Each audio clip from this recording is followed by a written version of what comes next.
Guarding the world's sole farm for 5 years, I have yet to reap a single fruit. Nevertheless, each day I toil in the cultivation of various vegetables and crops, even laboring through the night while others slumber.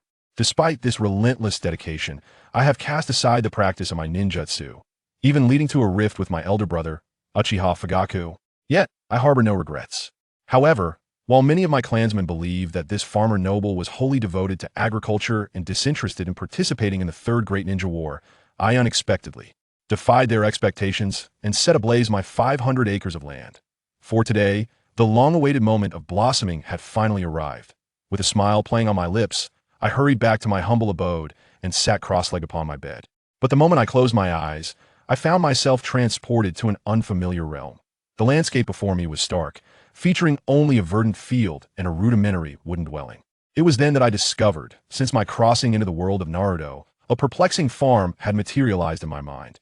The seeds required for this farm were astonishingly formidable. By burying the bones of a foe in the soil, one could cultivate a flower that would bestow upon the cultivator all the abilities of the deceased. That moment, an overwhelming fragrance invaded my senses, igniting a spark of excitement within me. Could it be that the Sharingan flower was finally blooming?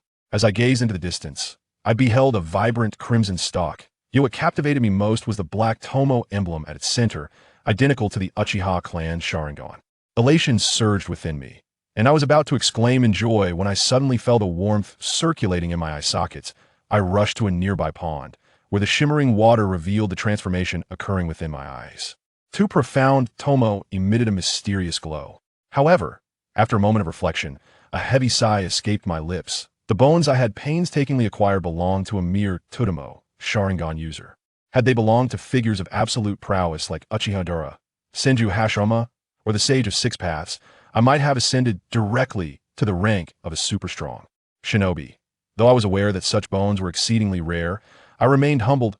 In the next instant, I produced a packet of white powder and decisively tore it open, pouring its contents onto the blooming flower. In the blink of an eye, the Sharingan flower began to swell in an eerie manner, expanding to more than double its original size, and the dual tomoe at its core transformed into 3. This white powder was known as quality fertilizer. A single packet could expedite the evolution of any flower or plant.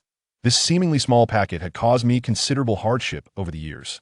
Meanwhile, in the real world, I gazed into the mirror, examining my newly acquired 3 tomoe Sharingan, a satisfied smile gracing my features. With a preliminary measure of strength now attained, it seemed prudent to prepare for the special fertilizer required for my eventual ascension to the 9 tomoe Rinnegan ASI. Restore the Sharingan to its original black hue. A sudden thought struck me. Today marks the birthday of my elder brother, Uchiha Fugaku. Although our relationship has been rather lukewarm, even fraught with deep-seated conflicts, he remains my blood brother, and there are no profound enmities between us. Thus, as a gesture of goodwill, I decided to pay him a visit, along with a gift box, and to see my 4-year-old nephew, Uchiha Itachi. To my surprise, my brother insisted that I stay until evening. I suspected there must be a reason behind this, and indeed, after my sister-in-law, Uchiha Makoto, had lulled Itachi back to bed, Fugaku spoke first. The village is currently facing unfavorable circumstances in the war against Mangekyō. The Hokage has resolved to ally with the Land of Water to jointly besiege Kirigakure. However, the Land of Water has imposed a stringent condition. To prevent any betrayal from our side, they demand that we send Itachi as a hostage to the Mist Village. Upon hearing this, a chill ran through me, and I could not help but slam my fist on the table, exclaiming in anger, "They're using this as an opportunity to threaten us. We absolutely cannot send Itachi there."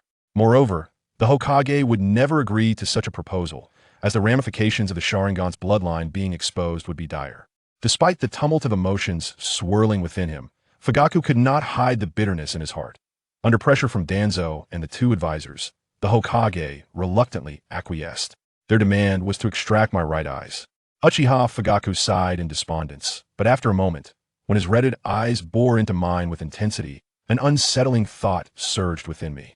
The higher-ups of the village dared not directly offend the Uchiha clan. Thus, they concocted a compromise, hoping I could undertake the journey to the Land of Water in place of Itachi. After all, as the younger brother of the current leader, my identity would be more suitable than Itachi's. Besides, since I had yet to awaken the Sharingan, the bloodline's secrets would remain undisclosed. I clenched my fists tightly, my expression devoid of emotion, yet I did not respond immediately. Instead, I inhaled deeply and in a hoarse voice questioned, "Have I ever done anything detrimental to you, brother?" Fugaku bowed his head, unable to meet my gaze, and sighed, "No, then why are you pushing me into this perilous situation?" I nearly shouted, my voice rising with frustration, and in a fit of rage, I smashed my palm onto the table, shattering it to splinters. Years ago, I had relinquished the position of clan leader that was rightfully mine to you because I did not wish to engage in family affairs. Although you have neglected me for years, now you seek to cast me into the abyss? Is this how you repay your own brother? Uchiha Fugaku's face flushed crimson as he struggled to articulate a coherent response. Just as he lowered his head in shame, a cacophony of brash voices erupted from outside. "Brash Uchihaing, you have some nerve to threaten the clan leader." The sound of the table's destruction drew the attention of several members of the Uchiha clan. "This is our private matter. You would do well to refrain from meddling. Otherwise, you shall bear the consequences." Yes, I glared with my now swirling black eyes. The three tomoe of the Sharingan became glaringly apparent to all. What madness is this? When did he awaken the Sharingan? How could he possibly possess the three-tomoe form at such a young age? He is merely 12, is he not? Yet, amidst the incredulous whispers of the many members of the Uchiha clan, Uchiha Fugaku, who is 12 years my senior, nearly stumbled in disbelief. His face turned shade of green. For the primary reason he had chosen me as a hostage was that he was aware I had yet to awaken the Sharingan, thus alleviating any concerns regarding the bloodline limit. However, who would have anticipated that I would directly manifest the three-tomoe Sharingan? What was even more alarming was that this brother, who had once treated me with kindness, had now made himself an enemy with a mere utterance. My gaze remained fixed upon this brother. Little did I expect him to be so heartless, sacrificing his own brother as a hostage to secure his son's life. Moreover, the land of water is notoriously insular. While entry may be easy, escape is akin to scaling the heavens, just as Fugaku found himself ensnared in this predicament. A clear and melodious voice captured my attention. "Lord Silver." I beheld a man clad in umbu attire emerging from the crowd. Upon recognizing Uchiha Shursui, I smirked and inquired, "What advice do you have?" The clan leader's reluctant request, though it is an imposition, I sincerely hope that Lord Silver can acquiesce, as it would benefit both the Uchiha clan and Konoha. At that moment, a stir rippled through the crowd. For the future of the entire clan, what is the harm in a small sacrifice? Immediately, the Uchiha members surged forward. It appeared they intended to threaten me through force. I narrowed my eyes, a dangerous glint flashing within. Yet, in the next instant, I shifted my approach. "If you wish for my participation in this task, then at the very least, allow me to witness the prowess of Uchiha Shursui." "What, does Lord Silver wish to challenge me?" Shursui was taken aback, his surprise stemming not from disdain, but from the fact that this farmer lord, who seldom ventured beyond his estate throughout the seasons, rarely practiced ninjutsu, leading everyone to label me as worthless. "If I were to lose, I would willingly go to the land of water as a hostage," I replied calmly. But in the next moment, a flash of golden light flickered in my eyes. "And if you were to lose, you shall provide me with 100 milliliters of your own blood." Upon hearing this, Uchiha Shursui, the main subject of the challenge, realized that while 100 milliliters of blood would not significantly impact him, he was far more concerned about its intended use. Yet, even after much contemplation, he could not deduce my motives. Thus, after a moment of hesitation, he acquiesced. Unbeknownst to Shursui, this blood was a crucial item I needed for a significant task within my farm. Soon, as our figures blurred, we engaged in a fierce exchange of blows at the Uchiha training grounds, leaving the observing members of the Uchiha clan utterly petrified. How could a mere lord of agriculture possess such formidable strength? With a resounding crash, Shursui staggered back several steps, his expression one of astonishment as he regarded me. As he examined his trembling fists, he realized that his strength paled in comparison to mine. Then, his countenance hardened, and he swiftly formed hand seals. I promptly executed the fireball technique. A colossal fireball erupted forth, exhibiting tremendous power. Yet, as I beheld this, I merely scoffed. Such trivial skills. Subsequently, he and Shursui formed identical hand seals. Soon, two fireballs of equal magnitude collided violently.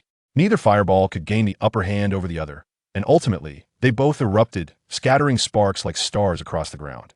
Just then, a sharp sound sliced through the air.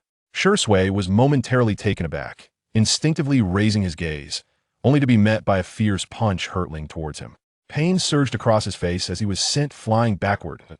You understand why my father entrusted the leader's position to me at such a tender age?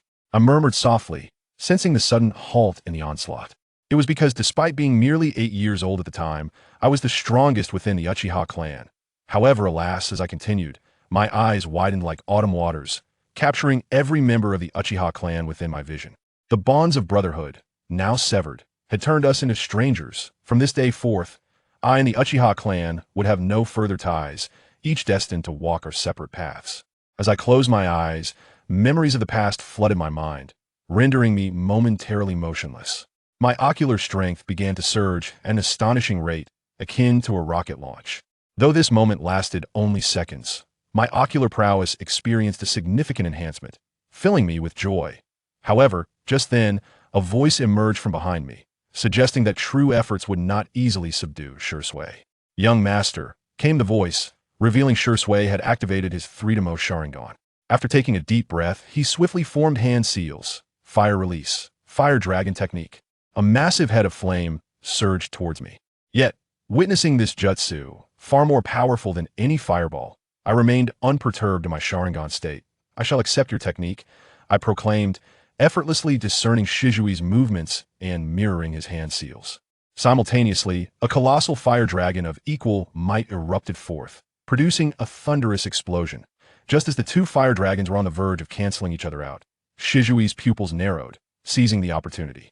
His tomoe Sharingan subtly rotated, perhaps capitalizing on my moment of relaxation as I displayed a clear sign of ease.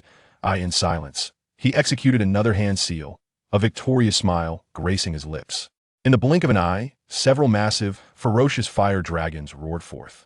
The unexpected scene caught everyone off guard. Truly, he was the Uchiha clan's most formidable genius. The earlier fire dragon was evidently a diversion intended to catch me off guard. In the next moment, someone in the crowd shouted, "Look!" Before I could react, Shursui formed yet another hand seal. Instantly, all eyes turned towards him, completely overlooking my cold demeanor. "It appears to be wind release," someone murmured. Indeed, Shursui was impressive. This would seal the fire's intensity, significantly amplifying the power and speed of the fire dragons. It seemed this was the end. Wind release. Great breakthrough. With the ferocious gusts augmenting its force, the fire dragons transformed, their power and speed multiplied several times over. Yet, as I gazed at the approaching colossal fire dragon, I did not retreat. Instead, I stepped forward. My feet remained planted, and chakra surged within me. Fire release. Great fire destruction. An endless sea of flames erupted forth. The diameter astonishingly reached around 200 meters. The fiery dragon surged forth, obliterating all in its path. Within the sea of flames, it was as if a stone had plunged into the ocean, leaving no trace of sound. Not only that, but the relentless assault of the flames surged toward Uchiha Shursui. It turned out that when Uchiha Madara departed from the clan, most of his ninjutsu scrolls fell into the hands of his father. Later, his father distributed many of them to me, among which was the technique known as Great Fire Extinguishing. The members of the Uchiha clan gazed at me in shock, feeling as though their minds had been turned upside down. From my very being, they discerned the path of an individual. After all, Great Fire Extinguishing was Uchiha Madara's signature technique. Yet, the path I treaded was remarkably similar to his, not only in formidable strength, but also in the complete severance from the Uchiha clan. Upon witnessing this scene, Uchiha Fugaku lowered his head in shame. Soon, a mournful wail escaped Shizui's lips as he was engulfed in flames, rolling on the ground like a fiery entity. "What are you standing there for? Hurry and save him!" Uchiha Fugaku commanded the onlookers with a stern expression. However, when his gaze fell upon me, he awkwardly said, "You should return. I will find someone else for this matter." Upon hearing this, I cast a cold glance his way and replied, "No need. I shall replace you and head to the land of water. Let there be no misunderstanding. My choice to step in for you is to sever ties with you all from this moment forth. I have matters to attend to. Farewell." With that, I left everyone with a vague silhouette. Before departing, I added, "Shursui, I hope you will uphold the agreement." Yet, as the crowd witnessed my intention to turn away, they immediately stepped forward to stop me. "Stop. You cannot leave. What if the secrets of the Sharingan fall into the hands of the Mist Village?" At this, I turned back to glance at Fugaku, aware he wished to voice the same concern. Thus, I coldly retorted, "You need not worry. I am well aware of the consequences. Should such a situation arise, I will destroy my own eyes to prevent the Uchiha bloodline from being lost." With that, I vanished in an instant. Soon after returning home, I began to study the ninjutsu scrolls left by my father. The scrolls were ancient, even containing Uchihamura's handwritten notes. I became so engrossed in my reading that I lost track of time until night fell. Suddenly, a member of the Uchiha clan delivered 100 milliliters of Shizui's blood to me. Seeing this, I was overwhelmed with excitement, for this item would allow me to initiate the quest for Admiral Akina's bones.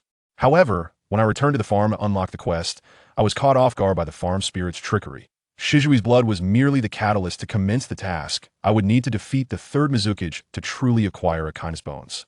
Resolute, I vowed to slay the third Mizukage, for I was well aware of the extraordinary capabilities of the magma fruit.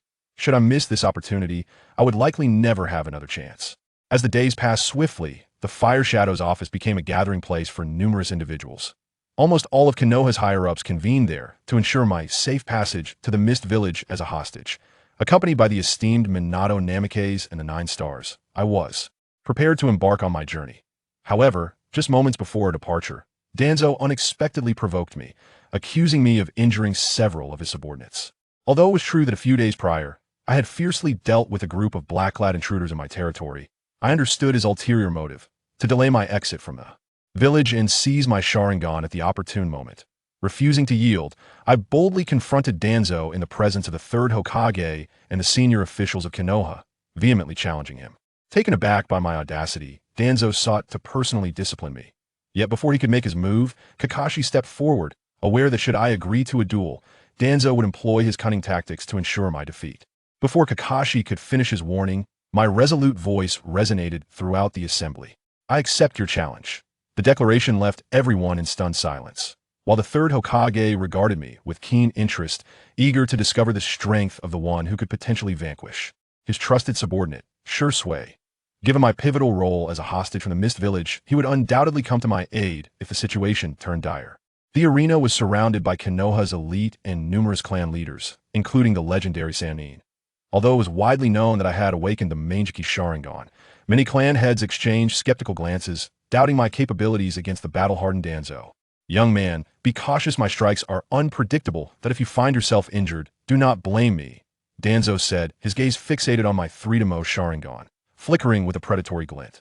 He plotted to seize my Sharingan amidst the chaos of battle, relishing the thought of exploiting any opportunity to extract my precious ocular power.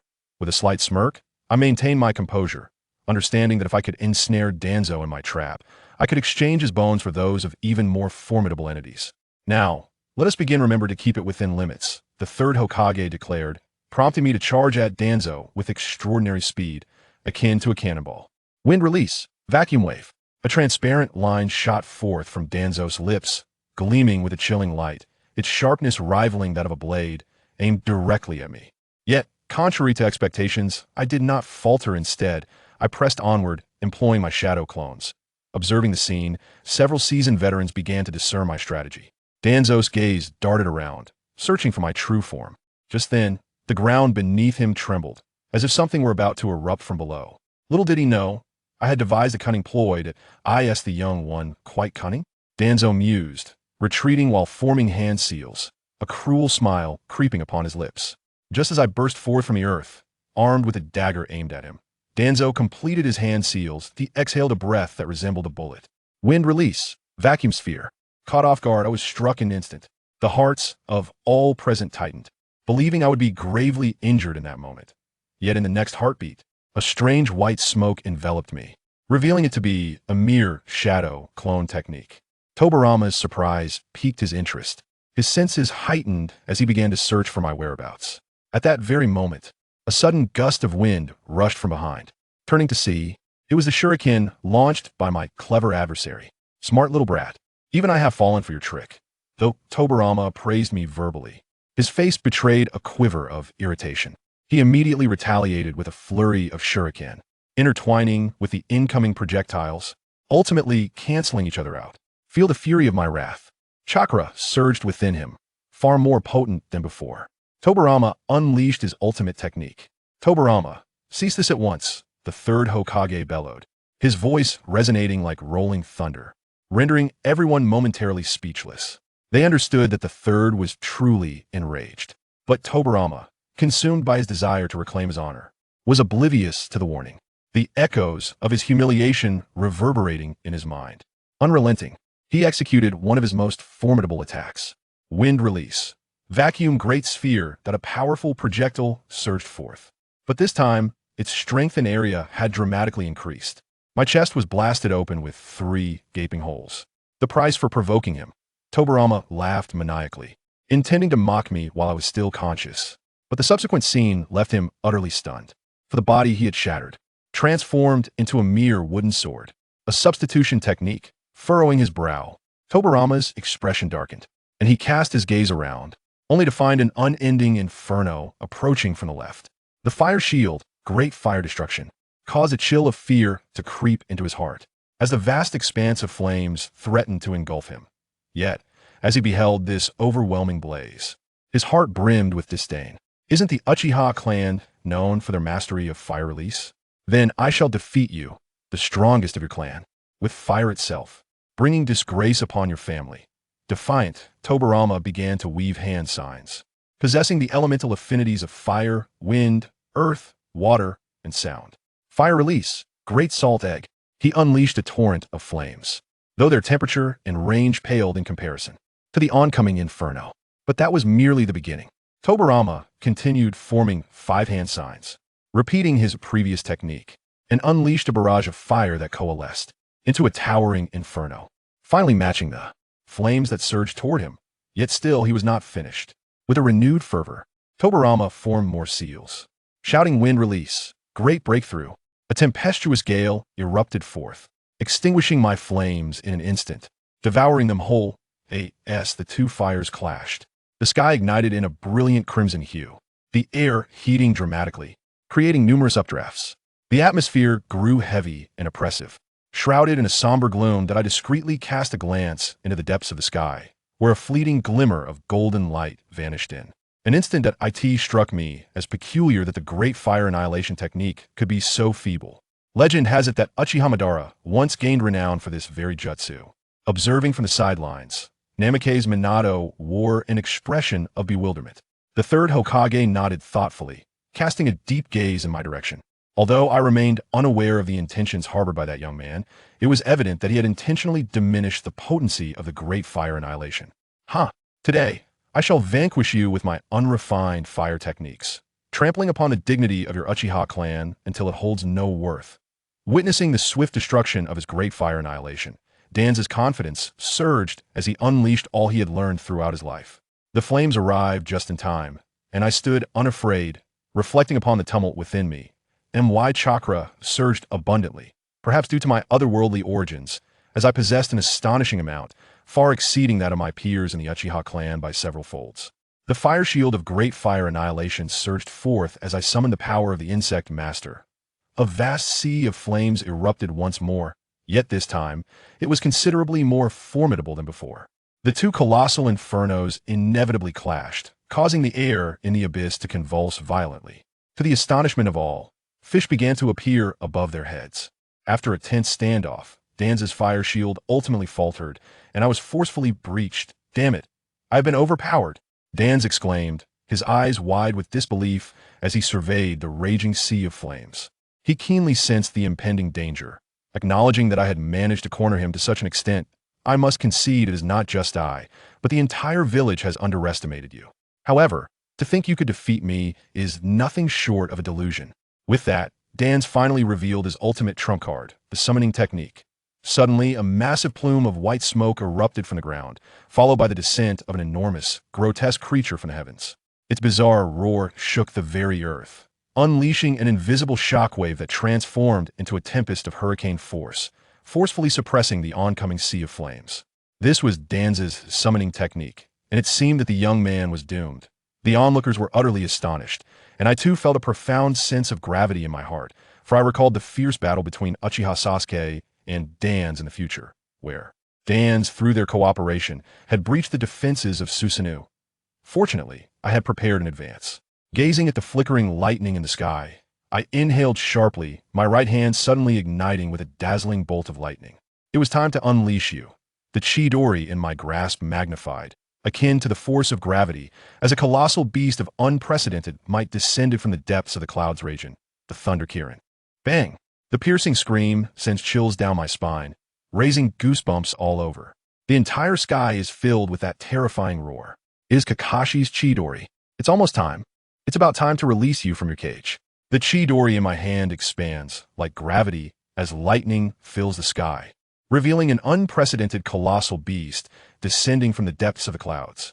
Lightning release. Kirin. Chapter 14. T's eyes bloodshed, a massive divine beast descended, leaving everyone stunned by its fierce appearance and enormous size. Roar. The deep blue divine beast roared towards the sky. The vibrations it produced were overwhelming, shaking the entire void, creating a terrifying atmosphere. Everyone sensed the smell of death. The technique in Silver's hand, it seemed to be Kakashi's Chidori. When did you give him this technique and develop such a terrifying version of it? Minato Namikaze turned to look at the silver-haired boy beside him, witnessing the monstrous divine beast nearly occupying the entire sky, and couldn't help but feel a deep respect.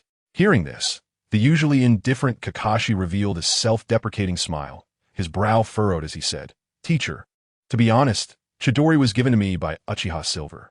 This statement left everyone dumbfounded, as they looked in shock at the calm young man bathed in lightning. This kid is so cunning.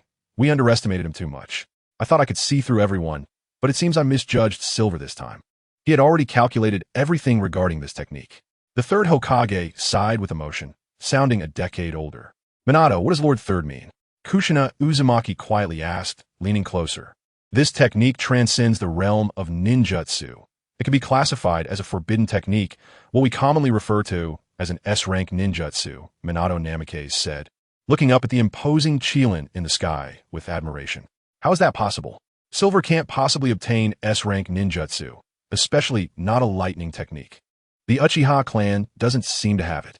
Moreover, there's a crucial factor. Silver doesn't have enough chakra to perform S-rank ninjutsu," Kushina Uzumaki questioned, her pretty face filled with doubt. Such a large-scale offensive S-rank ninjutsu consumes a massive amount of chakra, and even if Silver could barely use it, he would definitely be exhausted and unable to stand, yet he seems perfectly fine now. That's why he's smart. Orochimaru, who had been silent, suddenly opened his mouth in admiration, analyzing wisely. From the very beginning, Silver utilized the changes in the weather. Remember the rising air we just saw? That was due to the intense heating of the air from the fire techniques, creating upward air currents, which in turn formed cumulonimbus clouds, eventually leading to thunder and lightning. Therefore, Silver himself didn't use much chakra. Not only that, this kid is truly cunning. He deliberately weakened the power of great fire destruction, with the essential purpose of exploiting Danzo's competitive spirit. Without Danzo's own fire techniques, his technique would have required much more effort to execute. Danzo indirectly helped Silver immensely. These words fell into everyone's ears, and they looked in disbelief at the unfazed Silver. Meanwhile, Danzo's old face turned green, nearly spitting out a mouthful of old blood. So from the very beginning, this kid had everything planned? Kushina Uzumaki's eyes widened in shock, gasping for breath. "You dare to use me?" Danzo glared at Silver in anger, his eyes filled with murderous intent. If looks could kill, he would be riddled with holes by now. "I'm not using you. You underestimated me too much. In your eyes, I've always been a child who won't grow up, which is why you will fail. You will pay the price today." Silver remained indifferent, suddenly raising the Chidori in his hand. Roar! The Chilin in the sky immediately roared at Danzo, the deafening sound causing everyone to halt in their tracks. Gulp! Under the gaze of the divine beast, Danzo trembled in fear, sweating profusely, his whole body drenched. "Don't do anything reckless." Sarutobi said to stop at a certain point. "Defying the Hokage's orders will leave you without a burial place." Danzo threatened, his words laced with deep fear. "I am someone who repays kindness and holds grudges. You just revealed your killing intent towards me. If it weren't for the shadow clone, I might have already been killed by you. I will remember this grudge," Silver declared, his three tomoe Sharingan spinning with deadly light, and in front of everyone's astonished gazes, he slammed the Chidori into the ground. Roar! The Chilin, drawn by the attack, charged towards Danzo with a world-ending force. The exaggerated scene was eye-popping. The blue light cascaded down as if the sky itself was crashing towards Danzo. "I won't kill you, or else Konoha wouldn't spare me. But I will collect your bones," Silver murmured to himself, knowing that killing Danzo would be like poking a hornet's nest, and the chances of leaving the village alive would be zero. At the same time, the Chilin's fearsome mouth lunged at Danzo. Boom! Boom! Boom! The violent explosion shook the heavens. A cataclysmic wave of sound erupted, scorching everything within 100 meters, leaving the entire playground in darkness. Most horrifyingly, the spot where Danzo had stood was directly blasted into a massive pit over 10 meters deep. Bang! Covered in blood, Danzo fell to the ground. Strangely, he was unharmed, only having one arm torn apart. This guy, a cold-blooded animal, truly stands out, managing to hide in the belly of the summoning technique. Although he narrowly escaped a fatal blow, it seems he was still significantly injured. With quick reflexes, Silver targeted Danzo's severed arm. Amidst the rising dust, he sliced off Danzo's pinky bone, pretending as if nothing had happened. Chapter 15. Ghostly Bone. The tragic appearance of Shimura Danzo made everyone shudder, and they nervously sweated for Silver, as it was tantamount to offending Danzo to death. Silver, I've said to stop at a certain point. Why do you have to strike so hard? The third Hokage leapt beside Silver, his cold eyes filled with malice and a faint hint of killing intent. Old fox, weren't you the one who said to stop? Now you come to play Monday morning quarterback? Silver clicked his tongue, thinking disdainfully that the old man merely wanted to use him to beat down Danzo, and now this unforeseen disaster had probably exceeded his expectations. Danzo had previously mentioned that fists have no eyes, indicating he had already come to a realization, and moreover, he had not surrendered, which showed confidence in his own strength. He shouldn't blame me for injuring him. Silver wore an innocent expression, his face full of apologies. After staring at Silver for a moment, the third Hokage sighed heavily, waved his hand, and said, "Soon you will go to the Mist Village with Minato and Kushina. Take care of yourself." After saying that, the third Hokage turned to leave. The heads of various clans also paired up to leave, fearing that it wouldn't be long before the name of Uchiha Silver became the focus of casual conversation among the residents of Konoha. At the same time, Danzo's subordinates hurriedly took him away, intentionally avoiding Silver and keeping their distance. Silver didn't care about this. Showing a bit of strength wasn't a bad thing. Otherwise, he would be treated like a useless person. After feeling the hand bone of Danzo through his clothes, Silver excitedly returned home. At home, Silver quietly sat on the bed, exhaling a heavy breath to stabilize his emotions before entering the farm world in his mind. The scenery was pleasant, the climate suitable, like a paradise that made one feel relaxed. Lachine, come out quickly. A thunderous roar echoed, like a storm sweeping across the world. I'm not dead. Is it necessary to shout so loudly? A beautifully carved girl stepped out of the thatched cottage, her face still showing deep fatigue, as if she had just woken up. What can Danzo's hand bone be exchanged for? Silver asked eagerly, taking out a small bone wrapped in cloth. It seems it can only be exchanged for ghostly bones. He doesn't have a bloodline limit, so the price is generally low, Lachine suddenly replied after a few seconds of silence.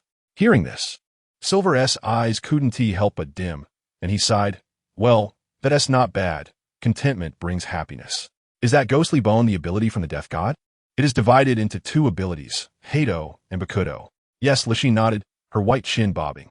Silver's disappointed expression transformed into a smile, and he said joyfully, "That's good. Not having seal is quite an advantage in battle. So do you want to exchange it?" Lachine asked, blinking her eyes. "Of course I want to exchange it." Without thinking, Silver answered in one breath, since Danzo's bones were of no use to him anyway. "Please wait a moment." After saying that, Lachine began to focus. Silver also tactfully walked aside, wandering through the fields, feeling particularly relaxed. The ghostly bones were indeed quite good, capable of producing unexpected effects, as techniques that didn't require seals were rare and could catch others off guard. What was this place? Unknowingly, Silver found himself in front of a wooden workshop, muttering softly, and suddenly smelled a strange fragrance. After some hesitation, he stepped inside. Creak! The door was gently pushed open, but the interior was empty, only a sign of the processing workshop hanging in midair. "Master, entering someone else's room without permission is quite rude." Lachine's pleasant voice resonated in his ears, and she suddenly appeared in front of Silver, looking at him with a puffed-up expression. "Without permission? This is my territory," Silver scoffed, then curiously asked, "What is a processing workshop? Is it a place to process seeds?" "We'll talk about that later. The processing workshop isn't finished yet, and it will naturally be open to you once completed," Lachine said, handing Silver a piece of exquisite and transparent special material. "What is this, Jade?" "It's of no use to me. I want bones," Silver said with a straight face. "This is the ghostly bone," Lachine replied with a smile. Her words filled with pride. "Lachine's products must be top-notch. I'm not as careless as you, master." Silver didn't have time to listen to her lengthy explanation and dashed away like a gust of wind. In the experimental field of the farm, Silver carefully buried the white jade bone within, finally releasing a sigh of relief. The moment the bone entered the soil, a liquid crystal screen appeared before Silver. What the hell? It actually takes 5 years to bloom. Are you kidding me? Looking at the text on the liquid crystal screen, Silver frowned and complained. He had waited nearly years for the Sharingan fruit to bloom. Now, Silver didn't want to wait, or rather, he didn't have the opportunity to wait. He was about to head to the land of water, and whether he could survive was already a question. Forget it. You can't catch a wolf without parting with the child. Gritting his teeth, Silver took out half a bag of white powder, a pained expression flashing across his face. This item was called rapid fertilizer, which could shorten the bone's blooming time by 5 years. In other words, as long as he poured in the fertilizer, the ghostly bone would bloom instantly. Chapter 16. Uchiha Fire Formation. Yin's thoughts were in turmoil. He had a total of 2 bags of fertilizer, one of which had already been used for the evolution of his 3 tomoe Sharingan, and the other was the one he had in hand. This time, heading to the hidden mist village, his life was not guaranteed. If he lost his life, the fertilizer would be useless, right? Understanding the stakes, he did not hesitate to pour out the white powder. Crack, crack, crack. The moment the powder penetrated the surface of the ground, an unbelievable scene unfolded immediately. The damp soil began to tremble slightly, and a purple shoot quietly poked its head out, growing wildly as if it had taken hormones. In the blink of an eye, the shoot had transformed into a flower stalk comparable to an arm, with a large purple bud clearly visible at the top. Gulp. Yin swallowed hard. This was just a moment's effort, and through the fertilizer's enhancement, the demon path's bones had transformed from seeds into budding flowers. They were blooming. His gaze fixed on the purple flower, watching the petals slowly unfurl. Yin's heart raced with excitement, and at the same time, he felt a special energy flowing from his heart.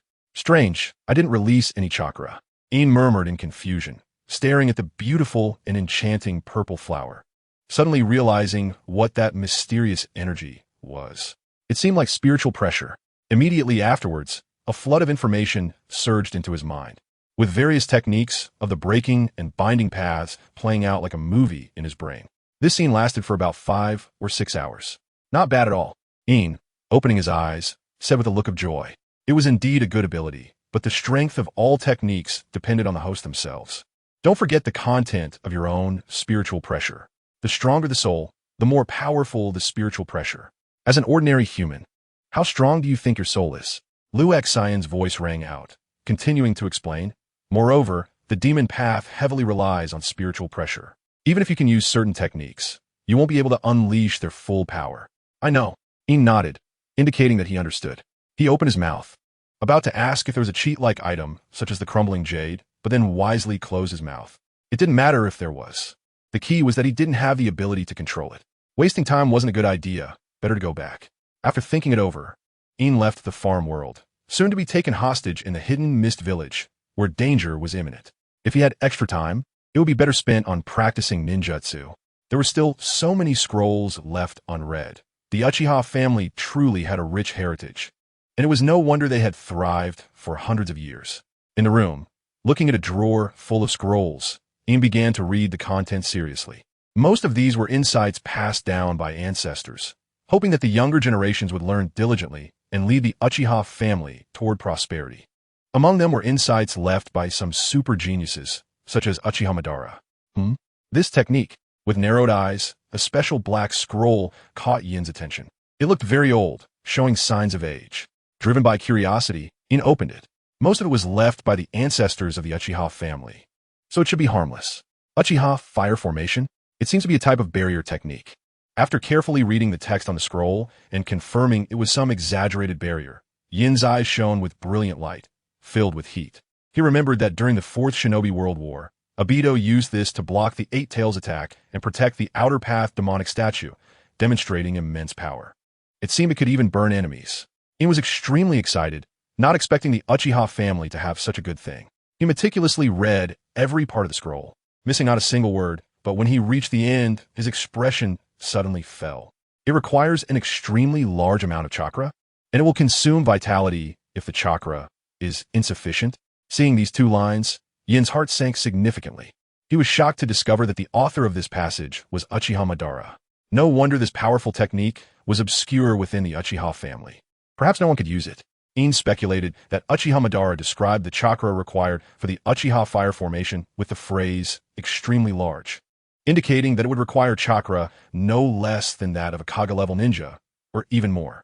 Usually, the more powerful the technique, the more chakra it required. After pondering for a while, Ine still chose to learn this technique. Even if it couldn't be used now, it would be useful in the future. Having many skills is never a bad thing. Learning more is beneficial. He spent the entire night filtering through all the ninjutsu scrolls, and it wasn't until the next morning that he tidied up the scattered scrolls.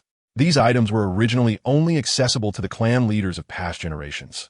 Now, being able to read such precious scrolls, he had to thank his father from beyond the grave. Inside, wondering why there were scrolls from Uchiha Madara and even handwritten notes. The exact reason was unclear to him, but there were rumors that this branch, which included Ine and Uchiha Fugaku's biological father, had a blood relationship with Uchiha Madara from back in the day. Thus, these valuable scrolls ended up in his father's hands, eventually passing down to him. "Uncle, I've come to play." Just then, an unexpected figure appeared in his view, looking handsome, with a clearly visible mark on his face. "Oh, it's you, Itachi." Chapter 17, teaching Itachi, looking around. The handsome young boy in the courtyard was clearly visible, wearing a warm smile that gave a polite and friendly first impression. In the past, I had always avoided letting Itachi see me, fearing that my uselessness would be contagious. Now, however, he was allowed to approach me voluntarily, inside, and wave his hand towards the boy in the courtyard, saying, "Come in, Itachi." The latter nodded and obediently stepped into the room. Gazing at the room full of scrolls, he couldn't help but exclaim, "How long will it take to read all this?" "Yes, it will take a long time." Ine nodded subtly and smiled. "I'm about to leave the village to carry out a mission, and all these will be given to you, Itachi." "Really?" Itachi was overjoyed, but suddenly caught a glimpse of the loneliness deep in Yin's eyes, and apologetically said, "It's all my fault. If it weren't for me, Uncle wouldn't have been sent to the Mist Village for a dangerous mission." Itachi's face was filled with guilt. His head lowered, unable to lift it. "There's no need to blame yourself. This is all voluntary on my part, and it has nothing to do with you." Ine patted Itachi's shoulder and reassured him, speaking from the heart. Even without this sudden mission, he would participate in this war, as he could become stronger through killing and also earn task points. Therefore, it was destined that Ine would not stay in the village. Moreover, when the entire Uchiha family isolated him, only this nephew approached him without any prejudice. "Take these. They are of no use to me, but will be very helpful to you." As he spoke, Ine packed all the scrolls into a backpack and then took Itachi's hand to leave the room and walk him home. He would be departing tomorrow and still needed to meet with Kushina Uzumaki and Minato Namikaze to discuss the journey for the next day. "Uncle, I know you are deliberately concealing your strength just to make my father's title as clan leader legitimate.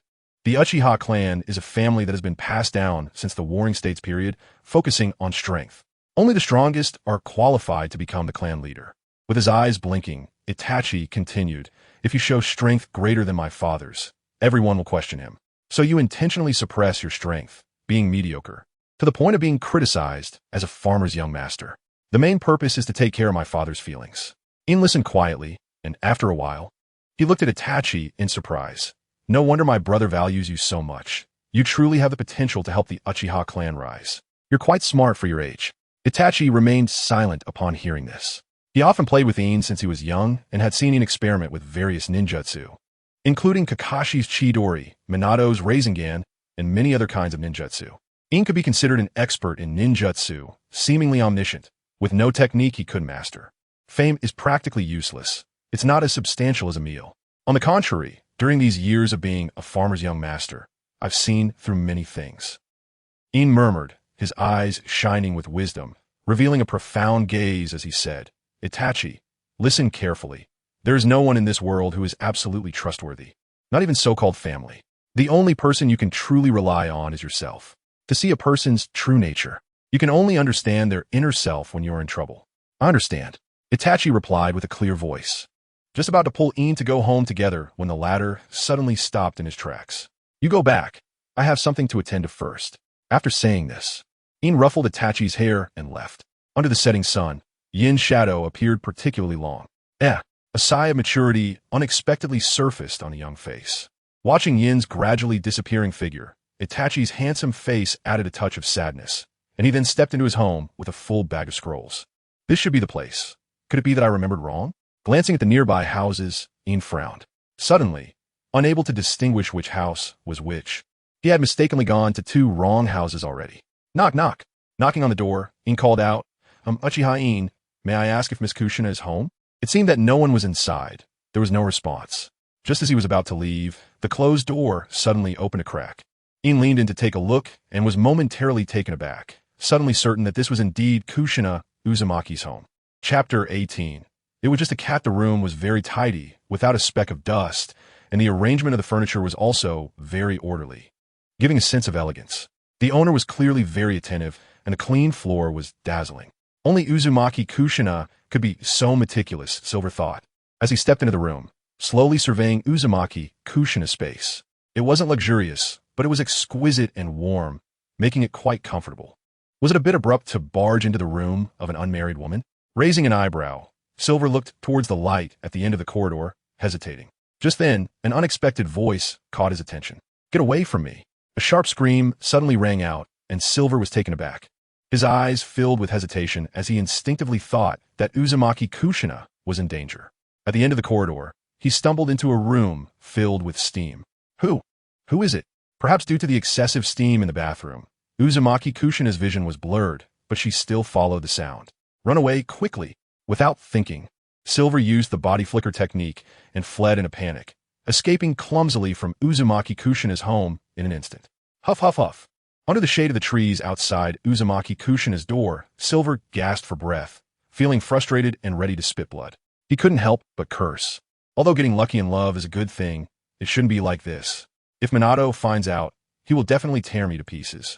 Uzumaki Kushina won't let me off either. Silver took deep breaths to calm himself, thinking about how his soul felt cold. It's you, Silver. A melodious voice came from behind him. Turning around by some strange fate, he saw Uzumaki Kushina in a simple bathrobe. It's Miss Kushina.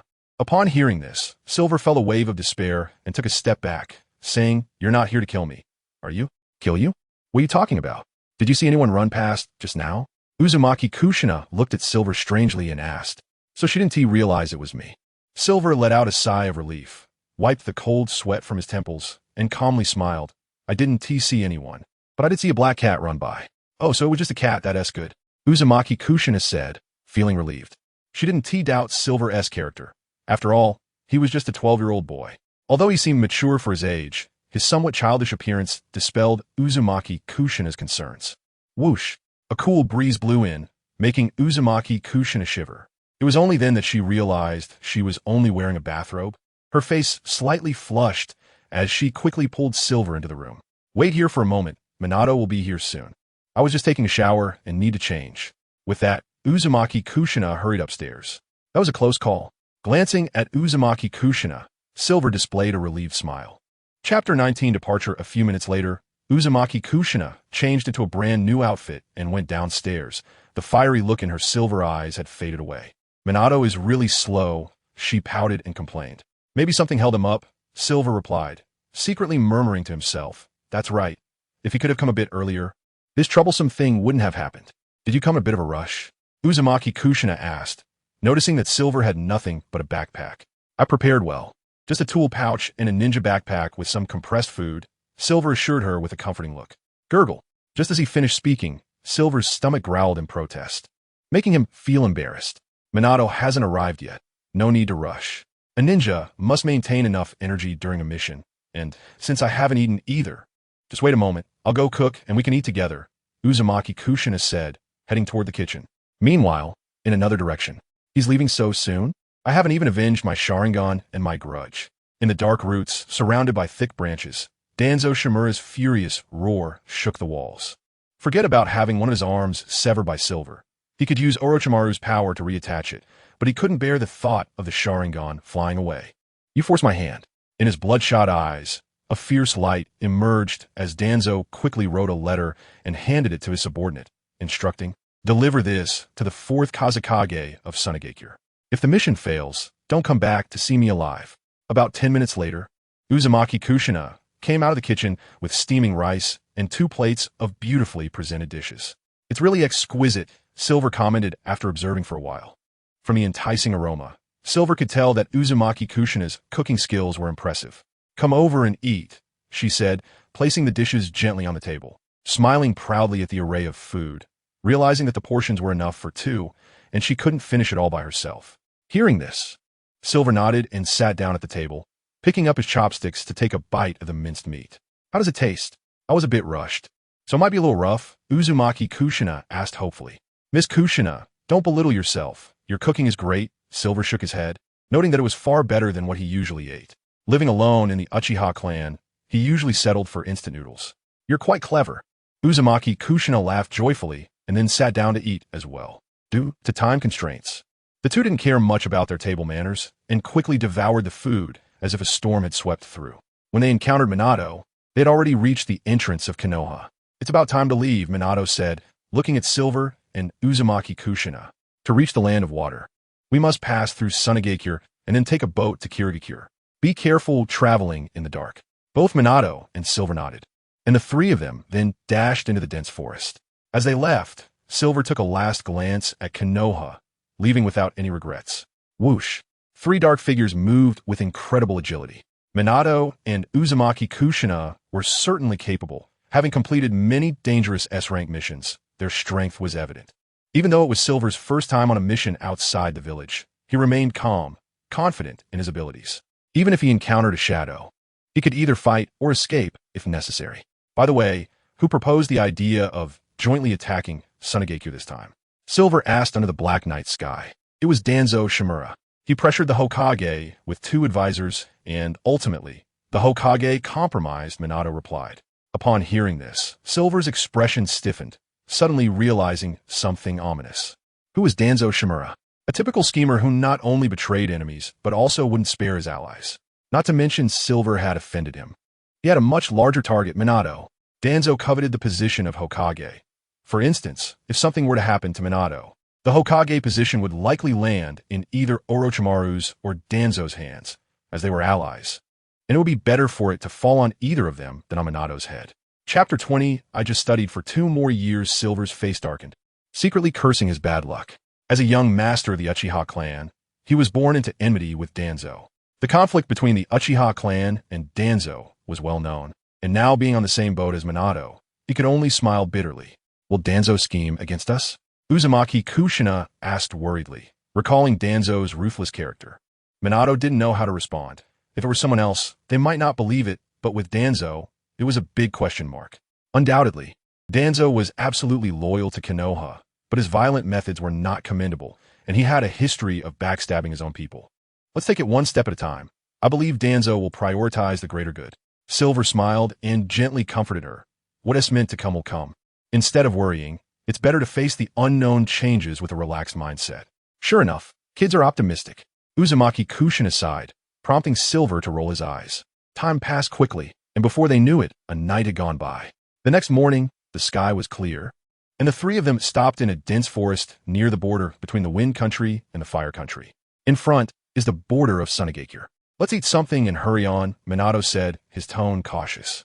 It was not easy for the three of them to cross a country. Once discovered, they would face countless Sunagakure ninja chasing after them, possibly even the pursuit of a major ninja village.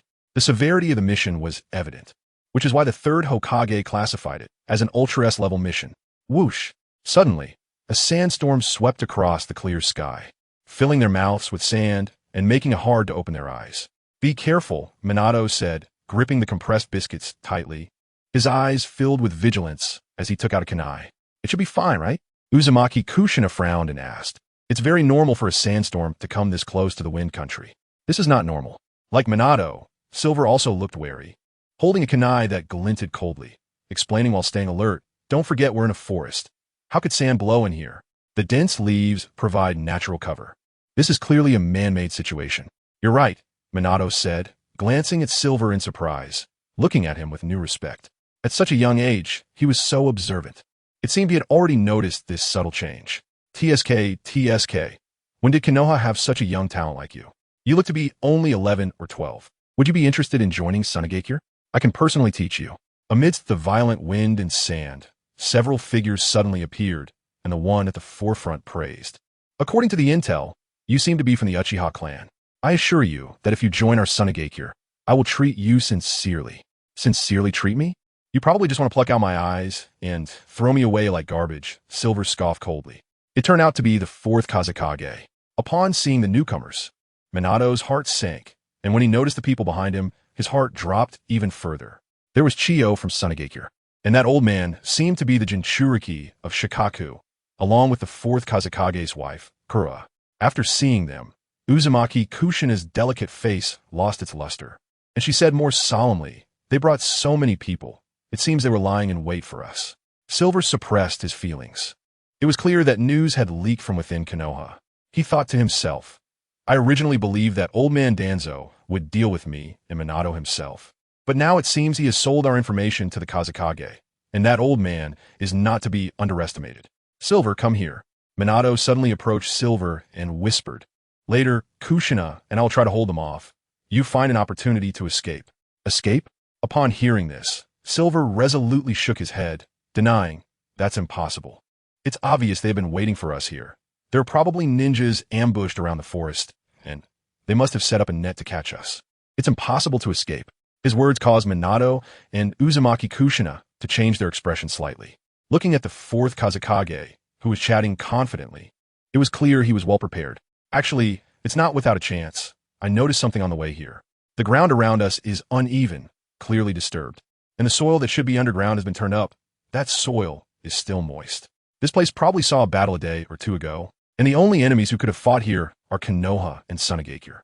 If we concentrate our forces and break out, we can meet up with Konoha's main force. Strange. It's your first mission, and you haven't even been to the Ninja Academy. Who taught you all this?" Uzumaki Kushina looked at Silver in surprise. Such details were overlooked even by her and Minato. "I just studied for 2 more years, Silver replied lightly, focusing on the people from Sunagakure. "As long as we heavily injure these few people in front of us, we will be able to escape." His gaze was fierce, a cold light flashing, and the killing intent emerged in Silver's pupils, his swift and decisive actions stunning everyone present. It wasn't until the roaring sea of flames appeared that they finally came back to their senses. Chapter 21. The fourth Kazekage Raza, spitting blood. Everyone felt an incredible shock, especially the side from Sunagakure. The fourth Kazekage Raza stared blankly at Jin until he felt a stinging pain on his skin, as if he were being roasted, before he snapped back to reality and quickly dodged the approaching sea of flames. Just as Jin had analyzed, they had indeed been lying in ambush for several hours here. And a few days ago, a fierce battle had taken place at this location between Sunagakure's frontline troops and Jiraiya's forces. However, both sides were evenly matched, and in the end, neither could gain the upper hand. Fire release, great fire annihilation. An endless sea of flames surged forth like waves, covering the sky and scorching everything in its path.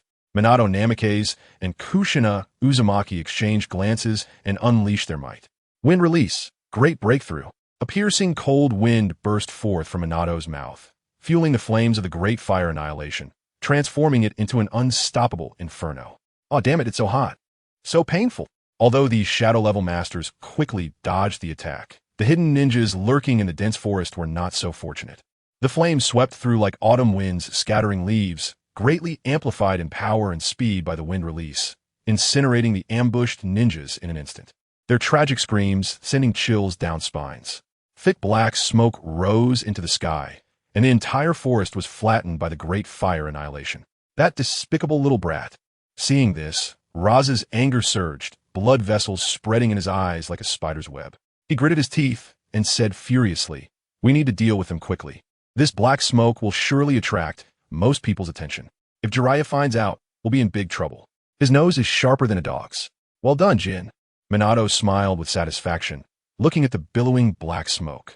He sighed inwardly, realizing that if any Konoha ninjas were nearby, they would definitely be drawn in. If they could hold on for a while, reinforcements would arrive. If not, they could break through with all their might. A 2 birds with 1 stone strategy. Swish, swish, swish. The sharp sound of something cutting through the air approached. Looking up, they saw the atmosphere filled with sand and dust. A figure hidden within the wind and sand rushed towards them, eyes red.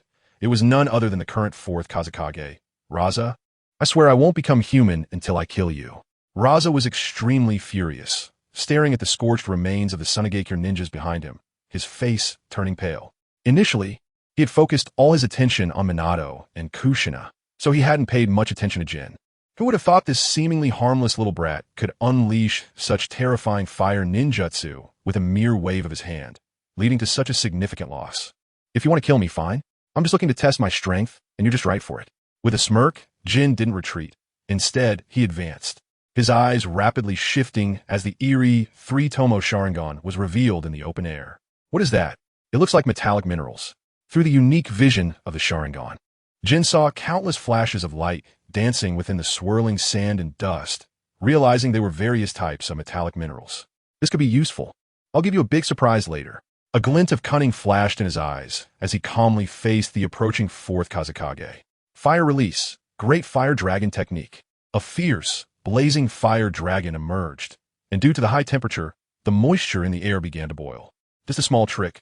With a slight smirk, Raza immediately made the most intense response. Magnet release, gold sand tsunami. The ground trembled, and the sand's deep underground rolled violently.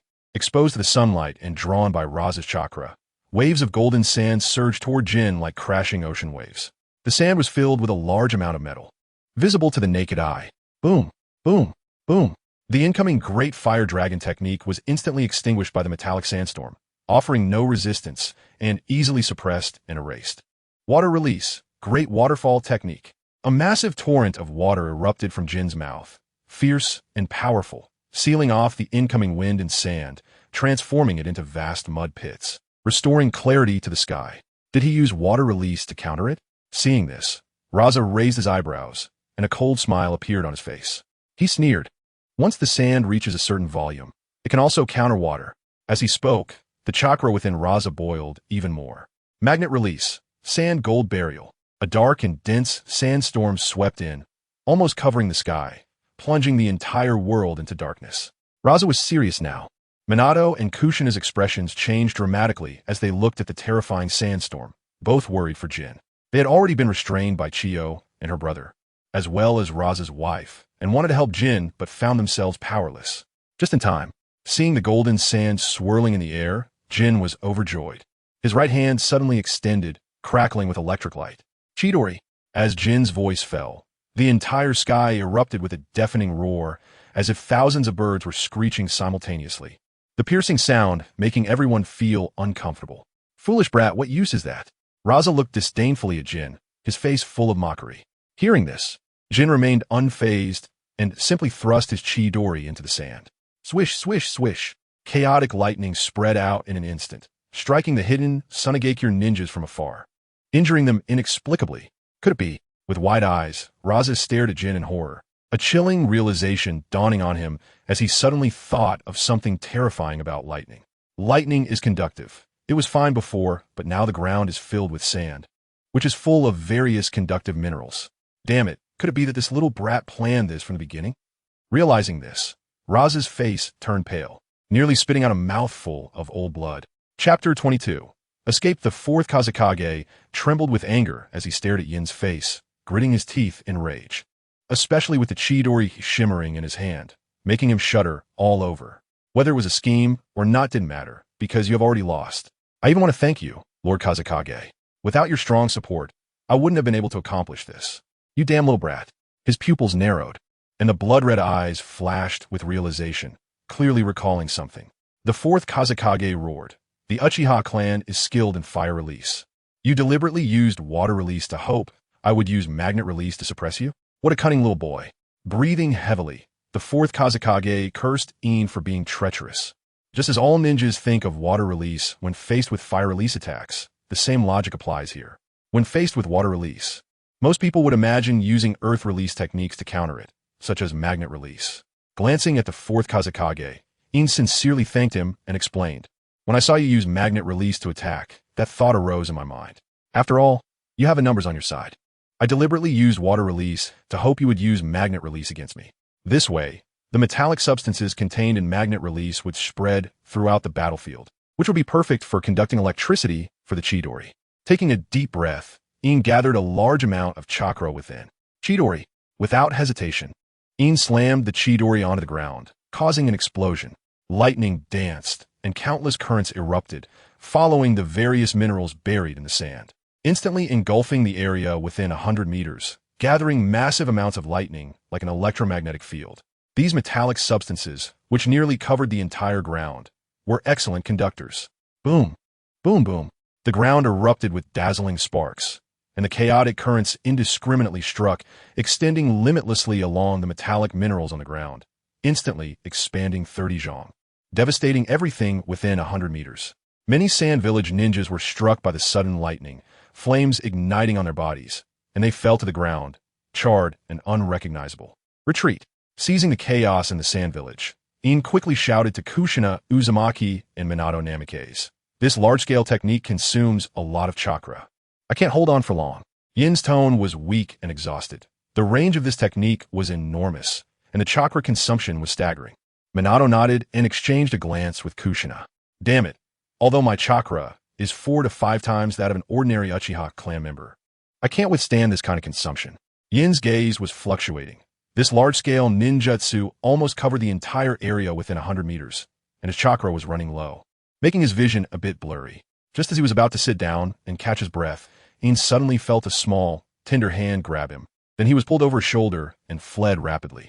In a daze, he caught a glimpse of a delicate face and red hair. It was Kushina, by the riverside at night, inside a tent illuminated by lights. Bang! The fourth Kazekage smashed the table in front of him, gritting his teeth in hatred. I never expected to fall into the hands of a child much younger than me. This is outrageous. I'll capture that brat and first gouge out his Sharingan, then skin him alive. Yin had heavily wounded the entire ambush team using the properties of magnet release. Although no one died, it left everyone with psychological scars. The blow to morale was particularly devastating. On the other side, in a seemingly dilapidated cave, Yin and the others temporarily set up camp and took a break. Yin, thanks to you this time. Kushina handed Yin a cup of water and said, if it weren't for you, it would have been a tough battle. Hearing this, Yin chuckled bitterly and quickly shook his head. Miss Kushina, don't flatter me. I know my own worth. In reality, Yin was the biggest burden. Even if they were surrounded, Kushina and Minato could have left safely. One was the Nine-Tails Jinchuriki, and the other was a Golden Flash. Their strength was evident. The reason they chose to stay and fight was primarily because of Yin, as he was the weakest and also the slowest to escape. Regardless, you helped a lot. With a smile on his face, Minato gave a thumbs up in appreciation. The fourth Kazekage underestimated us. He was deceived by my child's appearance. If he had known I had lightning release, he definitely wouldn't have rashly used magnet release, let alone made such a low-level mistake. Next time we meet, it will be tricky. Yin quietly analyzed, his demeanor humble, speaking in a calm and composed tone without a hint of pride.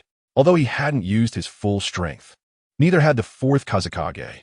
If they truly fought with all their might, Yin was certain he would be the losing side. This escape was entirely due to his cleverness. Chapter 23. Luring the tiger away from its mountain, Kushina, Uzumaki, and Minato Namikaze exchanged a glance, both able to see the shock in each other's eyes. Although a 12-year-old child had used a trick to deceive the fourth Kazekage, it was undeniably Silver who had defeated Mangekyō. The immense credit he received and his calm demeanor truly impressed Minato Namikaze. Minato's gaze towards Silver changed as well, shifting from that of a child to one of equals. The young boy was graceful, had a handsome appearance, and despite still having a childish demeanor, he was worthy of Minato's attention. We should eat and rest quickly. We need to be in top shape. If we want to take a boat to Kirigakure, we must go through the port of the Land of Wind. And there will inevitably be a fierce battle ahead, Minato sighed. The fourth Kazekage has suffered a great loss this time, and next time he will certainly mobilize more ninjas to guard it, which means it will be even more difficult. We need to conserve our energy. That's true. Silver nodded in agreement. After eating a few pieces of compressed biscuits, he went to sleep. Time flew by, and in the blink of an eye, 7 days had passed. Silver and his companions had traversed a long distance and finally arrived at the port city of the Land of Wind. Due to its proximity to the sea, this city was exceptionally prosperous, and the climate was different from other parts of the Land of Wind, free from the torment of sandstorms. Thus, the capital of the Land of Wind was located here. It was impossible to reach Kirigakure safely. In a dark alley, Minato murmured, glancing sideways. The distant port was filled with numerous samurai and ninjas, and many posters of Kushina, Uzumaki, Minato Namikaze, and Silver were plastered around, making capture inevitable if they were spotted. We can only take the plunge, Silver gritted his teeth. It's best to avoid danger, but if we can't, we'll have to swim against the current. In any case, we must not hesitate when it's time to act. That is Silver's principle. By the way, how about this? A cunning smile flashed in his eyes. Silver quickly proposed. We can attack the palace of the daimyo of the land of wind and draw all the guarding ninjas into the palace. Then Ms. Kushina can take the opportunity to seize the ships we are preparing to set sail with, luring the tiger away from its mountain. The quick-witted Minato instantly understood Silver's intention and, after a few seconds of contemplation, said, "This plan is feasible." Silver nodded, and the group spent a few minutes devising a detailed process, with Minato and Silver infiltrating the daimyo's palace to launch a surprise attack, while Kushina was responsible for seizing the ships. An hour later, Dame Nouveau Riche, hiding in the dense treetops, Silver looked down at the luxurious and elegant palace below, instantly igniting his envy of the rich. I'll set on fire later." Casting a cold glance at the majestic palace, Silver stealthily made his way toward the daimyo's palace. If he could take down the daimyo, Sunagakure would surely suffer a heavy blow, as the true source of war resources for Sunagakure was the land of wind. Whoosh, whoosh, whoosh. Just as he jumped down from the tree, a flurry of shurikens came flying at him. Initially thinking that the palace was guarded solely by samurai, it now appeared that there were ninjas as well. Silver's pupils constricted as he calmly turned to face the approaching ninjas. He did not hide his presence. After all, he was openly causing destruction. Only by doing so could he attract a large number of ninjas for reinforcements, giving Kushina a chance to act. Fire release, great fire destruction. A towering sea of flames erupted, the fire spanning a diameter of 20 meters, stunning everyone present. The crowd instinctively retreated. "Don't panic, you bunch of fools." A booming voice rang out from the crowd, seemingly imbued with magical power, soothing everyone's hearts and instantly stabilizing the panicking crowd. "Fourth Kazekage!" A shout called out the name of the one who had arrived, and everyone parted to make way. "Why won't this ghost go away? There's an old man too." Silver glanced at the bald monk and frowned. "That old man is the Jinchuriki of Shikaku. Isn Tihi. Let us all use water release to deal with him." Upon seeing Silver, the fourth Kazekage, Raza, shot a sinister red light from his eyes. Water release. A group of ninjas worked together, unleashing a massive water release to counter Silver's attack. The two opposing elements collided, instantly canceling each other out and creating a large plume of steam. Whoosh, whoosh, whoosh. Within the steam, a shadow rushed toward him like lightning. Good timing. Silver's eyes rotated as his 3 tomoe Sharingan assessed every movement ahead. He too transformed into an afterimage and charged forward. Bang! The air exploded with a loud bang, sending a wave of pressure that dissipated the scalding steam, and the two figures stumbled back a few steps. Why is this little brat so strong? Raza rubbed his tingling and sore fist, astonished as he looked at the unfazed Silver. Suddenly, a terrifying thought crossed his mind. Could it be that this little brat deliberately concealed his strength last time? Chapter 24 One Tail, Jinchuriki, Funfu the fourth Kazekage was both shocked and angry. An invisible flame of rage surged in his heart, almost burning away all his rationality. He suddenly felt that he was underestimated by this tiny kid. To dare to hold back strength against me. Good boy, I have to say, you are the most courageous little brat I have ever seen. I have long heard that Konoha is a cradle of geniuses, and now that I see it, the rumors are indeed true. The title of genius is an insult to you. While hating Iin, the fourth Kazekage couldn't help but admire him. At his age, he was still playing around with a group of little kids. A sense of regret for talent arose in his heart, and the fourth Kazekage tried to persuade him. If you are willing to join Sunagakure, I can promise you the best treatment, and you will have access to forbidden techniques you never had the chance to touch before. Sorry, I'm not interested. Without thinking, Iin coldly rejected him. Then, Godi. His eyes shot out a fierce, killing intent, and the fourth Kazekage raised his hand to unleash a powerful technique. Magnetic release. Sand gold shuriken. A shuriken made entirely of sand and gold came flying towards him, extremely bloody, aimed at Yin's head, limbs, and heart, locking onto all vital areas that could be fatal in one strike. Naive. Seeing this, Yin's pupils constricted, and a cold smile appeared on his lips. Just as he was about to draw his shuriken to counterattack, a flash of inspiration struck his mind. Although it was important to keep trump cards in battle, it was time to test the ability of Kido. Abandoning the plan to use the shuriken, Iin raised his thumb, and the tip of his finger glowed with a faint white light. Destruction of Path 4, White Thunder. The pale flame shot out, and the incoming light was instantly reduced to ashes. Another ninjutsu without hand signs? The fourth Kazekage, Raza, was momentarily stunned. Last time, Ian used Chidori without hand signs. Boom! At the same time, a massive vibration came from another direction, accompanied by a piercing explosion and intense energy fluctuations, spreading like a hurricane. It's finally begun. Looking up at the distant horizon, Ian murmured to himself. If I'm not mistaken, it should be Minato Namikaze who made the move. Lord Kazekage, leave him to me. That direction is the residence of the daimyo. The consequences of a problem would be unimaginable. The one-tailed Jinchuriki, Funfu, volunteered. Funfu, be careful. This kid is very tricky. Don't be careless. I'll finish off Minato Namikaze and come to support you. Don't pursue victory too eagerly. Just suppress him. The fourth Kazekage, Raza, warned, glaring at Ian. I understand. Funfu nodded, his white beard indicating his frail appearance, looking as if a gust of wind could blow him away. Everyone follow me. Leading a large group away, only Funfu remained, clearly believing that the threat of Minato Namikaze was much greater than that of Ian. Old monk, don't think just because you're a monk and an old man in your 70s that I will go easy on you. I know you're a Jinchuriki, so I can't be careless. Ian tightened his nerves, his Sharingan revolving around Funfu. This old man was not ordinary. Regular Jinchuriki could only borrow the tailed beast's chakra. But this old guy was different. He was a close friend of Shikaku, and with Shikaku's recognition, he might be able to directly transform into a tailed beast to deal with Ian. The danger level was no less than that of the fourth Kazekage. The two countries were currently in a state of war. If you kill me, I won't blame you. After all, this is war, Funfu the monk said matter-of-factly, while deep crimson chakra erupted from his body, filled with various negative emotions of hatred and repression that were chilling. The deep red chakra gathered and coalesced on Funfu's body, transforming into an outer garment. Tailed beast cloak? Planning to use this right away? Ian frowned and muttered, then relaxed. This old guy was already over 70, almost just skin and bones. If he wanted to fight, he could only rely on the tailed beast chakra. Whoosh! A fire-red afterimage lunged at him, sharp claws reaching for Yin's face. Chapter 25 versus One-Tail Jinchuriki. With a calm gaze, Silver stared at the incoming claws. The fiery, demonic light capable of crushing a human's neck, and the chilling light at his fingertips that could blind a human's eyes. But for some reason, in the face of this shocking scene, Silver felt no fear at all. Instead, his eyes were filled with pure disdain. There were flaws everywhere. Just as Funfu was about to tear Silver's throat, he retaliated with a massive energy ball. Spiraling sphere, the pale light flickered with dangerous waves, causing Funfu to panic and quickly change the trajectory of his claws to pounce on the energy ball. Bang!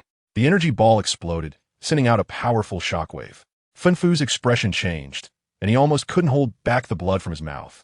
His right hand trembled uncontrollably, and he was forced back several steps before barely stopping. Upon closer inspection, his weathered old hands were already worn out. "Old man, be careful."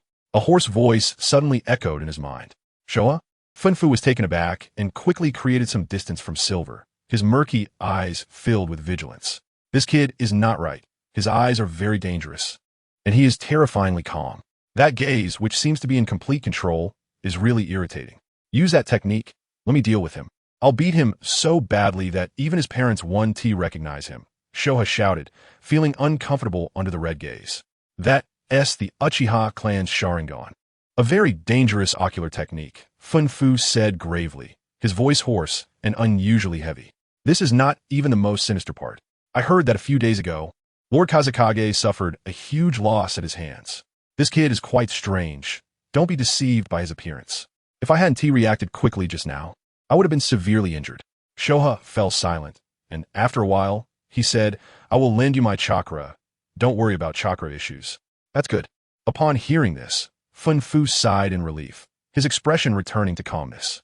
"Use that, and take him down in one hit." Shoha's murderous intent surged within Funfu's mental world. Indeed, it was not suitable to drag this out. With a serious expression, a cold light flickered in Funfu's eyes as a large amount of chakra erupted from his body, coalescing into a black energy ball in his hand. As the black sphere materialized, the surrounding space fell into silence. The leaves in the courtyard turned yellow in an instant, as if some mysterious force had eroded their vitality. "Tail beast bomb?" Silver raised an eyebrow, becoming vigilant, his expression suddenly extremely stern, deciding strike first. At his current level, being hit by the tailed beast bomb would mean certain death. Fire release, great fire dragon technique. A fiery dragon head roared out, charging straight at Funfu. Useless. Funfu chuckled lightly, watching the fire dragon approach with calmness. To his astonishment, a hand completely made of tailed beast chakra burst forth from his back. Bang! The powerful arm punched out, and the fire dragon could not withstand the immense force, collapsing into countless sparks. Ha ha, young man, don't waste your efforts. This single technique cannot harm you at all, unless you use several fire dragons at once. Is that so? Then thank you for the reminder. With a strange smile, Silver straightened his thumbs and formed another hand sign. Tiger. Swish, swish, swish. Several fire dragons flew out in succession, surrounding Funfu from all directions. This damn kid. Funfu's expression changed drastically. His chakra erupted, and several tailed beast chakra arms quickly extended from his back again. Bang, bang, bang. The incoming fire dragons were once again ruthlessly shattered by the chakra arms, extinguishing the flames and revealing a startled Funfu. At that moment, his old face turned green, glaring fiercely at Silver. Looking at that wicked smile, he felt that face was especially deserving of a beating. Buzz, buzz, buzz. Just then, a violent whirlwind surged from the front of the tailed beast bomb, snapping nearby trees in half and destroying buildings. The light of destruction descended. The rapidly spinning sphere radiated a chilling power. Is it finally about to be completed? A cunning smile crept onto Silver's lips, as the spiritual pressure he had been gathering for a long time was also ready to be unleashed. I'm afraid this one strike will drain all my spiritual pressure, but it's okay. Even if the spiritual pressure runs out, I can still use chakra. Silver thought to himself, cold air emanating from his eyes. Chapter 26. Losing an arm, Yin's gaze faintly focused on the malevolent tailed beast orb. Feeling the temperature drop significantly, the evil radiance gradually intensified, casting a pall of deathly silence and despair over the area. The power of the tailed beast orb was beyond imagination. Everything it touched would turn to ash. Even Shikaku, the weakest of the tailed beasts, could unleash an S-rank attack with its tailed beast orb. Destruction Path 63, with his palm directed at the separated fuck, wrapped in the tailed beast's exterior. The light in Yin's palm flickered, crackling loudly as a powerful golden light surged like lightning. Disappear, young man. Fuck's eyes glinted with malice as he threw the mini-tailed beast orb, which was about the size of his palm. It seemed insignificant, but its chakra density was frightening, reaching the level of S-rank ninjutsu. Just in time. Seeing this, Yin laughed fearlessly and unleashed the long-prepared light with all his might. Destruction Path 63, Thunder Roar Cannon. A golden beam erupted with a roar, creating a lasting straight line in the sky, piercing towards the black sphere like a golden spear. Hoo-hoo-hoo. Both Yin and Fuck were panting heavily, clearly exhausted. However, compared to the pale-faced Fuck, the young and vigorous Yin was in much better shape. From his disheveled appearance, it could be guessed that Fuck was around 60 or 70 years old, his body already worn out. Time was unforgiving. The only reason he could still fight was due to Shikaku's chakra. At the same time, the black and golden attacks collided. Boom, boom, boom. A violent explosion erupted, and a visible shockwave spread out. The royal palace of the Land of Wind trembled violently, and the ground where Yin and Fuck were battling was flattened within a 20-meter radius. Crack, crack, crack. Looking forward, the black energy sphere and the golden light continued to grind against each other, with destructive ripples spilling out, leaving the area in ruins. Even the hidden ninjas watching the battle had their internal organs shattered by the intense energy fluctuations. Get out of the way. The daimyo is under attack. Move. At the same time, the ninja stationed at the port noticed the unusual activity in the palace and rushed to support, panicking in droves, leaving only a few behind. It seems Yin and Minato succeeded. Kushina's beautiful face was filled with a relieved smile, her previously tense heart finally at ease. As she looked at the remaining Sand Village ninjas at the port, her gaze turning cold. This was the precious time that Yin and Minato risked their lives to gain. She absolutely could not let it go to waste. It seems I have lost. With a slightly stiff expression, Yin murmured, looking grim. Crack, crack, crack. The tailed beast orb and the thunder roar cannon continued to grind against each other, appearing evenly matched, but in reality, the light of the thunder roar cannon gradually dimmed, and the massive energy sphere was eroded down to just a quarter of its original size. It's still because of my lack of skill. If my spiritual pressure were a bit stronger, if my control over the destruction path were more refined, it's useless to blame the heavens. Yin's gaze reignited with a blazing brilliance. Venting his frustrations was one thing. Boom, boom, boom.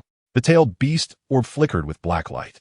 shattering the golden light with overwhelming force, turning it into countless drifting snowflakes, and then charging towards Ian with unyielding momentum. Super large-tailed beast spiral sphere. His face condensed with a solidified cold light as a massive energy sphere formed instantaneously. Ian controlled the rapidly spinning giant sphere and struck upwards. Boom, boom, boom. A massive flame erupted, and the two fierce techniques ultimately vanished into nothingness, the shockwave sweeping past Fuck's body, leaving him gasping in shock. It was actually cancelled out? How is that possible? The tail beast orb is a legitimate S-rank ninjutsu. This kid is tricky. He must have anticipated this outcome all along. Previously, he used that golden jutsu to deplete most of the tailed beast orb's power, and then came up with a technique capable of neutralizing the tailed beast orb. He had it all planned out. The one-tailed Shikaku in the spiritual world said solemnly, "Let me take over. This kid is cunning and smart. You might not be his match. And run. That kid is coming." The voice suddenly stopped, and Shikaku shouted urgently. Although Fuck was puzzled, he nodded. Just as he was about to withdraw, a blinding flash of lightning filled his entire vision, instinctively moving his body away. He suddenly felt a sharp pain in his left arm. Raikiri. Puff. The sharp white light pierced through Fuck's body, and his face instantly turned pale. A pool of blood appeared on the ground, along with a severed arm twitching and bleeding. Chapter 27. Eliminating the daimyo, Funfu gritted his teeth. His eyes reddened and filled with countless blood vessels, his old face looking even whiter, as if covered with a layer of snow. He should retreat. Continuing to fight would undoubtedly lead to his death. An old man's stamina couldn't compare to that of a vigorous young man.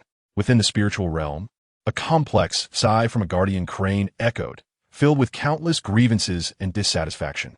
At over 70 years old, Funfu's physical coordination had declined to an all-time low. If a younger Jinchuriki were in his place, they might have avoided the previous deadly attack. He could only retreat for now. Funfu cast a deep glance at Ian, disregarding the pain all over his body, and took off running. The old man was surprisingly fast. Watching Funfu vanish like a gust of wind, Ian had no intention of pursuing him. If he killed Funfu, Sanagekir would surely hunt him down to the ends of the earth. Moreover, whether he could actually kill Funfu was also a question, as that old man might completely transform into a tailed beast, and, at that point, Ian would only be asking for trouble. Furthermore, there was something more important than chasing Funfu at the moment. Gazing at the severed, bloodied arm on the ground, Ian was incredibly excited. After ensuring no one was around, he hastily found a piece of rag and wrapped it up carefully. He then looked for a secluded spot to hide. In the farm world in his mind, Ian appeared bargaining with a girl. Is it really so worthless? This large bone is only 100 coupons? Are you robbing me? Ian complained, his gaze toward Lachine clearly changing. Lachine was speechless, feeling wronged. I'm just a program similar to what the master saw in his past life. Everything is done according to the rules. It has nothing to do with me. Even a tiny bit of powder or an entire bone, the exchange here is the same. Fine, then I'll exchange for 100 coupons. Even the smallest mosquito is still meat. I have things to do. With a wave of his hand, Ian didn't bother to argue further. After the exchange was completed, Ian emerged from the hidden room and looked at the chaotic flow of people in the palace, following some samurai and ninjas to protect the daimyo. Kushina hadn't sent the signal yet, indicating she hadn't successfully seized the ship. He decided to wait for a bit. After some contemplation, Ian abandoned the idea of escape and chose to follow this group to find the daimyo of the Land of Wind. After eliminating him, Sanagekir would inevitably suffer a heavy blow. After all, the resources for Sanagekir's military operations came from the Land of Wind, and with the daimyo dead, Sanagekir would definitely be implicated. After several twists and turns, he quietly followed the group to the outside of a secret room. Inside the room, the voices he heard made him hesitate at first, thinking it was a deceptive tactic. However, after hearing a specific line, he was 100% certain this was the daimyo of the Land of Wind. Fire release, great fire annihilation. An endless sea of fire rained down, catching everyone off guard. The ninjas and samurai guarding the daimyo's room turned into human torches, screaming in agony, a horrifying sight. Bang! Ian kicked the door open and looked at the Land of Wind's daimyo, who was frolicking with several beautiful women in the pool, instantly furious. You're still playing while I'm breaking in? Since you enjoy a hot spring so much, I'll send you to the underworld to enjoy it. Water release, drowning technique. A massive torrent of water spewed from his mouth, instantly flooding the pool where the daimyo was located. The overwhelming weight of the rushing water would forever suppress the daimyo and others underwater. In a few minutes, he would die from asphyxiation. Boom, boom, boom. The sky erupted with successive explosions, firelight scattering like fireworks. With a smile in his eyes, In quickly left the palace and raced towards the predetermined port. Once the ship was secured, Uzumaki Kushina would signal them. Not only In, but Minato, upon hearing the explosions, immediately broke free from the relentless pursuit of the fourth Kazekage and turned to charge towards the port at full speed. Chapter 28. Escape In and Wave Wind Minato retreated. And before leaving, they didn't forget to set fire to the annoying palace, with the blaze engulfing the entire capital of the Land of Wind. Quick, go find Lord Daimyo. You idiots! Looking at the towering flames in the palace, the fourth Kazekage, Raza, was filled with dread and roared in anger, feeling a chill in his heart. Where Wave Wind Minato and that Uchiha In?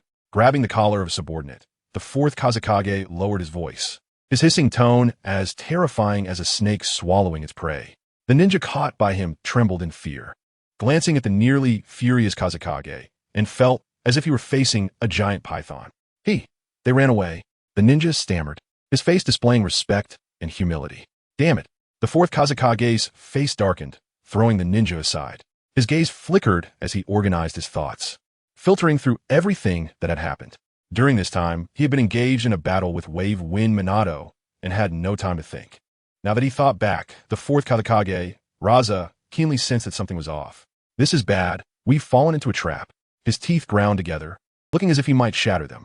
Leave the palace warriors here to put out the fire. Everyone else come with me to the port. At the port on the other side, the remaining ninjas were easily defeated by Uzumaki Kushina with a completely one-sided situation as she crushed them. How's it going? A golden flash caught Kushina's eye as she looked up to see Wave Wind Minato. Where's In? Her nose slightly wrinkled. Kushina's tone carried a hint of worry. I haven't seen him either. Wave Wind Minato shrugged helplessly.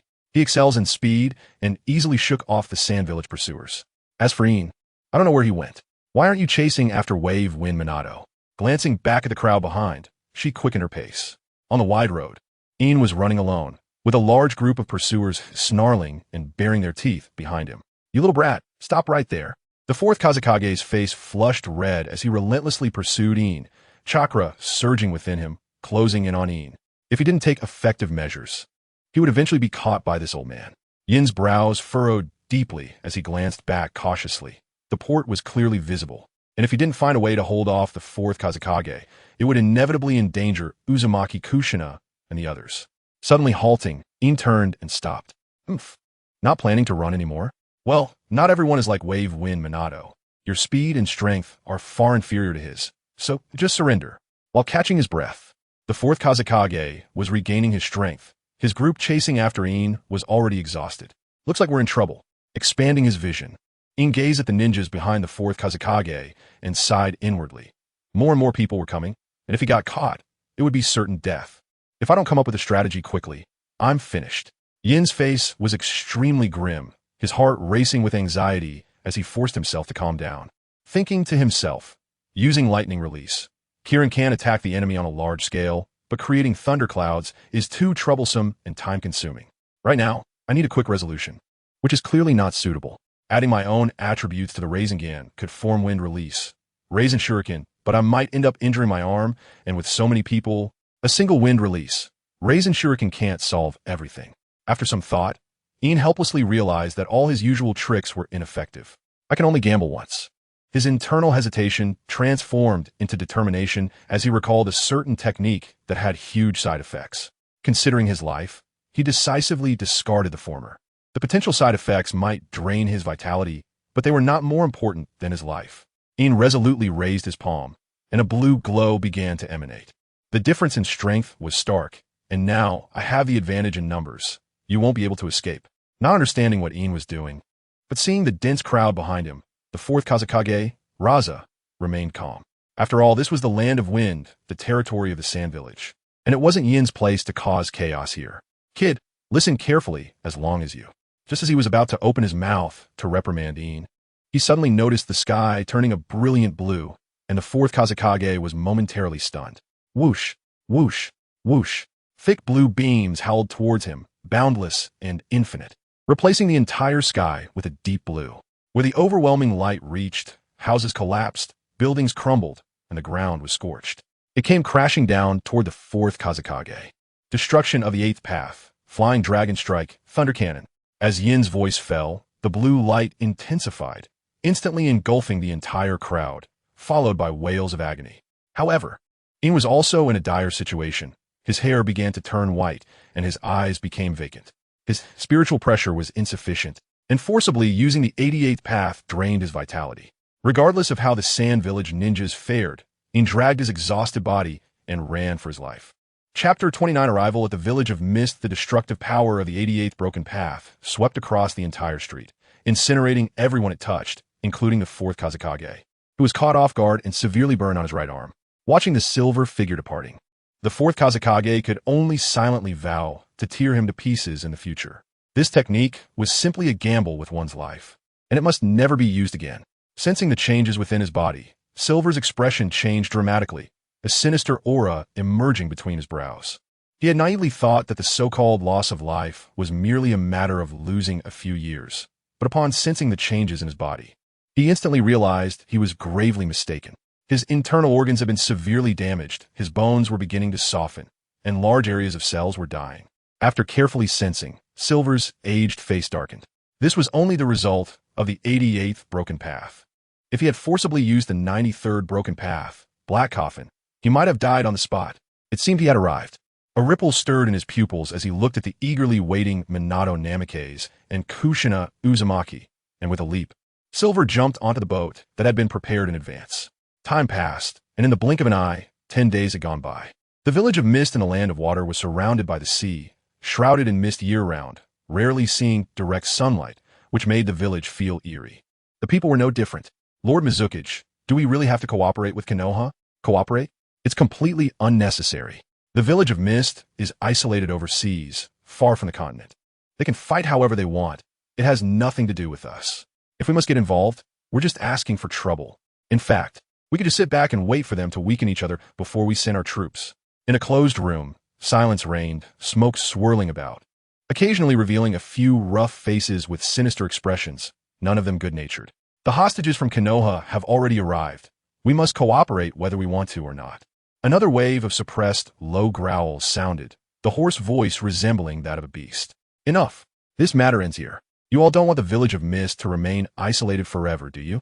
Although we are spared from the ravages of war due to geographic reasons, our development is slow, so we must cooperate with the countries on the continent.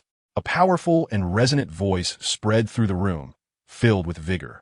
The speaker, wearing the unique hat of the Mizukage, was the current third Mizukage. But what use is a hostage from the Uchiha clan? If they turn against us one day, Konoha can't abandon this child at any time. After all, he's just a pawn. In the face of absolute interests, nothing can be relied upon. No, everyone be quiet. In Mizukage's office, the third Mizukage looked down at the high-ranking officials of the village of Mist, a confident smile on his face. I've already sent someone to investigate. The child who came over is no ordinary person. He is the biological brother of the current clan leader, Uchiha Fugaku. At just 12 years old, he activated the 3 tomoe Sharingan and has dealt heavy blows to Sunagakure multiple times, even causing significant losses to the 4th Kazekage, Rasha. Is someone like him just a pawn? Absolutely not. What a joke. Do you think Akage is just a lowly ninja? He's just a 12-year-old child. A 12-year-old who can leave the 4th Kazekage helpless? That's a ridiculous joke. Even Uchiha Madara wasn't such a monster 12. The rumors nowadays are increasingly unreliable, lacking even the most basic credibility, vulgar. The Mizukage's office became chaotic, filled with the noisy arguments of various powerful figures, while Silver and the others set foot on this unfamiliar land, the village of Mist, with the esteemed guests from Konoha arriving. The village of Mist naturally welcomed them with courtesy, sending high-ranking officials to greet Silver and the others, with the sound of gongs ringing loudly, creating a lively and joyful atmosphere. Of course, all of this was just a prelude to cooperation, first to elevate the atmosphere. In the Mizukage's office, 3 unfamiliar figures appeared. Undoubtedly, these 3 were Silver, Minato Namikaze, and Kushina Uzumaki, the 7 ninja swordsmen of the Mist. Gazing at the 7 figures sitting on the sofa, Silver speculated quietly. These people all had looks that were far from flattering. Each one exuded a fierce aura, radiating overwhelming, killing intent. And every one of them surrounded by a suffocating sense of danger. Looks like a bunch of fools. Silver sneered inwardly, while secretly observing the third Mizukage. There was little information about him, making the third Mizukage extremely mysterious. At first glance, the third Mizukage gave an impression of kindness and benevolence, lacking any sharpness. Quite similar to the third Hokage, with a gentle temperament. Anyone who could become a Kage was certainly not an ordinary person. His ability to conceal himself so well indicated an even more terrifying depth. Silver remained on guard, knowing that his purpose for coming to the village of Mist was to assassinate the third Mizukage. Once he eliminated him, he could obtain the bones of Admiral Akainu. No matter who you are, your head is mine. Chapter 30. The troublesome alliance to achieve greatness in one step. All I need to do is take the head of the person in front of me. Let's wait for now. After all, I must stay in the hidden mist village as a hostage, and there will be plenty of opportunities. Remembering the unfathomable strength of the leaders from each village, Silver's thoughts quickly extinguished. Even the lecherous third Hokage was extremely powerful, and this third Mizukage before me was certainly no slouch. Mizukage-sama, this is Kushina Uzumaki, and this is Silver Uchiha. I am Minato Namikaze. I believe the three of us have come here with a purpose that Mizukage-sama understands. Minato said with a gentle smile as he took off his backpack and pulled out a sealed scroll. This is the proposal for our alliance. As long as Mizukage-sama signs it, the Hidden Mist Village and the Leaf Village will be in a state of alliance.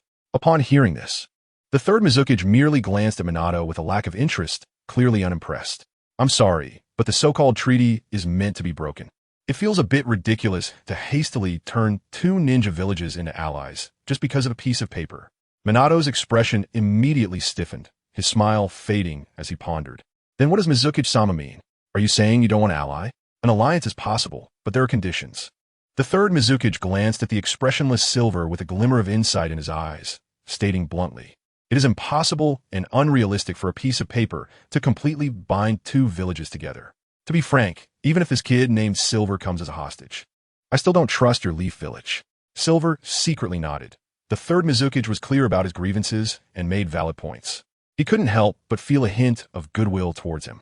Just as he was about to speak, the third Mizukage's sudden remark nearly choked Silver. "Unless this kid can marry my daughter, I can't agree to your alliance." Once the two sides intermarry, this transaction would undergo a qualitative change. I oppose. Kushina Uzumaki was taken aback, feeling extremely awkward. She didn't even know why she had impulsively stood up to oppose, as if it were a reflex. The other person opposing was naturally Silver. "Hey, kid, don't be in a hurry to refuse. My daughter is very beautiful." The third Mizukage shot Silver's satisfied look and got straight to the point. "This isn't my idea, but a suggestion from the village's higher-ups. Only in this way can we cooperate without worries. Of course, if you're unwilling, I can look for someone from the Cloud Village." Upon hearing this, Minato's expression darkened immensely. This was an outright threat. "Stop trying to scare us. The ambitions of the Cloud Village are well known. Villages that have cooperated with the Cloud Village in the past have all been forcefully swallowed up. Is the Hidden Mist Village not afraid of bringing a wolf into the house?" Silver stepped up to further dismantle the proposal, sneering. "Even if Mizukage-sama wants to cooperate with the Cloud Village to gain some benefits in this great war, I believe the Cloud Village must have proposed harsh conditions, such as demanding the Hidden Mist Village to hand over tailed beasts." Crunch! The intelligence tightly gripped in his hand turned to dust, and the third Mizukage's expression darkened with clouds. After giving Silver a deep look, the third Mizukage said with disgust, "What you said is correct. The Cloud Village indeed proposed such barbaric conditions to me. Just thinking about the third Raikage face makes me sick. Among the 5 great nations, the Cloud Village is the most barbaric and unreasonable. So, you are settling for less and wanting to cooperate with the Leaf Village? In that case, I ask Mizukage-sama to show genuine sincerity. I do not want to hear those unreasonable conditions a second time." Having received the task to kill the third Mizukage from Akatsuki, how could Silver kill him if he became his son-in-law? I am serious, and I'm not joking. The marriage is a decision made by the village's higher-ups. And you and my daughter are of similar ages, talented and beautiful, with outstanding abilities. You're a perfect match. The third Mizukage looked at Silver with shining eyes. "I'm sorry. Thank you for the compliment, Mizukage-sama, but I refuse," Silver replied firmly, his tone unwavering, giving off an impression of someone who had made up his mind.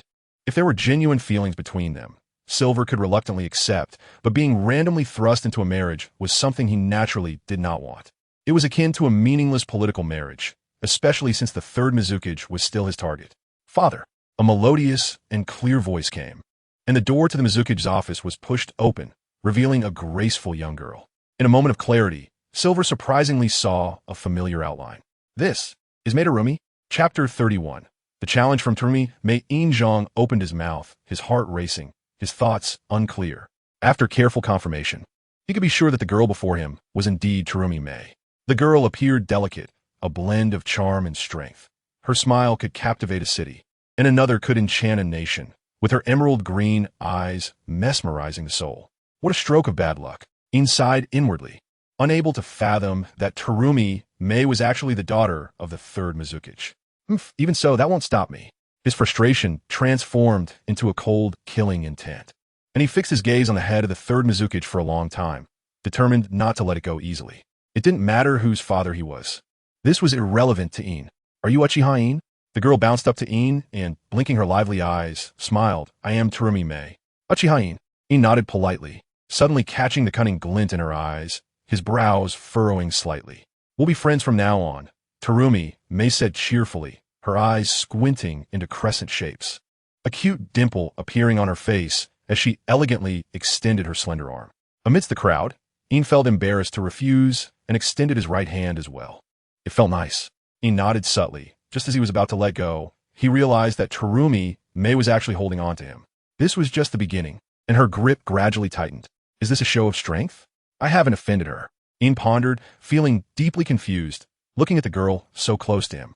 Thinking, could it be that she heard about my refusal of the marriage proposal and wants to teach me a lesson? At this moment, that seemed to be the most likely possibility. I want to duel with you, Terumi Mei exclaimed, her eyes spinning with excitement. Don't mess around, the third Mizukage said sternly. Hearing this, Een quietly looked at Terumi Mei, sighing inwardly that children indeed love to compete.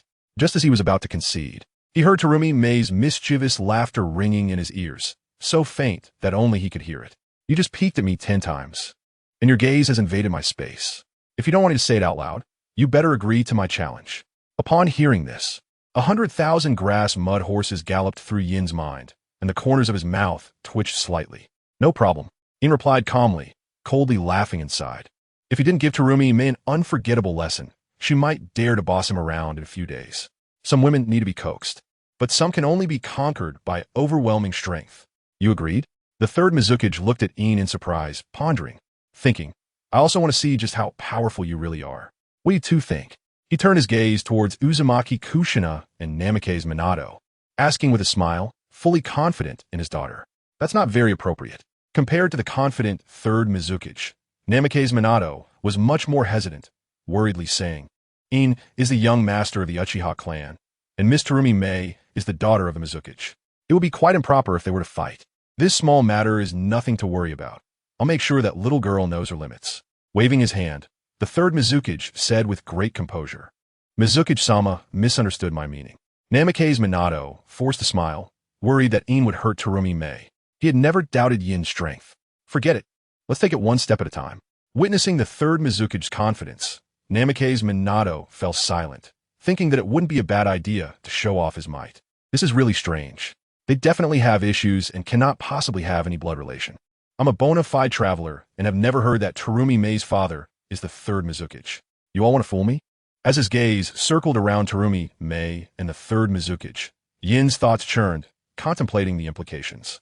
Chapter 32. Midnight Assassination. Quietly observing Namikaze Minato and Uzumaki Kushina. Neither of them suspected Terumi Mei's identity. Perhaps to them, it was normal for the Mizukage to have a descendant. After all, not everyone is like Een, who has a background from another world and can foresee the future. Let's see what tricks you have up your sleeve. With his thoughts restrained, Een decided not to think too much.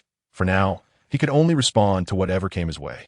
After some casual conversation, the third Mizukage finally arrived to prepare accommodations for Een and the others as night fell. Kirigakure is a dormant volcanic island, rich in hot springs.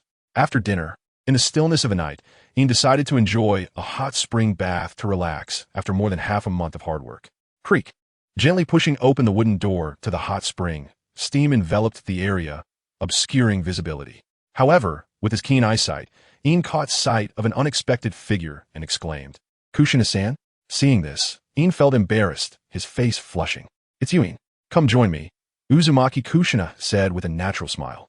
Upon hearing this, a hint of surprise flashed in Yin's eyes. After a long moment, he stiffened. It was quite common for men and women to bathe together in this war-torn world.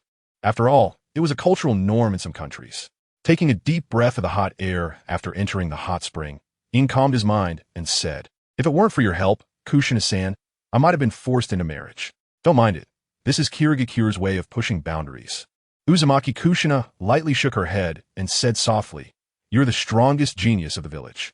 Although Lord Hokage requires you to stay as a hostage, if possible, Minato and I will definitely take you away." Yin's expression stiffened as he said earnestly, "I am very grateful." Although he said this on the surface, he actually felt indifferent inside. His current strength was still insufficient. After reaching a certain level, he would leave Konohagakure. The peaceful atmosphere of Konoha was not suitable for him. As the night grew colder and the wind howled, he returned to the inn to rest after his hot spring bath. A wave of fatigue washed over him, and as soon as he lay down on the bed, he fell into a deep sleep. Time passed, and soon it was midnight. Swish, swish, swish. Sharp sounds of cutting through the air approached. The sound of daggers slicing through the void was chilling. "You want to kill me?" With his eyes closed, Ian suddenly opened his 3 tomoe Sharingan. The dark space looked particularly eerie, and he clearly captured various shurikens approaching him. Swish! He avoided the lethal attack by swiftly sidestepping. "Who are you?" In his eyes, the crimson light swirled as Ian saw the outline of the attacker. "Terumi Mei? I have no grudges against you. Why do you want to kill me?" A sinister light surged in his gaze as Ian suppressed the expanding killing intent. He still had many questions to ask. "Right now, there's no grudge, but tomorrow there will be. Who would want to marry someone like you?" Terumi Mei complained with dissatisfaction, her words filled with resentment. Sure enough, something was off. I knew they weren't father and daughter. Although the fleeting killing intent was subtle, Ian keenly sensed that a biological daughter wouldn't display killing intent toward her father. "You want to kill me?" A smirk of scheming appeared on Yin's face as he teased. "That's fine, but if we fight here, it'll definitely attract attention. Let's find another place, of course, if you're not afraid of dying." With that, Ian vanished like a gust of wind. "Am I afraid of you?" Terumi Mei sensed the provocation in Yin's tone and unhesitatingly followed him. She was also a proud daughter of heaven, possessing 2 different bloodline limits. Losing wasn't shameful, but if she let someone scare her into not daring to pursue, how would she face others in the future? Chapter 33. Easy suppression. As night fell, the distant waves continually crashed against the reefs surrounding the island, producing a thunderous sound and splashing up huge sprays of water, quite a spectacular sight. However, neither Koizumi Mei nor Jin had the leisure to appreciate it. This place was far from the center of the hidden mist village, rarely visited by people. Koizumi Mei definitely knew of the conspiracy at play. Gazing at the girl about 10 meters ahead, Jin thought to himself, "The so-called competition is clearly a deliberate delay. I really don't know what the third Mizukage is plotting." With a frown, Jin was sure there was a conspiracy. The girl named Koizumi Mei, his troublesome marriage partner, definitely had issues too. "I heard that the ninjas of your Uchiha clan are skilled in fire release, while our ninjas from the Hidden Mist Village happen to excel in water release. It seems I am your natural enemy," Koizumi Mei said with a playful smile, confident in her abilities. Water and fire are 2 incompatible elements, but which can suppress the other depends on the user. Jin remained non-committal, but then changed the subject, his face cold and exuding a chill, his dark pupils beginning to undergo a dramatic transformation. "However, compared to fire release, I am better at using the Sharingan." The 3 tomoe spun, and under the black night sky, Jin's vision was exceptionally clear. Fire release, great fireball technique. A scorching large fireball shot forth from his mouth, seamlessly executed from the hand seals to the release. Koizumi Mei didn't even have time to see the hand signs clearly. His hand sign speed is so fast. Is this kid really only 12 years old? He doesn't look like a novice at all. Koizumi Mei's pretty face was filled with surprise, and she couldn't help but think as she witnessed the fireball approaching. She immediately retaliated with her strongest move. Water release, exploding water colliding wave. A massive water sphere was also expelled from her lips, clearly larger than the approaching great fireball, showcasing formidable power. Bang, bang, bang. The 2 spheres inevitably collided, and the water release easily extinguished the blazing fireball, creating a large amount of steam, making the already murky night even more obscured. Koizumi Mei couldn't tell where Jin was anymore. "I can't see him." With her brows furrowed, Koizumi Mei remained on guard. her gaze darting around in search of Jin's movements. Swish, swish. An unusual sound came from the left. Koizumi Mei swiftly countered by shooting out numerous shuriken. Bang, bang, bang. Jin was hit all over, daggers piercing his heart, making him look like he was dead. But Koizumi Mei remained calm. This was merely a test, a substitution technique. Fire release, great fire dragon technique. A steady low shout came from behind, and a searing fire dragon charged towards her. I knew you wouldn't die so easily. Koizumi Mei remained unperturbed, her gem-like pupils shining brightly, her aura calm and composed as she rapidly formed hand seals. Although not as fast as Jin, it was still done in the blink of an eye. Liquid release, liquid monster technique. A mysterious liquid, thick and nearly clumped together, was expelled from Koizumi Mei's mouth. It possessed a powerful corrosive quality, instantly melting the great fire dragon upon contact. Such a trivial skill. You think you can outsmart the fourth Kazekage? This must be a fabrication from Konoha to boost morale. With a confident expression, Koizumi Mei laughed, her eyebrows dancing with excitement. Crack, crack, crack. Just then, the ground beneath Koizumi Mei suddenly exploded, and a shadow shot out from below, lunging at her with a dagger. Poof! Koizumi Mei was shocked and attempted to retreat, but it was too late. Caught off guard, she was pierced through the heart by Jin, a blood hole appearing in her chest. Her heart shattered. Unwilling to accept her fate, Koizumi Mei pulled out a shuriken and shot at Jin. Swish! Jin tilted his head and easily dodged the shuriken's edge. A little chick is still just a little chick. You're still far from it. Witnessing Koizumi Mei's unwilling expression as she fell, Jin's demeanor remained indifferent and unmoved. Just as he was about to turn and leave, Koizumi Mei's body suddenly transformed into a large puddle of water. Is this a water clone? Jin's pupils widened in shock, and he quickly scanned for Koizumi Mei's whereabouts. Poof! Jin suddenly felt a sharp pain in his neck, and, as he turned, he lost consciousness, his body becoming a headless corpse. You think you can fight me with that? You underestimate me too much. A coolly smug girl stepped out from behind, her face filled with disdain. It was Koizumi Mei. If you die, I'll be free as well. Blame your fate. Glancing indifferently at Jin's body, Koizumi Mei brushed past him. At that moment, a shining figure descended from the sky, blocking her escape route, and lightning had already locked onto her throat. It was Jin, holding Chidori. You're not dead? Koizumi Mei's mouth gaped wide enough to fit a fist, her face filled with disbelief. Dead? You still don't get it, do you? Jin glanced at Koizumi Mei with a disinterested expression, speaking softly. That's why you're still a little chick. You're too far off. If you don't completely crush your enemy, that's not called dying. The Jin who had been killed earlier had seemingly transformed into a piece of wood. Seeing this scene, Koizumi Mei's pretty face flushed red with anger, glaring at Jin, her teeth clenched, feeling furious at his unchanging expression. This childish game ends here. Tell me why you impersonated the third Mizukage's daughter and what your scheme is in marrying me. Don't try to challenge my limits, or else. Jin deliberately shook the lightning of Chidori, his face full of threat. Chapter 34. Scaring Terumi Mei. Seeing this, Terumi Mei was furious but dared not speak. From Silver's eyes and the icy aura surrounding him, she sensed a deadly crisis.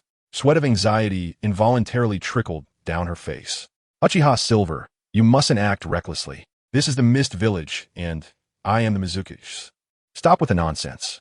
If you exhaust my patience, you will be in even greater danger. Do you want to experience what happens to a hunter who can't wait? Silver coldly asked, the light of Chidori in his hand crackling loudly, filling Terumi Mei with despair. This guy. Terumi Mei bitterly smiled, a powerless, self-mocking smile appearing on her face. She originally thought that even if she couldn't defeat Silver, she could at least exhaust his chakra and force a draw, but the harsh reality shattered her fantasies. Silver's disdainful gaze clearly indicated that he was just playing with her. I'm not the daughter of the Mizukage. The arranged competition was actually orchestrated behind the scenes by the Mizukage, aimed at delaying your departure from the Mist Village. Taking a deep breath, Terumi Mei said solemnly, better to fight for survival than to be inexplicably killed by you. It's better to take a gamble and live. The Mist Village has indeed betrayed Konoha. A flicker of realization passed through Silver's eyes, and he raised an eyebrow. Although he felt no sense of belonging to Konoha, as long as he was still under the shade of this towering tree, he absolutely could not allow Konoha to collapse. After all, it's nice to have shade under a big tree. How do you know the Mizukage has betrayed Konoha? The Mist Village should have been well prepared. In fact, to perform this grand play, those who used to oppose Konoha have even been imprisoned, Terumi Mei said, Her curiosity piqued as she noticed Silver's certainty. It's simple, because they are acting too normal. Sometimes a flawless performance is a flaw in itself. Silver's voice carried a hint of magnetism. Perhaps because Terumi Mei was willing to tell the truth, he felt more relaxed and explained. During the First and Second Shinobi World Wars, Konoha and the Mist Village had conflicts, and both sides have harbored grudges for a long time, like fire and water. Konoha could kill Mist Village ninjas, and their descendants are still alive today. They wouldn't welcome us with open arms. The enmity between parents cannot be easily forgotten. And the people I encountered along the streets were all smiles, very friendly, which actually indicates they have problems. Besides, there's one more important factor. The inn we stayed at today, the shop owners and staff are not normal. If I'm not mistaken, they should be disguised Anbu ninjas. You don't need to rush to deny it, because ninjas like us often handle kunai, so we have calluses on our palms, but those shop assistants don't. That doesn't mean they aren't normal. Terumi Mei raised her voice. No, it's precisely because they aren't that I suspect them. Silver's gaze was sharp as he analyzed. Their behavior is even stranger. They have friendly faces, but a person's aura doesn't lie. As shopkeepers and staff, they should be filled with the smell of copper. Yet those few didn't have it, and their work was extremely meticulous, as if they had undergone training. And what I can't let go of is, Miss Terumi Mei, don't you find it ridiculous? If you were the village's shadow, would you arrange to host esteemed guests in the foothills outside the Mist Village? Saying it's for the scenery and to relax is complete nonsense. That old fox is clearly afraid we might take the opportunity to attack or get into a fight and harm innocent villagers. Casting a cold gaze toward the Mist Village, Silver sneered, perhaps the third Mizukage, that old fox, is currently relocating the villagers in preparation for the upcoming war. You. Terumi Mei open her mouth, speechless, and after a while, she exclaimed in surprise, it's rare to see someone as observant as you. There's nothing remarkable about it. There are too many people who are detrimental to me. I just learned to be cautious. Silver replied lightly, then sternly asked, quickly answer my question. If you exhaust my patience, your life won't be guaranteed. You. Terumi Mei stomped her foot, her expression rapidly changing, and said coldly, then come and kill me. If you kill me, you'll never know the truth. Are you trying to force me? Silver raised an eyebrow. A playful smile on his face as he looked at the somewhat smug Terumi Mei, and said in a teasing tone, do you know there's a method called better to be dead than alive? The devilish smile made Terumi Mei shudder, and her face turned pale as she asked unnaturally, what do you want to do? This is the Mist Village. Hearing this, Silver immediately scoffed and lewdly said, anyway, we're going to have a marriage alliance. The weather today isn't good, and coincidentally, I'm not in a good mood either. How about I take care of you ahead of time? I'm also a person who keeps promises and a lovesick fool. As long as you obediently follow my orders, I might let you go this time. Who would have thought a heavy rain would come and extinguish my plans? Now I can only go all out. His words frightened Terumi Mei, turning her face pale as she looked at Silver, whose eyes glowed ominously. Seeing Terumi Mei shivering, Silver couldn't help but chuckle as he began to unbutton his clothes. Stop. I'll talk. Terumi Mei, feeling a chill all over, quickly said, I don't know the specific details, but I can confirm that the third Mizukage is allied with the ninjas of the Cloud Village. In reality, this alliance plan is just a pretense to lure you all to the Mist Village, and then the two villages will join forces to wipe out Konoha. Chapter 35, Threat. Hearing this, Yin's heart sank as he recalled the colossal presence of Yunin Village, and he couldn't help but shudder. The combat power of this ninja village was beyond imagination, overwhelmingly strong. There were even rumors that the current third Raikage could suppress the Eight Tails with his own power.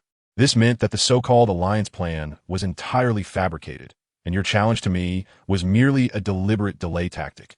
Waiting for the ninjas from Yunin Village to arrive in Kirigakure, where you would ambush us together and annihilate us.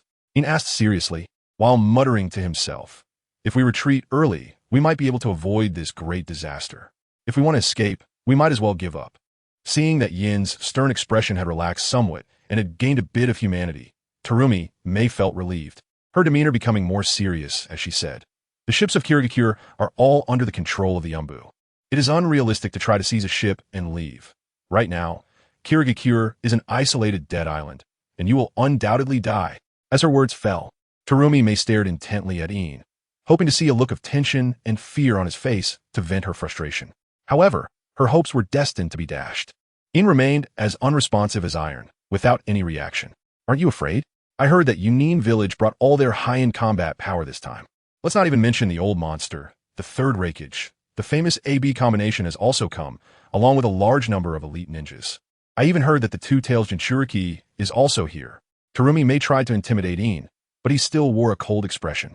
Yin's eyes, devoid of waves, finally let out a sigh. I am definitely afraid, but do you think that those wolves and tigers will let me go? Obviously not. Since that's the case, I can only fight with all my might. How accurate is your intelligence source? Chidori unleashed a dazzling lightning flash again as Yin threatened. Of course, during this period of impersonating the Mizuki's daughter, I gathered a lot of information.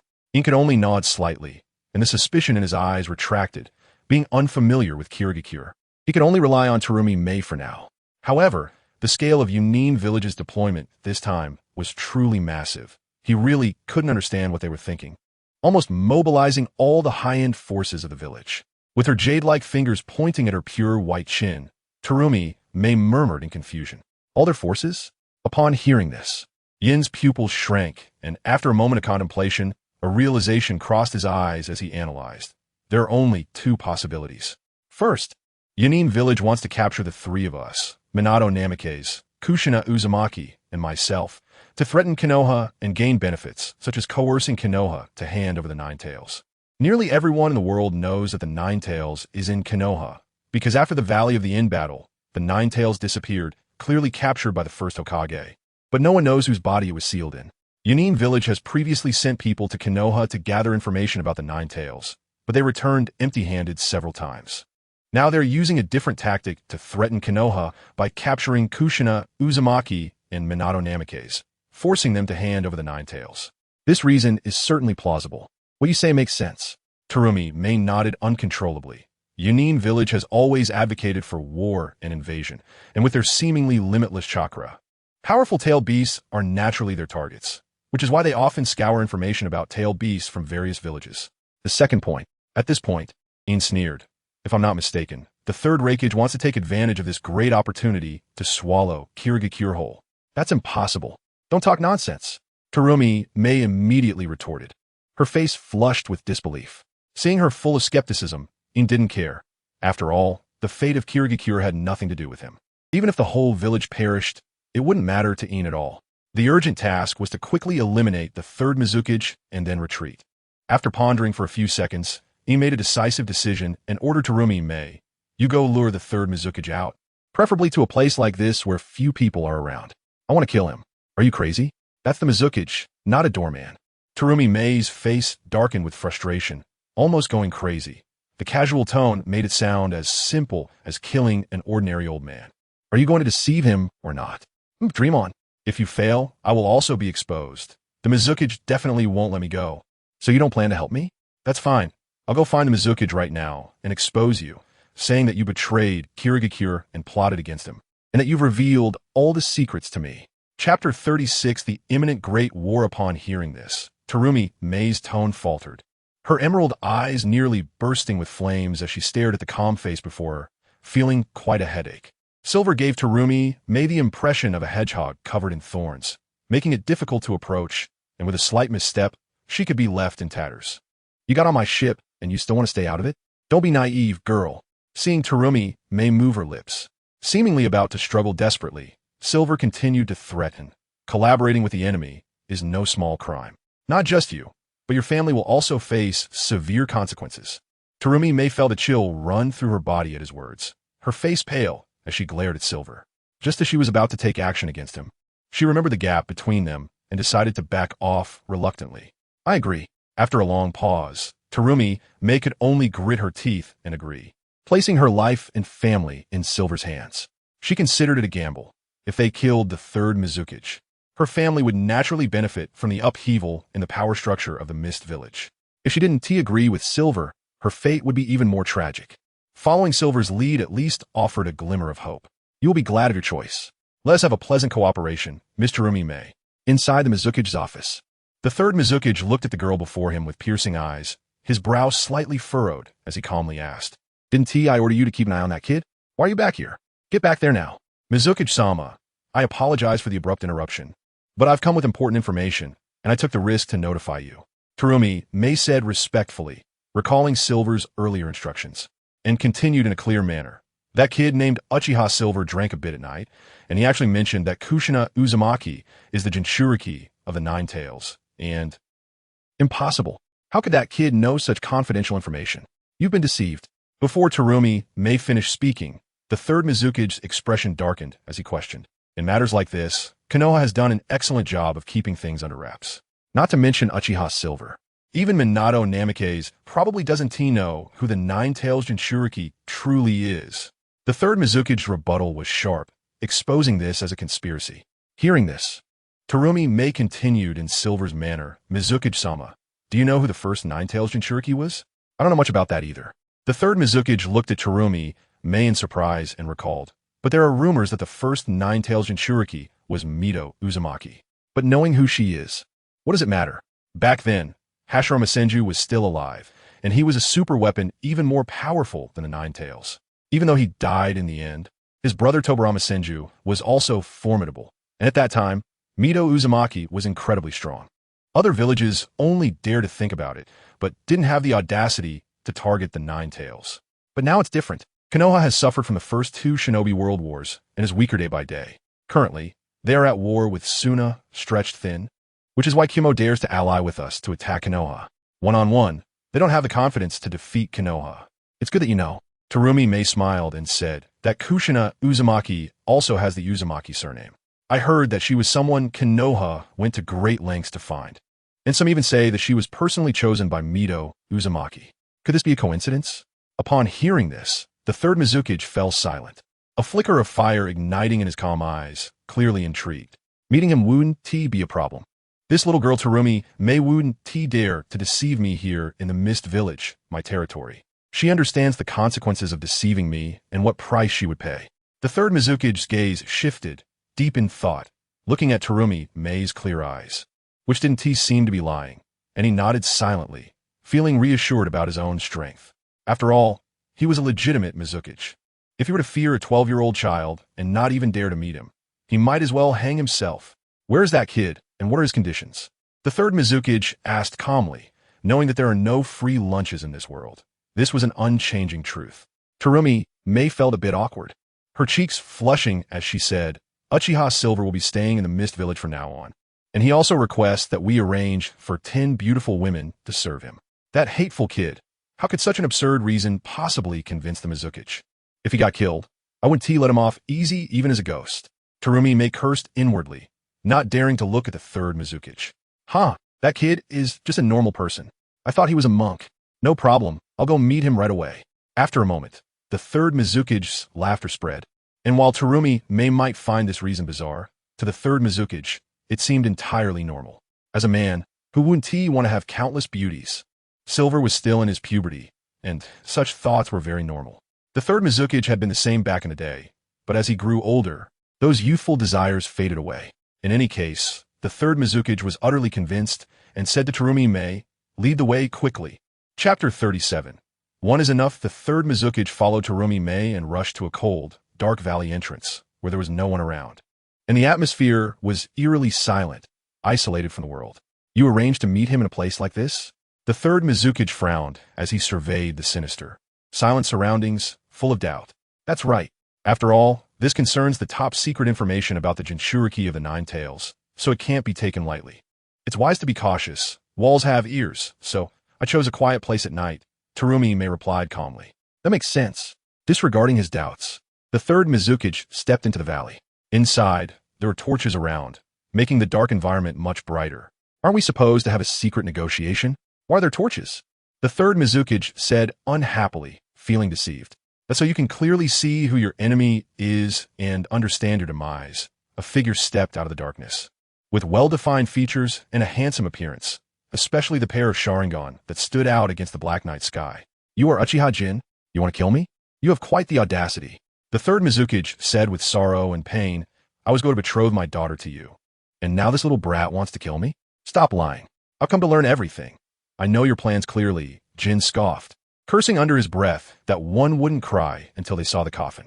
Upon hearing this, the third Mizuki's face changed dramatically, turning red with anger as his sad expression twisted.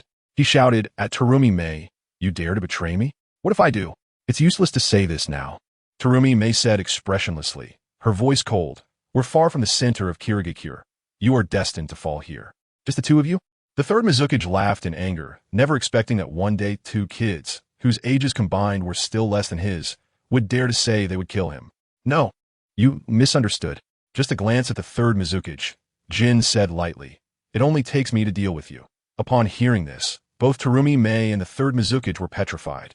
The latter was furious. As a village leader, to have a mere 12-year-old brat declare he would kill him was a blatant insult.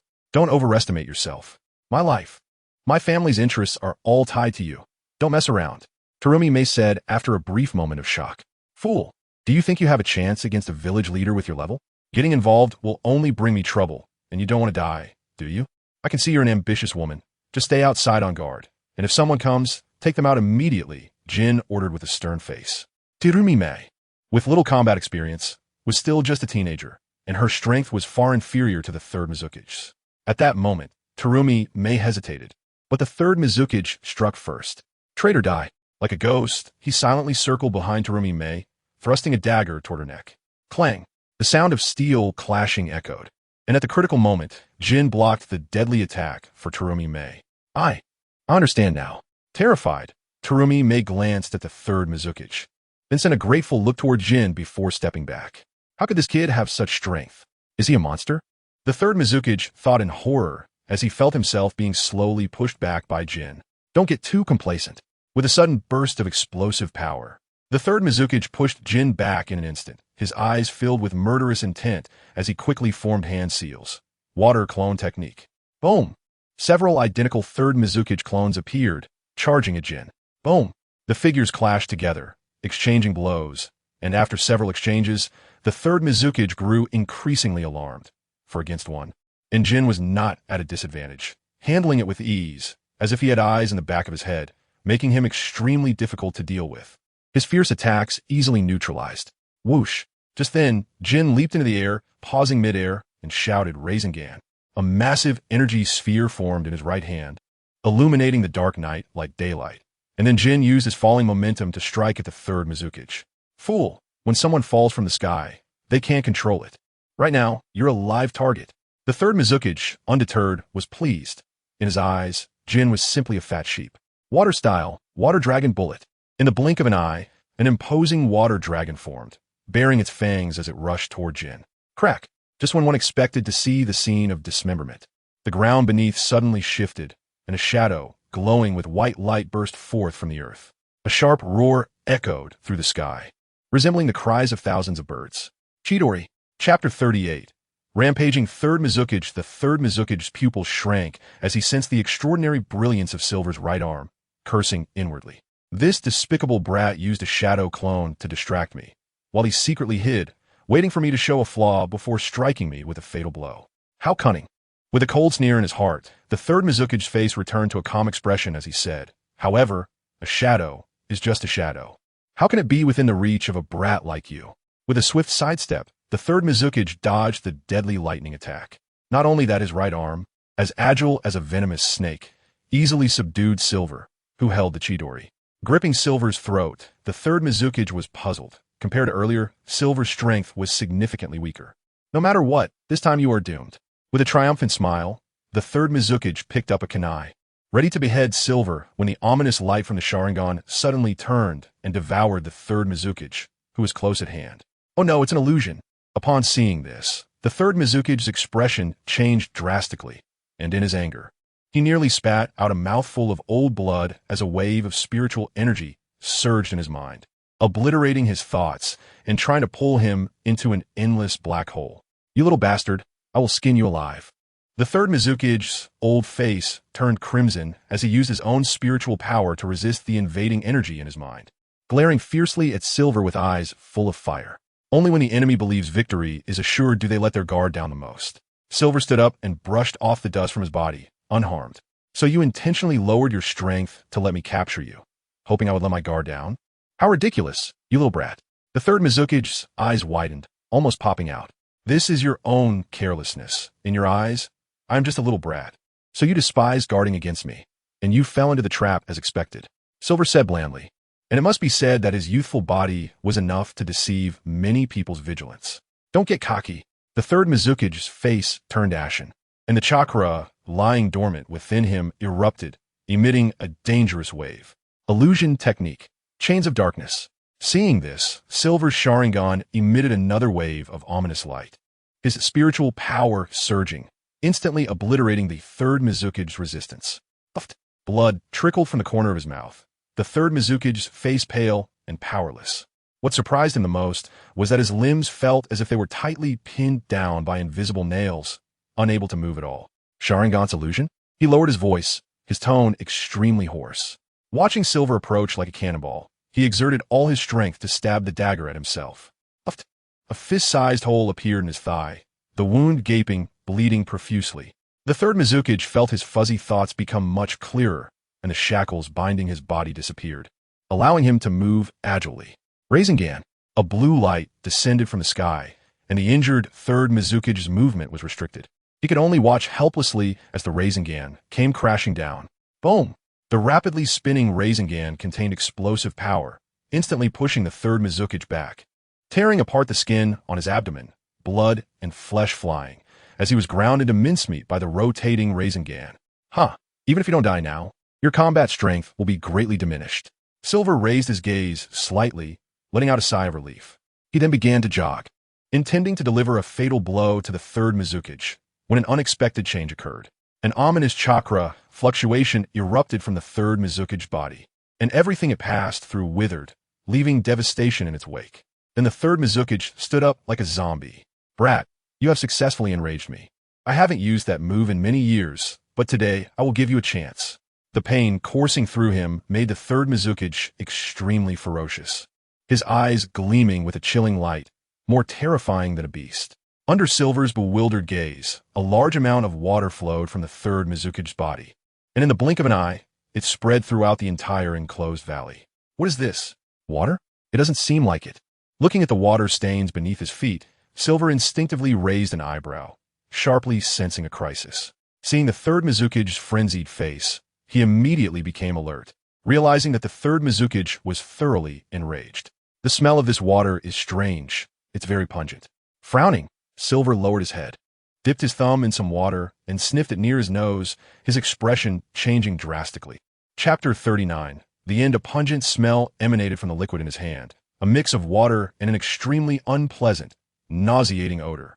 This was actually oil. Looking at the third Hokage's grim expression, Silver's vigilance increased dramatically. He scanned the entire valley, realizing it was filled with this special oily liquid. It seems you've noticed, the third Hokage said lightly, seeing Silver's rare panic. Out of mercy for your impending demise, I'll tell you this technique is called Steam Danger Explosion. It was taught to me by the second Hokage. I am also from the Kirigakure clan. Do you know why the second Tsuchikage from Iwagakure is bound in bandages? It was this technique that burned him all over. Silver remained silent, calmly observing the scene before him, neither sad nor happy, contemplating his countermeasures. The range covered the entire valley, meaning he had no chance to escape and could only endure. At this thought, Silver's heart trembled. He had many offensive ninjutsu, but he wasn't well-versed in defensive techniques, and he didn't even fully understand them. This technique was very dangerous. If he wasn't careful, he might actually fall here today. Fixing his gaze on the third Hokage, Silver remained unblinking, secretly gathering chakra within himself. Screech! A strange roar suddenly came from ahead. He looked up to see 5 or 6 figures, all water clones made entirely of oil and water. Hud, hud, hud. The water clones rushed towards him, clearly under some kind of special control, all charging at Silver. This is dangerous, Silver frowned, observing the red glow of the running clones, as if they were barrels of gunpowder, emanating waves of destruction. Whoosh! He quickly moved back, decisively pulling away from them. Boom, boom, boom.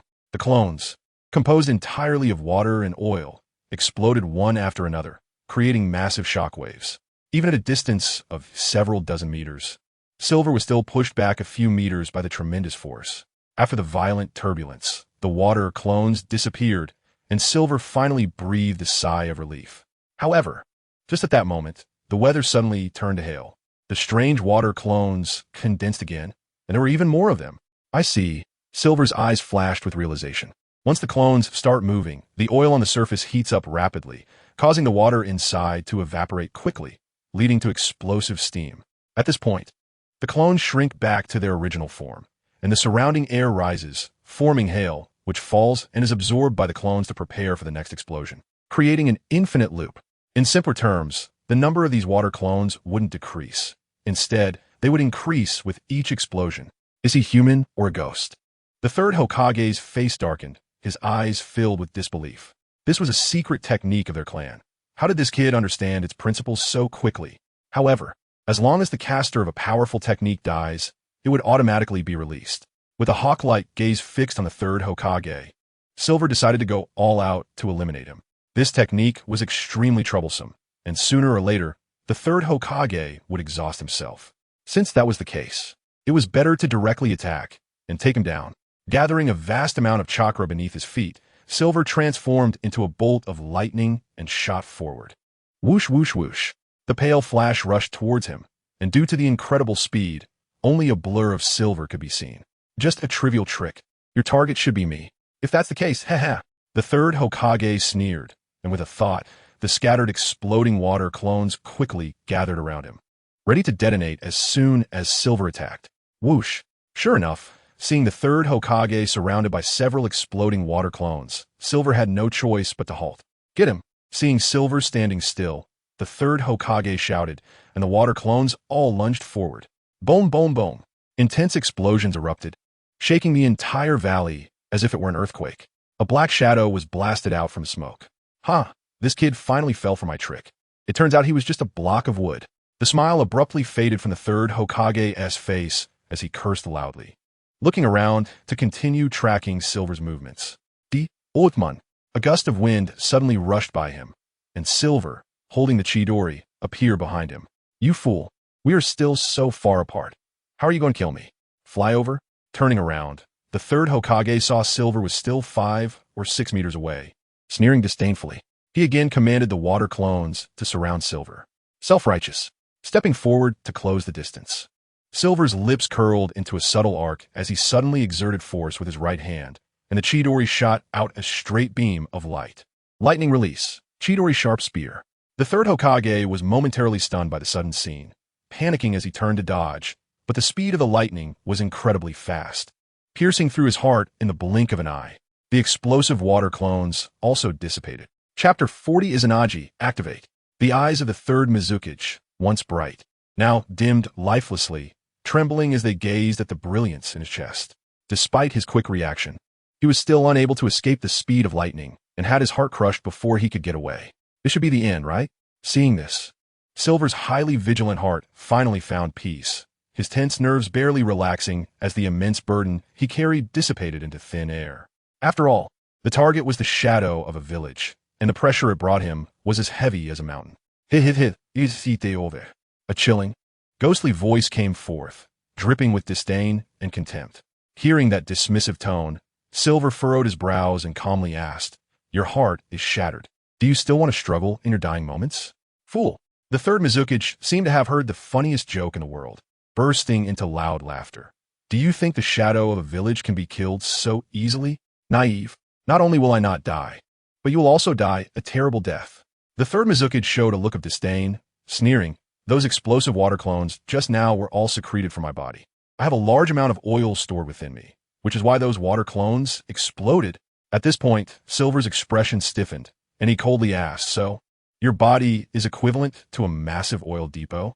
That's right, kid. I can't deny your exceptional intelligence.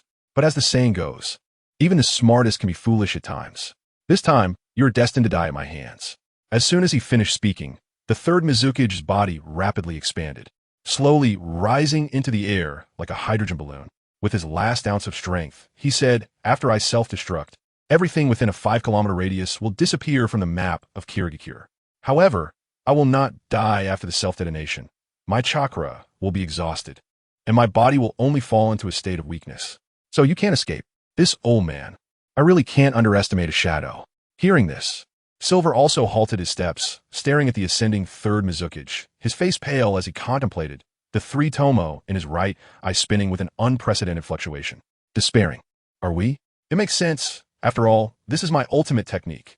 Shifting his gaze from Silver, the third Mizukage formed a hand seal with one hand and shouted, Explode for me. Boom, boom, boom.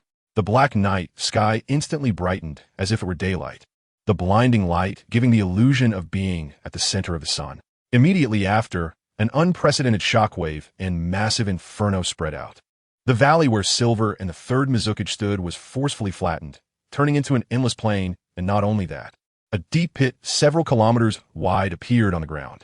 Even the dark sky was pierced with a large hole. The entire Kirigakure trembled violently, or rather, it would be more accurate to say the entire island shook. Cough. The kid should be completely dead now, his chakra completely exhausted. Moving even a little would be difficult. Sigh. It seems I can only wait for the people of Kirigakure to take me away. Dragging his burdened body to the ground. Due to the explosion's overwhelming power, the affected ground had not even left behind any stones. Everything was disintegrated by the overwhelming force. What a pity for that kid's Sharingan. Otherwise, TSK, forget it. Anyway, we're going to ally with Kumogakure to attack Kanehagakure, so I'm not worried about not having Sharingan. The third Mizukage smiled as he reflected. As a shadow of a village, he could let go and take hold. Whether Kumogakure could obtain Sharingan, I don't know. But I can be sure that you, Kirigakure, definitely won't. Rasengan. Under the night sky, a spiral of light surged from behind, catching the third Mizukage off guard as he was easily hit. Puff! The rapidly spinning sphere was incredibly powerful, directly embedding itself into the third Mizukage's abdomen, leaving a massive blood hole that pierced through him entirely. His internal organs turned to blood foam. Why you actually didn't die, and you're still completely fine? Trembling, he turned his head, only to see Silver, who was unscathed, the only oddity being that his right eye was sealed and had turned into a white eyeball. Puff! Silver had no time to respond to the third Mizukage. A kunai directly severed his head, the body separating, with his abdomen forcibly pierced by the Rasengan, resulting in a tragic end. Puff! Rushing to the side of the third Mizukage, Silver severed a piece of his hand bone, wrapped it in a cloth, and then turned to flee. After running a dozen meters, he suddenly turned back, looking at the third Mizukage, who still had not closed his eyes in death. Silver fled straight away, the void only lingering with a few words. The technique is called Izanagi, one of the ultimate ocular techniques of the Uchiha clan, sacrificing an eye to turn all unfavorable factors into illusions. There are few who have witnessed this technique. May you rest in peace in the underworld. Chapter 41. The Bone of Akainu. A violent tremor awakened the sleeping people, who hurriedly rushed towards the loyal area. A few minutes later, the dismembered body of the third Mizukage, torn apart mercilessly, stood out prominently, shocking the ninjas from the hidden mist village who had come from all directions. Did that guy really succeed? Among the crowd, Terumi stared at the bisected third Mizukage, her mouth agape, gasping in horror, her phoenix eyes bulging as if they might pop out. To be honest, she had even planned how to escape after Silver's death. It actually happened. What despicable scheme did that kid use? Her bright eyes darted around, shining with certainty that Silver had employed a cunning tactic. Terumi had even researched Silver's background. He wasn't even a ninja, having never attended a basic ninja academy. Yet, such a miraculous feat was accomplished by a 12-year-old boy. Looking at the mountain that had been leveled, Terumi felt a wave of fear and cold sweat, unable to help but doubt how Silver had survived. The death of the third Mizukage was a blow to the entire island, akin to being struck by divine lightning. The entire hidden mist village fell into a frenzy, all starting to ponder who the mastermind was, who possessed such formidable power to kill the village's third Mizukage. Outside, chaos reigned, while Silver, unbeknownst to anyone, returned to the inn to rest. Thank goodness I ran fast. Otherwise, I would have been dismembered by the ninjas of the hidden mist village.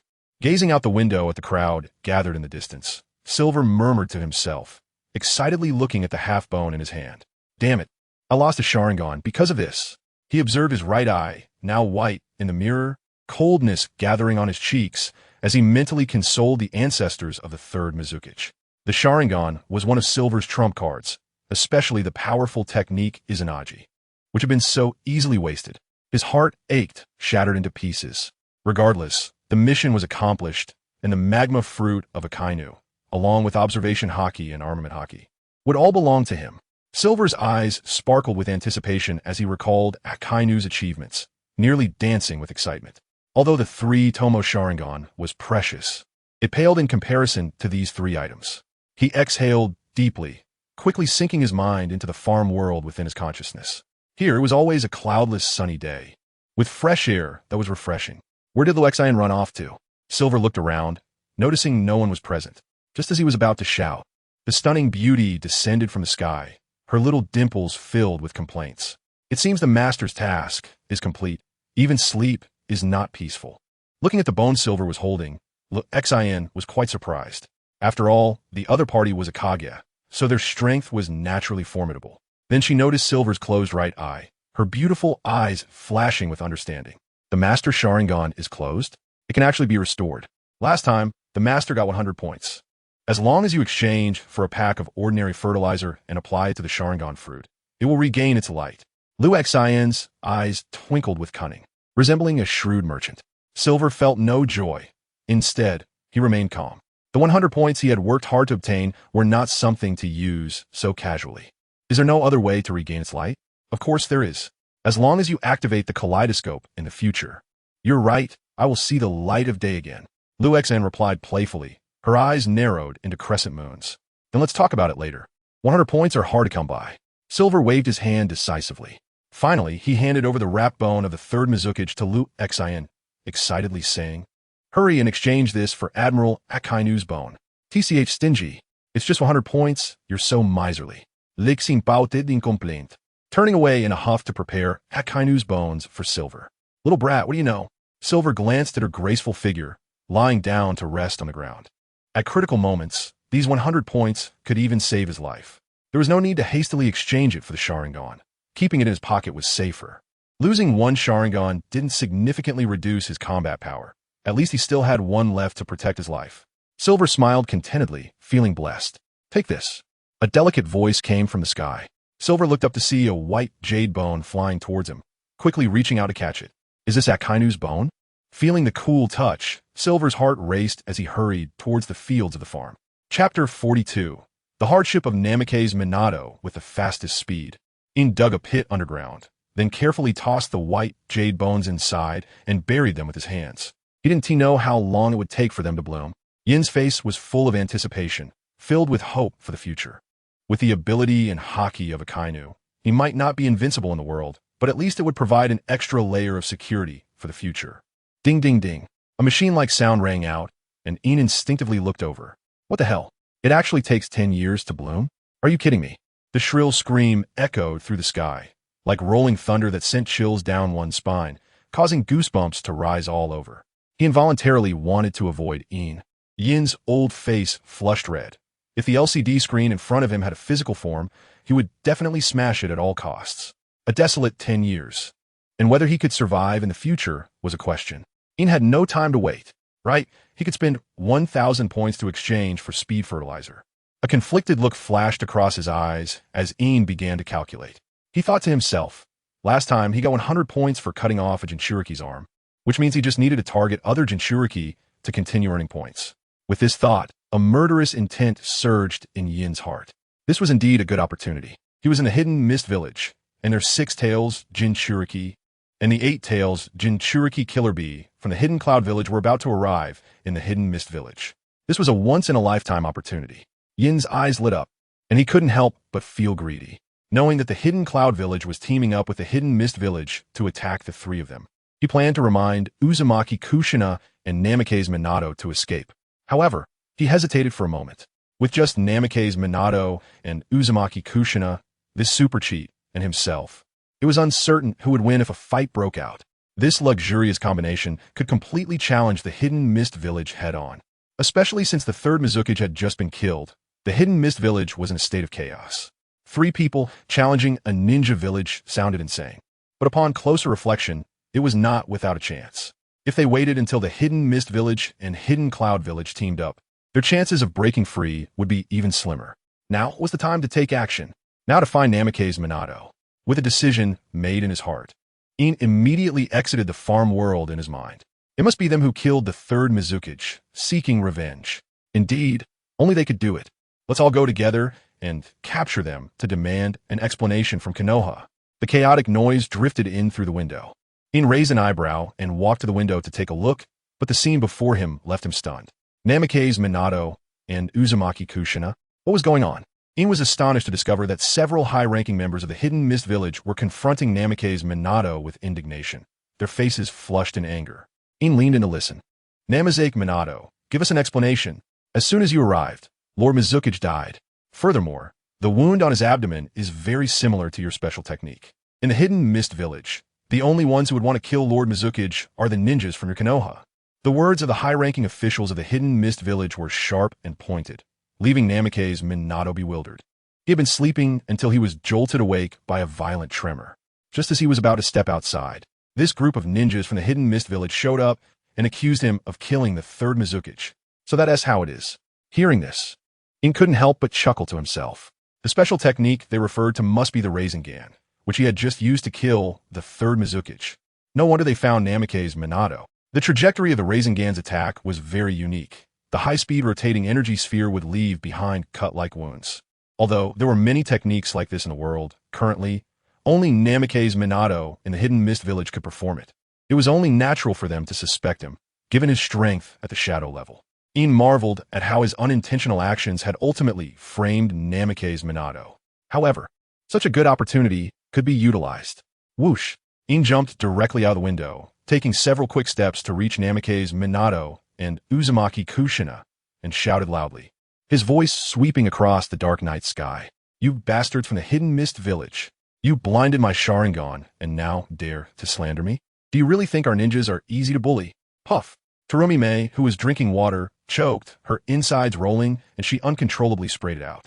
Her body swayed, almost losing her balance and falling flat on her back, her pretty face staring incredulously at Ian, cursing in her heart at the shameless and despicable person who had killed the third Mizukage. Having seen with her own eyes as Ian fled the scene with his eyes blinded. Chapter 43. Throwing dirt. Kazuki Mei's phoenix eyes were filled with surprise and anger. Her beautiful eyes like spring water igniting a spark of flame. Just as she was about to confront Ian, she recalled the delicate identities of both sides and decided to retreat. Let's see how you make a scene. You might just bring about your own downfall. Kazuki Mei glanced at Ian with annoyance, choosing to ignore him entirely, fearing that she would lose her composure due to this guy's shamelessness. Ian, what happened to your right eye? Uzumaki Kushina asked with a worried frown. Yin's words drew everyone's attention, and they all looked at his white eyes with astonishment. The people from Hidden Mist Village exchanging glances. I was ambushed by someone from Hidden Mist Village. He shamelessly poked my right eye out. Ian squeezed out tears from the corners of his eyes, his voice breaking with emotion. You old bastards. Upon hearing this, Uzumaki Kushina's beautiful eyes flared with anger, her sharp gaze sweeping over the high-ranking members of Hidden Mist Village. Even Minato Namikaze's face showed a sinister expression, his once friendly demeanor now radiating a chilling aura, instantly cooling the atmosphere. Members of Hidden Mist Village, please give us an explanation. Minato Namikaze said expressionlessly, his body emanating a dangerous aura. Explanation? There's no explanation. He's slandering without any evidence. A furious high-ranking member of Hidden Mist Village pointed at Ian. You're talking nonsense. Who else in this village besides you Hidden Mist Village people would do such a thing? Am I supposed to have blinded myself to frame you? Ridiculous. Ian retorted with righteous indignation, his words sharp and leaving no room for rebuttal. You. The high-ranking members of Hidden Mist Village turned pale, trembling as they locked their eyes on Ian, feeling a lump in their throats but unable to erupt in anger. After all, Ian was stating a fact. In Hidden Mist Village, aside from their own people, no one else would attack. We need an explanation. Yin's right, I absolutely cannot be casually blinded. Minato Namikaze stepped forward, feeling grievances of his own. He was being treated as a murderer without reason, and the people from Hidden Mist Village were blaming him indiscriminately, clearly not taking Konoha seriously. It's better to say they came to cooperate than to say they came to take the blame. They were just one step away from disaster. Seeing Minato Namikaze's expression grow colder, Ian couldn't help but chuckle inwardly, feeling unusually pleased. He finally turned his gaze to Uzumaki Kushina, noticing the displeasure on her delicate face, and he felt a twinge of guilt. After all, he was exploiting her sympathy. There are still many days to come. I'll repay this later. Ian sighed helplessly, shifting his gaze to the tense standoff between the two sides, thinking to himself, as long as I can ignite this powder keg. That kid is actually in Hidden Mist Village? Raising his gaze, Yin's eyes accidentally met a youthful face, handsome and delicate, the boy looking very young. This kid is called Yutaka, the Jinchuriki of the Six Tails from Hidden Mist Village. If I make a move against him. A cold glint flashed at the corner of Yin's mouth as he shot out like a cannonball. Stop right there. The ninjas from Hidden Mist Village reacted first, furious and taken aback by Yin's sudden attack. This was Hidden Mist Village. How dare this kid be so bold, especially against a Jinchuriki? But Ian ignored them, deliberately feigning rage, shouting, "The one who blinded my eye was this kid. That monster with a red tail injured me. Its chakra is evil, a complete embodiment of negativity. He must pay with blood. Otherwise, where's the dignity of Konoha? A monster with a red tail?" At this statement, everyone was taken aback, especially Uzumaki Kushina, who was most affected. As the Jinchuriki of the Nine Tails, she was well aware of the chakra of tailed beasts.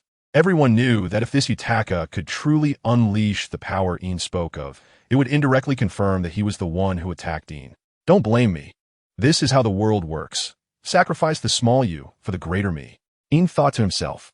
As long as he forced Yutaka to use the tailed beast's power, it would prove that he was telling the truth. After all, no one knew Yutaka was the Jinchuriki. Only Ian, the traveler, was the exception. Stop him. The ninjas from Hidden Mist Village shouted loudly, their urgency palpable. They all believed that Yutaka had ambushed Ian, as very few knew his true identity. Since Ian recognized Yutaka, it meant he had encountered the chakra of the tailed beast before. This also indirectly acknowledged that Yutaka was the one who attacked Ian. Chapter 44. Six Tails Jinchuriki. If you haven't done anything wrong, you won't be afraid of ghosts knocking at your door. On the contrary, if you've done something wrong, you'll definitely fear ghosts knocking. At first, seeing the people of the Mist Village so agitated, each one seemingly humiliated, Kushina Uzumaki and Minato Namikaze really thought that Silver had wronged them, but now it seems otherwise. Such anger only indicates that they have a guilty conscience. Swish, swish, swish. Several shurikens, glinting with cold light, sliced through the air and shot forward. Whoosh! A high-ranking member of the Mist Village leaped up, his rough hands darting forward like a snake's tongue, trying to grab Silver. Just then, under the black night sky, a bright light suddenly flared up, followed by a golden flash appearing out of nowhere, with a kick sweeping in. Bang! The force of the kick was impressive. The high-ranking member of the Mist Village staggered back repeatedly, his arms numb from trying to block it. How did this guy appear? He seems like a ghost. The high-ranking member of the Mist Village was baffled. There hadn't been any noise or warning when Minato appeared. Idiot, this guy is nicknamed Golden Flash, and his speed is incredible. Be careful. I heard he is also a disciple of Jiraiya, showing a tendency to surpass his master. Damn it, Konoha really has an abundance of talent. Other arriving high-ranking members of the Mist Village warned, their words revealing deep apprehension, but it was just a hint, as this was the Mist Village's territory. Even a dragon must coil here, and even a fierce dog must keep its mouth shut. At the same time, a painful scream attracted everyone's attention. Under the black night sky, a twisted pale face and fingers bleeding profusely stood out. Silver had severed the thumb of the Six Tails Jinchuriki, though we have no grievances. From the moment I obtained the bones of Sakazuki and you became the Jinchuriki, it was destined that we would become enemies.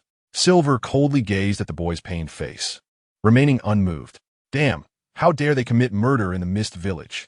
The third Mizukage might have been killed by Minato, and now you've harmed the innocent. Do you really think our Mist Village is made of clay?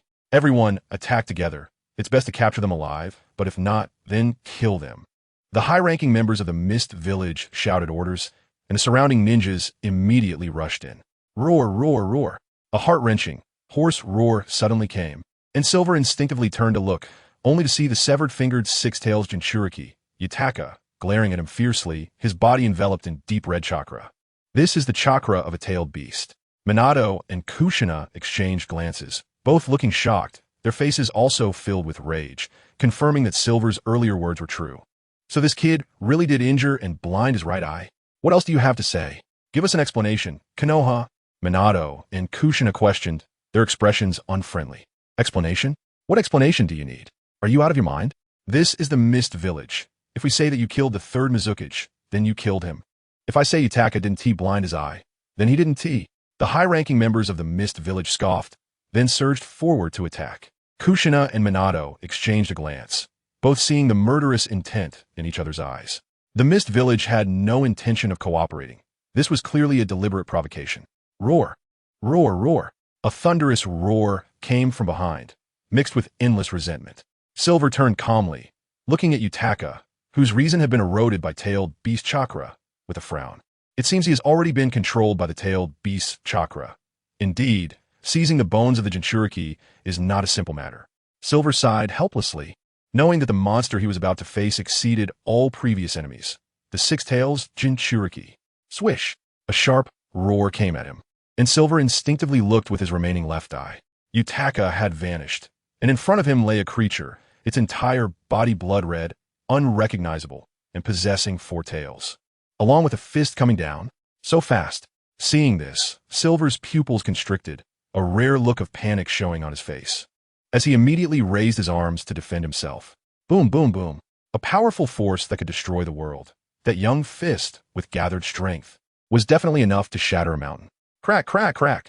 100 meters away, Silver stopped in place, his arms trembling uncontrollably, his face a bit pale. If I had been hit in the abdomen just now, I would have probably been torn apart. Silver muttered to himself, his back slightly hunched, while two dormant energies within him began to surge, resonating with his spiritual pressure and chakra. Chapter 45. Soloing the Six Tails Jinchuriki. Spiritual pressure is different from chakra. It possesses an incredibly powerful deterrent effect. When it reaches a certain level, it can directly pin a person down so they can't stand. Of course, Silver doesn't reach that level now. A thunderous roar, shaking the heavens and the earth, comes crashing in, turning into a violent shockwave that shatters the wall behind Silver. The affected areas sway, and the so-called ground resembles a trampoline, bouncing around. Compared to the one-tail Jinchuriki last time, this one is far stronger. Sensing the chakra fluctuations that threaten to destroy the world, Silver's expression changes slightly, and he decisively chooses to strike first. Fire style, Great Fire Annihilation.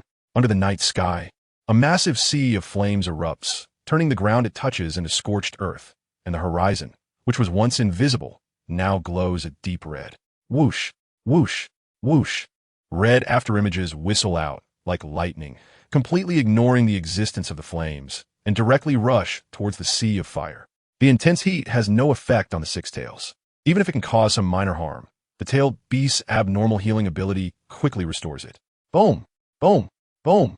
The earth trembles violently as the Six Tails Jinchuriki takes a step, causing the ground to shake, and the explosive force shatters the solid ground. Get away, Silver.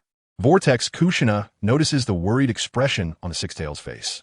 As a fellow Jinchuriki, she knows the tailed beast very well. Ordinary ninjutsu is completely ineffective against Jinchuriki. This is the deterrent of a higher life form against a lower one. A small figure like Silver is nothing more than an insignificant ant to the tailed beast, with no comparability. Crush him. The ninjas from a mist village shout with excitement. Seeing that fighting against Wave, Wind Minato, and Vortex Kushina has not yielded any advantage and has instead led to continuous losses, they are filled with despair. Indeed, he is quite arrogant.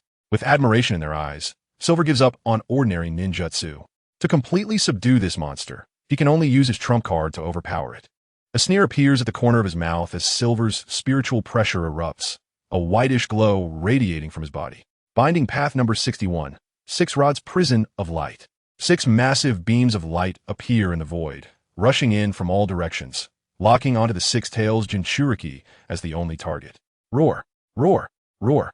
Although the Six Tails immediately senses these extraordinary light beams and tries to dodge the attack, to his surprise, the light beams also change trajectory, as if tracking him automatically, instantly locking him down.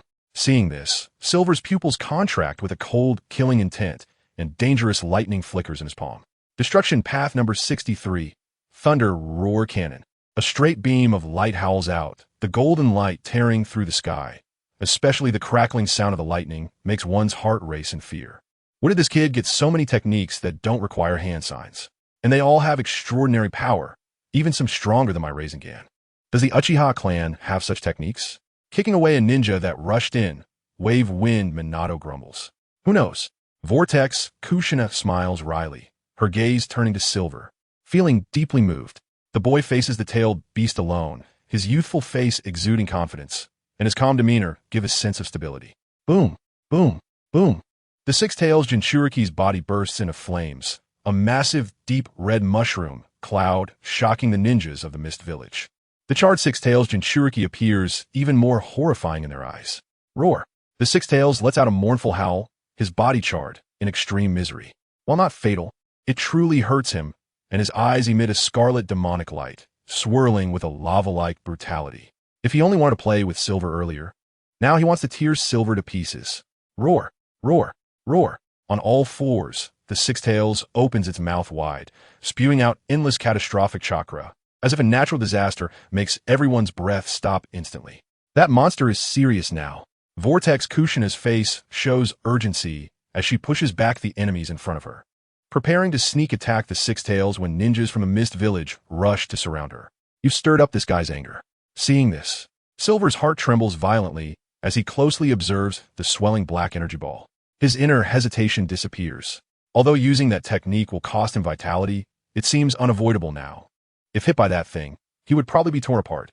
Taking a deep breath of cold air, Silver's mind races, and his determined gaze reflects his lack of regret. Compared to his life, a few years of lifespan are nothing. It's completely insignificant. Chapter 46, Breaking the Path 90, Black Coffin. Remembering Liu Xion's advice in the farm, Ing cast aside his worries and decided to take a risk, leaving him with no other choice. His gaze focused on the crimson body of the Six Tails Jinchuriki. And under everyone's watchful eyes, Ing raised his arm, straightened his thumb, pointed to the sky, and slightly parted his lips. Ancient and obscure incantations flowed from his mouth in succession. The faintly visible emblems, along with his wild and unruly spirit, brought a serene silence to the world. Faced with the expanding tailed beast ball, the youth's slender figure stood firm, merely muttering incomprehensible ancient words, looking rather ridiculous and comical, akin to courting death. However, witnessing Yin's transformation, everyone tensed up and no one dared to underestimate him. Watergate. How did Yin's hair turn white? Kushina's eyes dimmed considerably, her clear gaze filled with worry. I don't know. Maybe he's preparing some unprecedented forbidden technique. Some powerful jutsu can have severe side effects. I've even heard that some techniques can forcibly drain one's life force. Such a mysterious young man. Kushina sighed. When I was Yin's age, I was world apart from him. That's enough, Six Tails. After a while, the incantation was completed, and Yin opened his remaining left eye, no longer as bright as before, but filled with weariness. The change in Yin's demeanor was drastic. Those few seconds felt as long as decades. His withered white hair floated, and his voice sounded unusually hoarse. Looking at the gradually forming tailed beast ball, Yin declared, and in an instant, it was brought to an end. Breaking the Path 90, Black Coffin. Around the Six Tails, Jinchuriki, dense black light surged up from the ground, instantly sealing off the sky. A gigantic black coffin stood between heaven and earth, suffocating everyone. What the hell is that? A coffin? Are you kidding me? Am I dreaming? Even if the Six Tails Jinchuriki falls, do we really need a coffin this big? Are you an idiot? Do I need to remind you? This is definitely an illusion. Exactly. Anything that defies common sense is a forbidden technique. The scale of this black coffin is beyond imagination, much larger than a mountain. That kid's chakra is limited. He can't possibly unleash a forbidden technique, so it must be an illusion. Stay calm. What we're seeing is just a deceptive facade. The battling ninjas were filled with panic and fear, their faces blank and terrified as they gazed at the towering coffin, all stunned. The decayed and ancient aura made them uncomfortable, and they dared not approach. Then, with a sneer, they all believed it to be an illusion. Poof, poof, poof. After a few seconds of silence, the interior of the black coffin emitted a chilling, slicing sound, the swishing noise ringing continuously. Within a short span of tens of seconds, the entire sky was filled with dense sounds of slicing. Gulp! Cold sweat dripped down, and the Mist Village ninjas involuntarily retreated. The terrifying slicing sound made them feel chills, even if it really was a dream. Bang! After a while, the black light exploded, turning into countless fragments that returned to nothingness. The imposing Six Tails Jinchuriki extinguished.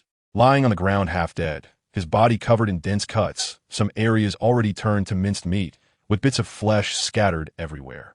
The air was thick with the smell of blood, and even the air they breathed was filled with a nauseating odor, mingled with the stench of the decaying coffin. Is he dead? Aren't Jinchuriki invincible? I've heard that a tailed beast ball can wipe out a village. How could he be taken down in one move? Returning to their senses, the higher-ups of the Mist Village were dumbfounded, seeing the blood-soaked Yutaka as if struck by lightning. Even these seasoned veterans rubbed their eyes, thinking they were seeing things. He's actually not dead. Although he only unleashed 1/5 of the Black Coffin's power, it's quite impressive that he could survive. His life force is indeed resilient. The white fragments of hair floated as Yin's sigh reached everyone's ears. 1/5 of the power?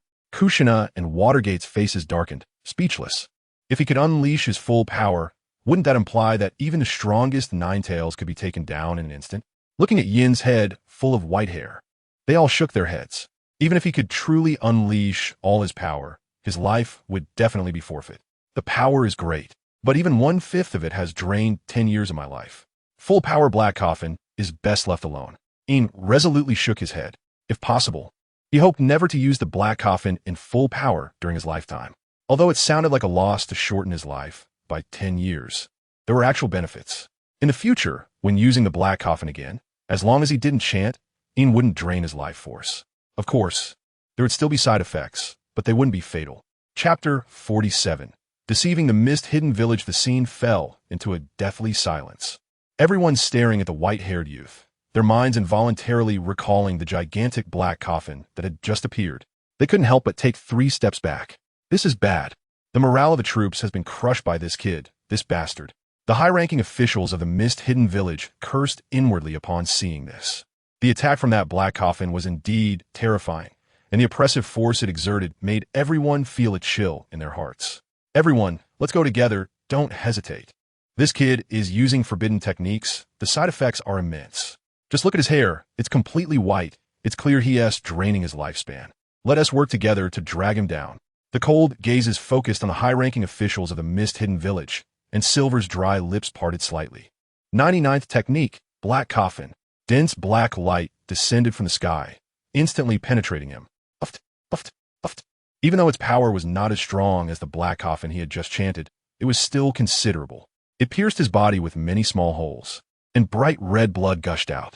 Who else wants to try? If you think your body is tough enough, feel free to give it a go. A deep, hoarse shout echoed in everyone's ears. On the surface, Silver's mouth twitched slightly, but inwardly he was feeling the pain as if he had been hit hard in the chest. His bones ached intensely, and his mind was in a daze, leaving him greatly exhausted. Everyone, he endured the various discomforts in his body, scanning the crowd with his gaze, taking in everyone present, and a trace of a cunning smile crept across his lips. The misunderstanding today arose from the death of the 3rd Mizukage, but the true killer is someone else, and my little brother has had the fortune to see them. Silver's words instantly ignited the scene. Everyone began to murmur, their faces showing skepticism. The person who killed the 3rd Mizukage, the real culprit, is actually from the cloud-hidden village. With a sudden shift, Silver's words shocked everyone, rendering their ears deaf and their thoughts muddled. You're talking nonsense. The people from the cloud-hidden village have no grievances with us. Instead, they have a great hatred for you, from Konoha. You're deliberately sowing discord. Immediate doubts arose from the boiling crowd. Is that so? But the appearance of the cloud-hidden village on this island is a fact, even if they have nothing to do with it. The sudden appearance of the cloud-hidden village people in the mist-hidden village territory is strange, don't you think? Silver replied with a smile. This kid is so despicable. In the shadows, Terumi Mei, who had been observing Silver's movements, gritted her teeth and cursed shamelessly. The secret alliance with the cloud-hidden village was known only to a few in the entire village. Damn it, could it be that this guy is doing it on purpose? Looking at the cold and lifeless bodies on the ground, Terumi Mei was horrified, her eyes wide open. The killed individuals all knew about the secret alliance between the mist-hidden village and the cloud-hidden village. They were all dead without witnesses. Once the cloud-hidden village people appeared on the mist-hidden village's island, it could be seen as an invasion because those who knew about the alliance were all dead. Uchiha Silver, does he want to use the mist-hidden village as a weapon against the cloud-hidden village? Terumi Mei was not an ordinary person. She quickly understood Silver's cunning plans. Whether intentional or not, he had silenced everyone who knew the truth. This kid must have done it on purpose. The mastermind behind the secret assassination of the 3rd Mizukage was him. That kid, Yutaka, was young and, due to being a Jinchuriki and an important combat force, knew the truth, but in the end, he was also made to suffer by Uchiha Silver, not given the chance to speak. The high-ranking officials who had just been present were also killed, and they couldn't expose this kid. Now, even though I know this kid is talking nonsense, he has leverage over me. That despicable little bastard.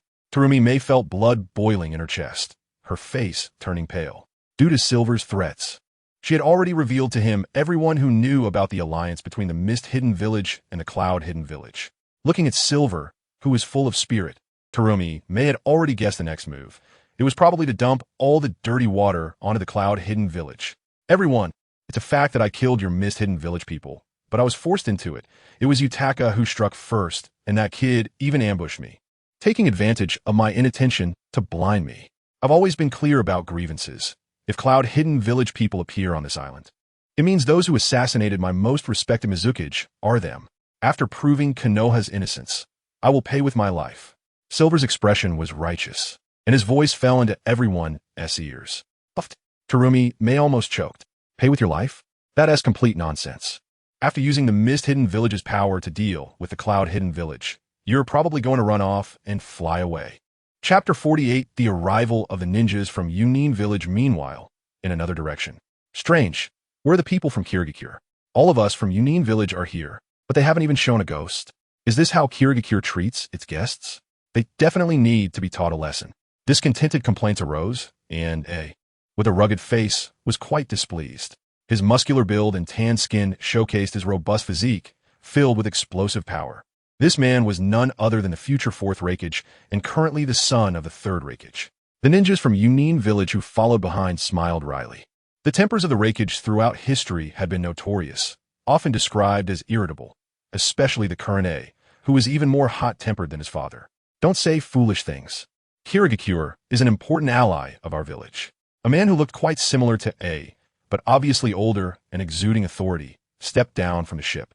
He was A's father and the current 3rd Raikage. Father, although we have common interests with Kirigakure, the 3rd Mizukage is ambitious and must be guarded against. A expressed his concerns. He had always advocated for Yunin Village to engage in a one-on-one duel with Konohagakure, even if it meant heavy casualties. But at least they wouldn't have to live in fear of their allies. There is no village in the world that could be trusted. Fool! Cooperation is a double-edged sword. It can harm both sides, and I know this well. The 3rd Raikage's expression was stern as he reprimanded. What we need to consider first is how to minimize the village's losses. Konohagakure and our village are evenly matched. Even if we could defeat them, we would still be left crippled, and other villages would take the opportunity to attack and destroy us. Therefore, forming an alliance with Kirigakure is imperative. I know Kirigakure is using us to strengthen themselves, but Yunin Village is also utilizing Kirigakure. Hey, remember this. All allies in this world are potential enemies. Father is right. I nodded gently, his gaze lifting as confusion flashed in his tiger-like eyes. But where have the people from Kirigakure gone? They wouldn't be planning to ambush us, would they? Ambush. So what? Our village's elites are all here. There's no need to fear. The 3rd Raikage smirked, calm and composed. At the same time, A's adoptive brother Killer Bee and the Two-Tails Jinchuriki approached the 3rd Raikage. The three exchanged glances and walked quietly toward Kirigakure. Among the 5 great shinobi countries, Yunin Village had one of the top military strengths. Is what that kid said true? Looking at the impassioned speech being given by Jin ahead, several remaining high-ranking officials from Kirigakure exchanged glances. I don't know, but the ambition of Yunin Village is well known. They have dared to launch surprise attacks in the past. You all should remember how the 2nd Hokage of Konoha died. They have a history of such deeds. One of the Kirigakure officials whispered, filled with doubt. If Yunin Village were straightforward, it would be one thing, but the key is that this kind of thing has happened before. Let's wait and see. If there really are people from Yunin Village, regardless of the circumstances, they will definitely be involved. The reputation of Minato Namikaze is also quite good. He shouldn't be the type to resort to underhanded tactics. Several high-ranking officials from Kirigakure nodded. After all, they weren't afraid of Jin lying. This was Kirigakure, and lying would only lead to a worse fate. Jin, is what you said true? Did the people from Yunin Village really kill the 3rd Mizukage? Minato Namikaze and Kushina Uzumaki approached Jin, the former expressing surprise. Of course not. I made that up. Jin shrugged and admitted directly. But it is true that the people from Yunin Village are about to appear on Kirigakure's territory. If those people find out the truth, we will be devoured alive. Kushina Uzumaki rolled her eyes in annoyance. No, I actually think this is good. A glimmer of insight flashed in Minato's eyes as he revealed a meaningful smile, praising. During this chaos, we can take the opportunity to escape. The pressure on the 3 of us facing a village is too great, and we need the people from Yunin Village to help us out. Jin, well done. Indeed. Jin smiled silently, his gaze inadvertently sweeping to Mei Terumi, and he broke into a gentle smile. Cunning little brat. Mei Terumi stomped her foot, her charming features expressing disdain for Jin's methods. But she had to admit that this approach was quite effective. We're all in the same boat. Only by working together can we survive longer. This clever and perceptive woman should know how to deal with her. Jin murmured lightly, his voice so soft that only he could hear it. The tragic death of the third Mizukage was greatly beneficial to Mei Terumi, meaning that the power of Kirigakure would be completely reshuffled, and she could ride the wave of this opportunity to rise. Chapter 47, He is my future father-in-law, with Silver's encouragement. The people of the hidden mist village temporarily believed it. Since the entire island was sealed off, they weren't afraid of Silver and the others escaping. When they found out they were lying, they would only die more painfully. Is this feasible?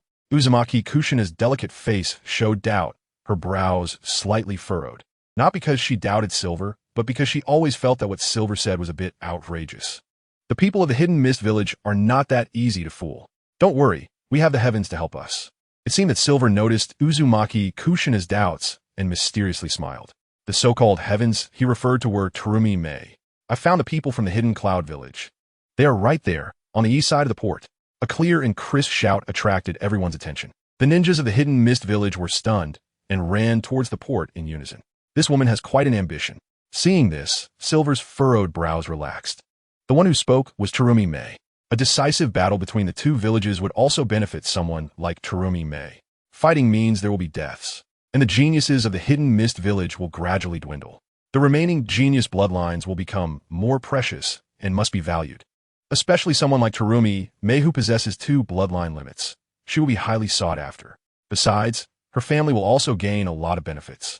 Really, to help those who harm her own village. Looking at the disappearing crowd with a complex expression, Terumi Mei's bitter smile was full of helplessness. She had a handle in Silver's hands, and if it were exposed, not only would she suffer severe punishment, but her parents and family would also be affected, leading to the destruction of her entire family. There's no need to be sad, as long as we can survive. Like a ghost, Silver silently walked up to Terumi Mei and said with deep meaning, "In my hometown, there's a saying that those who know the times are heroes. One should look at the situation. Being a fence-sitter is not necessarily a bad thing." Terumi Mei's expression stiffened, and she said unkindly, "Are you mocking me?" "No, no, no." Silver shook his head vigorously, like a rattle drum, and said seriously, "I admire you. Cooperating with me means you are very smart and can see the situation clearly. So you are praising yourself." Terumi Mei curled her lip in disdain, quite annoyed by Silver's narcissism. "Think what you want. In any case, we have a common enemy now, the hidden cloud village." Casting a glance at Terumi Mei, Silver floated away like a gentle breeze, leaving her with his back. It seems we can only walk down this dark path. With no strength left, Terumi Mei glanced at Silver, her emotions mixed.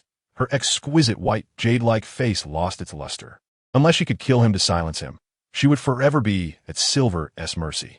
After all, it was she who had lured out the third Mizukage.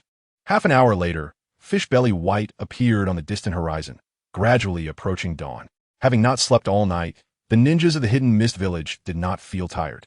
They glared angrily at the uninvited strangers, their faces filled with visible indignation. Something seems off. Karabi approached AI's side and asked with a bit of wariness. They had been surrounded by the people of the hidden mist village, and the copper wall and iron bastion built entirely by ninjas looked particularly magnificent. Being watched by a pack of hungry wolves, even someone with Karabi's bold personality felt uneasy. Not just off.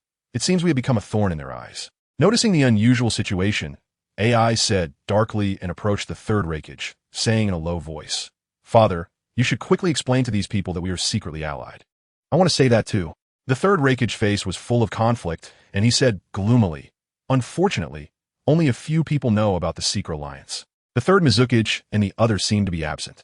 If I say it, others will think I'm talking nonsense. Moreover, did you notice their crazed eyes? They clearly see us as enemies. Not just off. They treat us as if we are hungry wolves. You actually killed my most respected third Mizukage."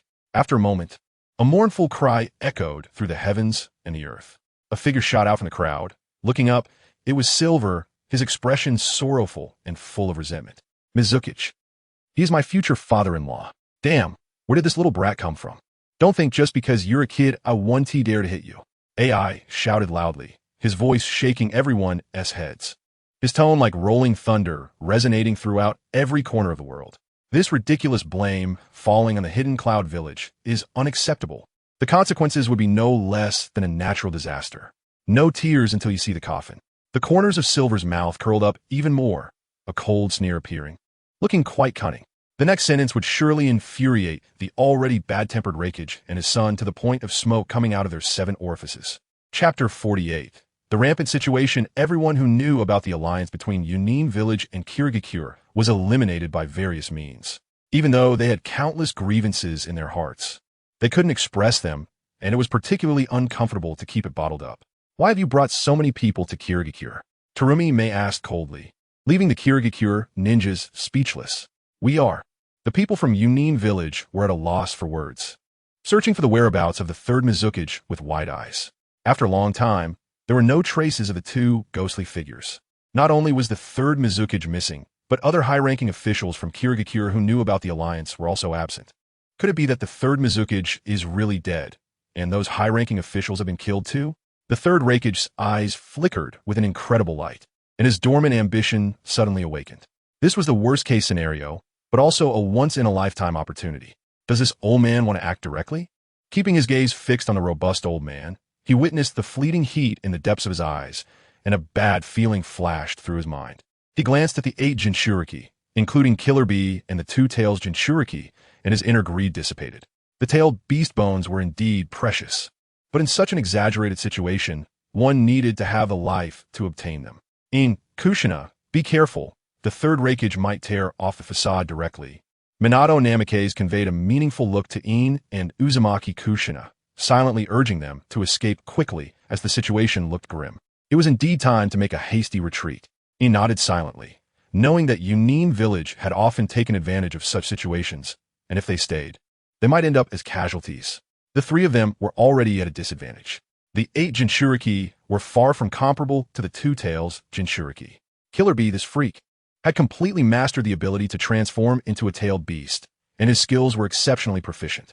Are you sure they are all dead? The rough old face of the third Raikage was clouded with gloom as he suppressed the flames in his chest and said in a deep voice, the third Mizukage was killed, and those high-ranking officials from Kirigakure are also dead, including that 2 Tails Jinchuriki who was crippled?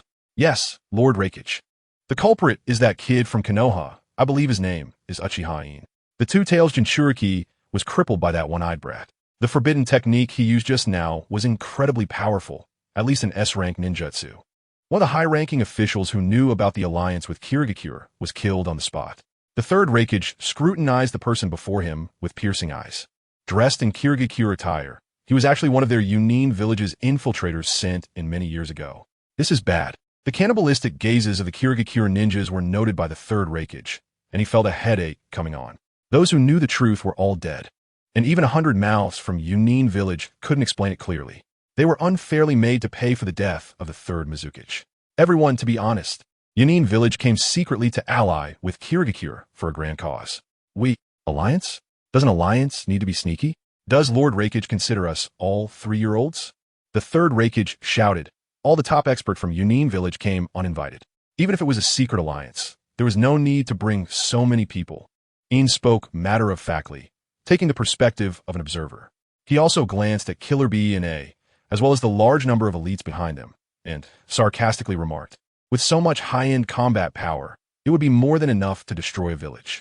I glared at Yin's smiling face, feeling particularly stung, as if he were a thorn in his eye. The reason they brought so many people was, of course, to go to war, but the target was not Kirigakure. It was to directly collaborate with them to secretly attack Konoha from the water. Don't get angry, eh? As a leader, it's more important to keep a calm mindset. The third Raikage waved his hand, trying to suppress his fury, even though he was seething inside. It was hard to refute the unfair accusations, and no one could let it go. You Konoha ninjas shouldn't slander us. In my opinion, the one who killed the third Mizukage is one of your Konoha people. In the previous 2 Shinobi World Wars, you had grievances with the other 4 great nations. Now that things have turned unfavorable, it's reasonable for you to ambush the third Mizukage. The third Raikage argued back, throwing mud at Konoha. Lord Raikage, there's no need to sow discord. Lord Mizukage agreed to betroth Terumi May to In, and the 2 villages have already allied. How can we Konoha harm Lord Mizukage? Minato Namikaze retorted sharply with a piercing smile. Indeed, I would be willing to sacrifice my appearance to marry her. He nodded vigorously like a chick pecking at rice. Terumi May's pretty face was filled with shock and anger upon hearing this. Not only was In using her name without permission, but his expression of being wronged, as if he had suffered a great insult, was also baffling. Since our village has allied with Konoha, Minato Namikaze doesn't need to kill Lord Mizukage. I heard that this time we are to ally with Konoha against Mangekyō.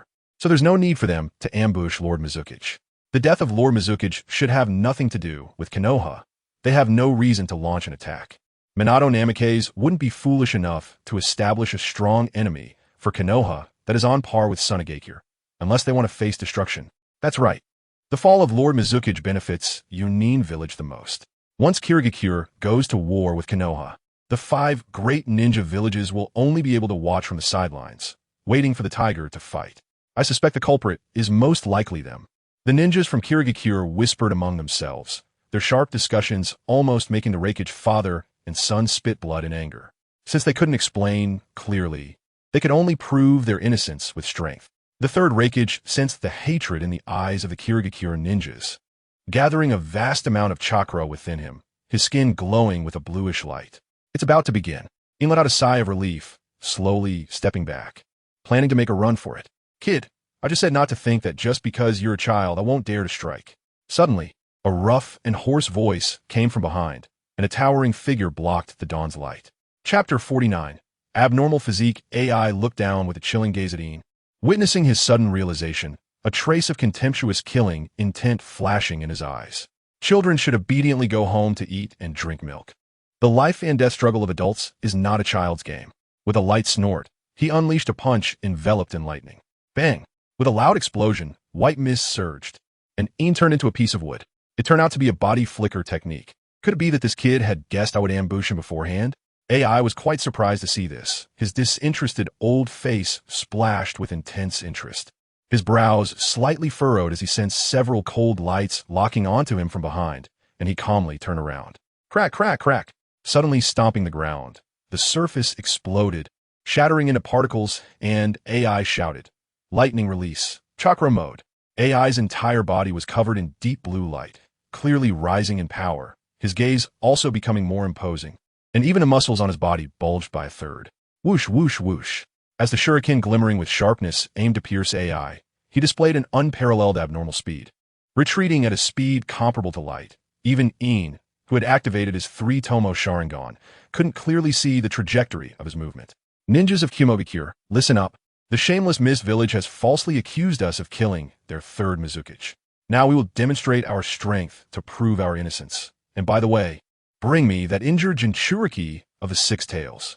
The 3rd Reikage raised his arms high, his tone filled with endless magical power, and all the people of Kumogakure, like they had been injected with adrenaline, charged into the crowd like tigers and wolves. By the way, you are from the Uchiha clan. Although you only have 1 eye left, if you're willing to join us. Sorry, I don't think I would gain anything by joining your village. Even if I destroy my Sharingan, I won't hand it over to you, Ian said lightly while pointing at his left eye. Although his tone was gentle and sounded powerless, the unyielding gaze made it impossible to underestimate him. Protecting the bloodline of the Sharingan was solely for the sake of the parents who originally passed it down to him. Do you think you can protect what needs protecting? Whoosh, whoosh, whoosh. AI sneered disdainfully, his body soaring with lightning, as fast as the lightning itself. Whoosh! In an instant, crossing through layers of space, when he reappeared, he was right in front of Ian, delivering an elbow strike capable of smashing a small mountain. Heavy flow blast. Crack, crack, crack. The ground where Ian stood trembled violently, as if a piece of paper was easily crumpled, sending up a large amount of dust. TCH, I used too much force. I estimate this kid was blown away. The voice that was on the verge of escaping suddenly stopped. In the dust. At that moment, a bright flash suddenly erupted. Lightning release. 1,000 birds, sharp gun. A straight beam of light shot out, moving at a speed too fast to capture. In the blink of an eye, it was about to engulf AI, who quickly retreated and sidestepped to avoid the sharpness, but was still a beat too slow. Puffed. Although he dodged the silver light attack aimed at his heart in time, his right arm was still grazed, leaving a visible crack. It actually cut through my skin? It didn't sever his arm? 2 surprised murmurs rang out simultaneously, and both Ian and AI were astonished. The lightning release chakra mode belongs to a type of ninja body technique, greatly enhancing attack, speed, strength, and defense. In such a state, the chance of AI getting injured was minuscule. Even if he had a scar, it could be considered a negligible scratch. Ian also frowned. The surface of AI's skin had only a thumb-sized blood hole, which did not affect his combat power. For his abnormal physique, this wound was insignificant. Whoosh, whoosh, whoosh. A violent wave of wind surged in, A thick black elbow strike came crashing in, and due to the overwhelming power, Yin even had the illusion that a massive, moving mountain was colliding with him. Whoosh! Sensing danger, Yin quickly made a run for it, transforming into a breeze and drifting away. "Want to run?" A sarcastic voice rang out as AI attacked from another direction, his iron fist covered in lightning, carrying a breath-stopping power. These two bastards really coordinate well. Yin cursed inwardly, decisively retracing his steps. Compared to AI, he preferred to face the other person. Bang! A dull roar of air exploded violently, and the strong shockwave forced Yin back nearly 20 meters. His fist was swollen and red, and his arm trembled uncontrollably. The shocking power was no less than AI's. Is that the Eight Tails Jinchuriki Killer Bee? Upon seeing the appearance of a newcomer, Yin's handsome face was filled with severe caution. This time, he might really be in grave danger. Chapter 50. The water of disaster drawn east. Yin focused intently on the two brothers, holding 100% wariness towards them. Just one of them could give him a headache, and if they teamed up, his chances of survival would drop to negative numbers. Dealing with one of them was manageable. Even if he couldn't win, he could at least stall for a moment. But if they both came at him together, thinking of this, Yin shrank his neck, fearing that he would be torn apart like an ant by the two brothers. He had to separate them. His gaze fell on AI, and a sly smile crept onto Yin's lips as he disdainfully said, "Your speed is impressive, but compared to one person, you're just trash." Absolute speed was AI's pride. And now being called trash by Yin, how could his proud heart bear it? Even though the other party was just a 12-year-old child, he was now serious. A violent killing intent radiating from him, with veins bulging on his forehead. "Kid, who is he? You better name someone who can extinguish my rage. Or else when I lose it, I can't even imagine how terrifying the consequences will be." AI warned fiercely, raising his massive fist, which was as large as a bucket, causing an unnatural gulp in his throat, his face filled with fear. "It's him." Yin pointed to the distant figure that shone with golden light, flashing in and out of sight, moving at an unbelievable speed. That man is the golden flash of Konoha, Minato Namikaze. Upon hearing this, the future fourth Raikage, AI, lowered his head and fell silent, his violent killing intent calming down. He had naturally heard of Minato Namikaze. The name of the golden flash resounded throughout the world, and his speed was a topic of much discussion, even being mythologized by some fervent fans. "How about that? You have nothing to say now, right? You can't even compare to him," Yin sneered, a fanatical admiration in his tone. "As for Minato, oh no, I mean Boss Minato, I hold him in awe. As for you, a small fry." At this point, a look of disdain crossed Yin's face as he scoffed, "You're just a minor character. Boss Minato and I always fight one-on-one, while you rookies can only do two-on-one. So in terms of strength, speed, or demeanor, you're leagues behind Boss Minato." This statement flushed AI's face with anger, his fists creaking from how tightly he was gripping them. "Fine, I'll leave this guy to you. That guy Minato Namikaze is mine. I'll show him that the fastest ninja is from our Kumogakure." AI glared fiercely at Yin and charged towards Minato's direction, knowing this might be Yin's provocation. But so what?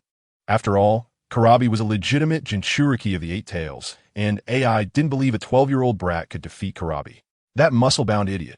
Watching AI leave, Yin chuckled to himself, his gaze locking onto Kurabi with fiery intensity. If he could cut off his hand bone, he could exchange it for 100 points. He had already obtained 100 points and gotten the hand bone of the Six Tails Jinchuriki, and if he got Kurabi's bones, it would mean he would have 300 points in his hands. Just thinking about it excited him. It only took 1,000 points to exchange for the speed fertilizer, and the time until he could unleash Akainu's bones was drawing nearer. "You idiot, you still fantasize about defeating Kurabi? Are you still asleep? Fool!" Witnessing the burning battle intent in Yin's eyes, Kurabi appeared calm and collected. He danced an unknown silly dance, making aimless gestures and clown-like movements, clearly trying to be humorous. "Hee, not only do I fantasize about defeating you, but I also—" A gentle smile turned into a cold laugh, freezing the moisture in the air into visible ice shards. Yin's eyes suddenly shot out a fierce, killing intent as he shot out like a cannonball, viciously declaring, "I want a life too." Chapter 51 versus Killer Bee. Seeing this, Killer Bee raised his thick, dark eyebrows, and although he was puzzled by the aggressive approach of Silver, he charged forward without fear. The two fists inevitably collided together. Bang, bang, bang.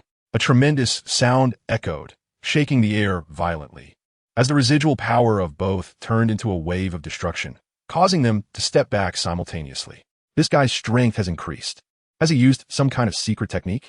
Killer Bee frowned slightly, somewhat surprised, instinctively raising his eyes to glare at Silver. There was nothing particularly strange about him. Frowning, he noticed that Silver's demeanor was calm and ordinary. The Eight Tails Jinchuriki, Killer Bee, was quite puzzled, as he showed no signs of using any secret techniques. Could it be that this guy? A ridiculous thought flashed through his mind. Killer Bee incredulously said, "This kid is deliberately hiding his strength?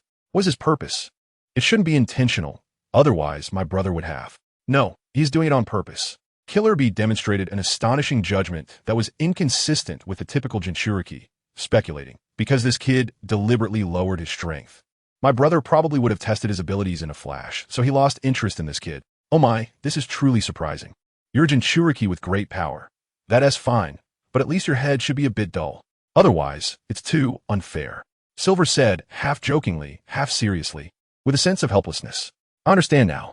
After staring at Silver's face for a while, Killer Bee suddenly realized and exclaimed, "You've deliberately suppressed your strength to lower yourself to the position of a weakling. My brother is only interested in the strong. For weaklings like you, he has no interest in killing. Therefore, you're intentionally using provocation to attract his attention with Minato Namikaze. Such tactics are truly despicable.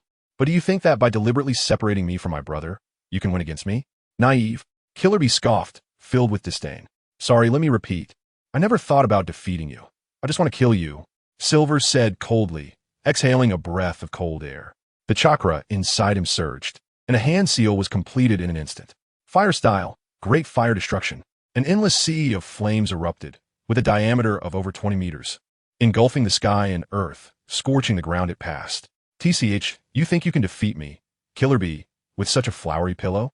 Don't dream," Killer Bee sneered, his body enveloped in a fiery red chakra wave, the six tails of the tailed beast visible, directly ignoring the sea of fire and charging forward. "Damn it, the tailed beast Jinchuriki is indeed blessed." Silver frowned, realizing that a large amount of chakra was accumulating on Killer Bee's skin, completely defending against the flames. He was unharmed. "Let me show you the power of this lord." Killer Bee let out a fierce laugh, his muscular elbows striking with a sharp edge. Lightning release, thunder plow. Just as Killer Bee's power surged, ready to crush Silver, an unexpected change occurred. 6 huge beams of light surged from all directions. Binding path no. 61. 6 rods prison of light. The light seemed to have tails, instantly tracking Killer Bee and subduing him. What is this? A barrier? Rare, and even more so, a barrier that doesn't require hand seals is even rarer. Killer Bee exclaimed in astonishment and envy, realizing the tremendous advantage of a technique that didn't require hand seals. Just like now, saving time. Crack, crack, crack. At the same time, thousands of birds resonated, and the piercing roar made Killer Bee feel a slight threat. He raised his head, and a gigantic creature made of lightning was coming toward him. Chapter 52. The tentacles of the 8 tails. The specific appearance of this monster is difficult to discern. It looks ferocious and is entirely composed of high-density chakra. Its crimson eyes are intimidating, and making eye contact sends shivers down one's spine. What kind of monster is this? Killer Bee's rough face, usually carefree, now shows a hint of seriousness as he gazes at the imposing, hideous visage.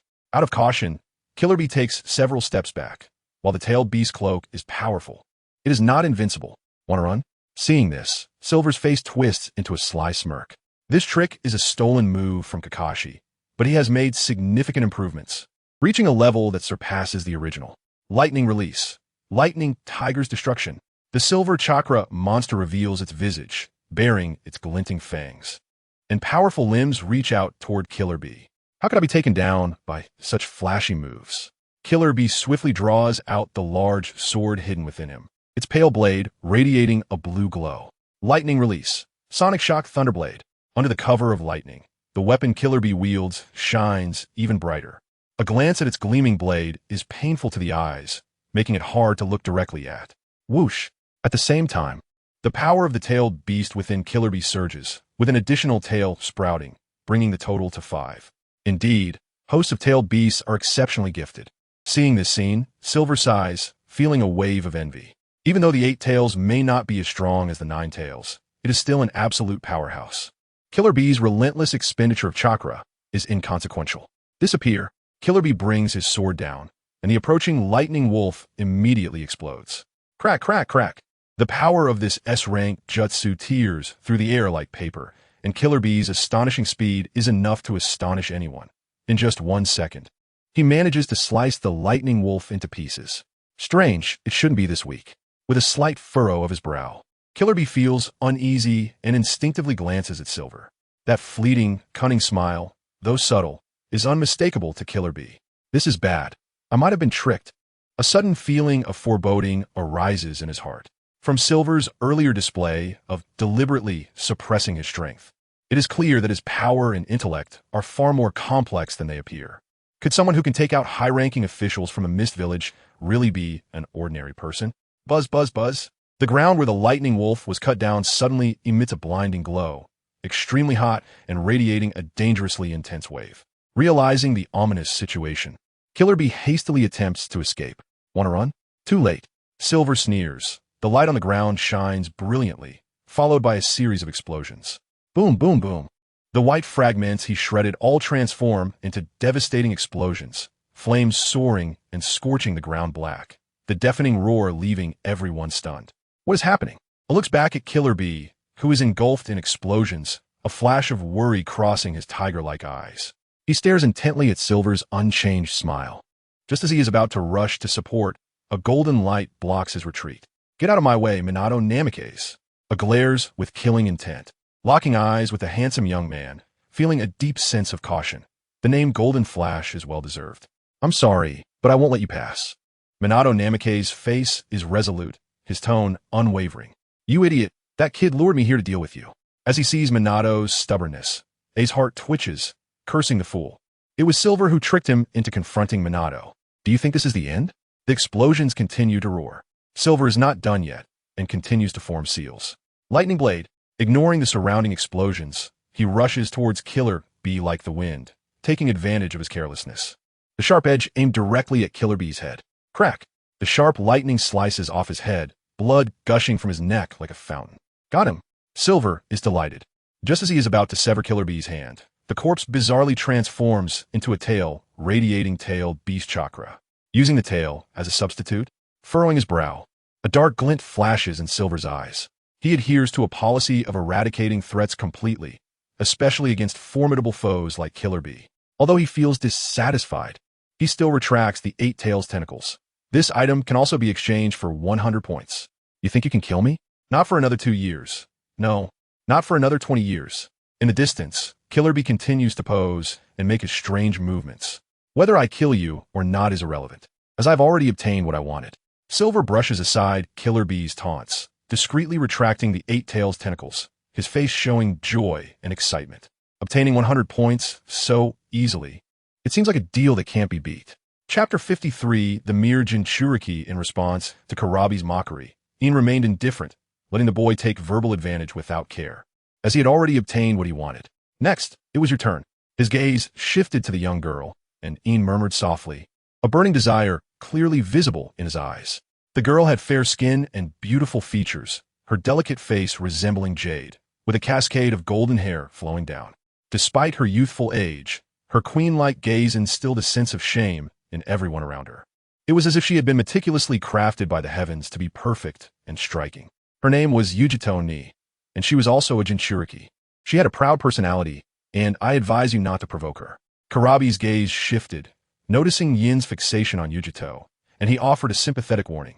She is young, yet her accomplishments are enviable. She can fully control her tailed beast now, so I advise you not to. Swish, swish, swish. Completely ignoring Karabi's taunts, Ian transformed into a silver flash and lunged at Yujito, his indifferent face devoid of emotion.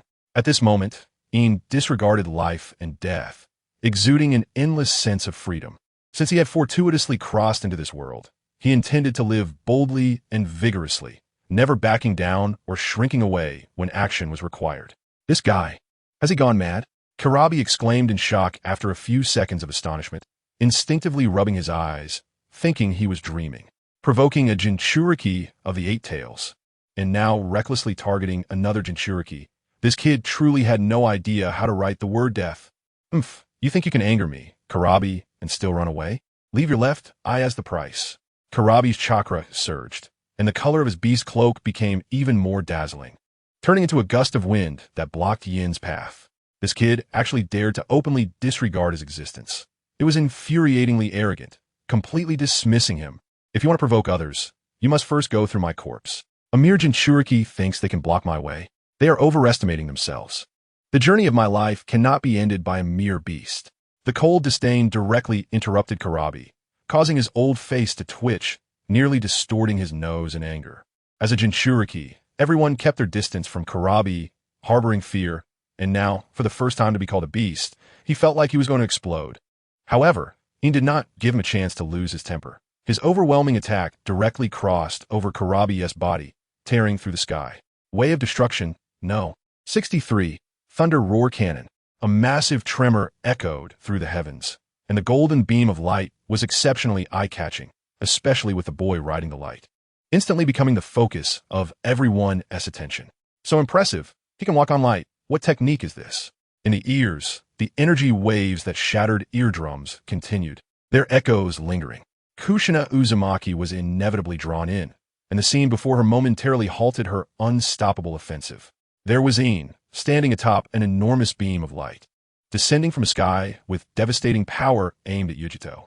The boy walked on light, his cold gaze sweeping over everyone without any emotional color, plain and unremarkable. But when he saw the increasingly close golden-haired girl, a slight ripple passed through his eyes. One arrogant kid, Kuratsuchi muttered angrily, looking around and noticing everyone's gaze was fixed on the white-haired boy, all wearing expressions of shock. Yujito, be careful, this guy's target is you. A thunderous shout rang out, and at the moment Yujito turned her head, brilliant destructive light pierced into her eyes, causing immense pain, as if it would blind her. Yujito quickly raised her arms to shield her eyes, peering through the small gaps between her fingers at the calm boy, anger bubbling inside her. Damn one-eye dragon. What are you so proud of? I'll knock you down right now. Yujito's body surged with dense chakra, her fiery red beast cloak appearing instantly. The proud girl looked up at the sky, witnessing the disdainful light under Yin's feet, a hint of unusual color flashing in her eyes. This technique, its power is at least A-rank ninjutsu. Realizing the strength of the light beneath Yin's feet, Yujito's delicate nose wrinkled slightly, and a cautious look flowed in her beautiful eyes as a ball of energy, completely formed from negative emotions, gradually took shape above her head. Although Yujito was aware of the power of the light beneath Yin's feet, she stubbornly retorted, "The light of a firefly extinguishes in an instant. I'll blow you away without leaving a trace." The light of a firefly? Hearing this, Yin raised an eyebrow, looking around, and after a long while, finally understood what Yujito meant. It was indeed the light of a firefly. Glancing back at the large Karabi who was in pursuit, and considering the weakness of the light underfoot, Yin apologetically said, "This is just a tool to evade that big guy. It really isn't worth much. I apologize for that. Now let's get serious." Focusing on Yujito, Yin's eyes glimmered with a faint killing intent. Way of Destruction, number 90, Black Coffin. Chapter 54. The Great Battle with the Jinchuriki, the spiritual pressure within surged. Waves of vast power fluctuations swept out, and a halo of destruction enveloped Silver. His cold, piercing gaze made it difficult for others to meet his eyes. This guy's gaze is terrifying.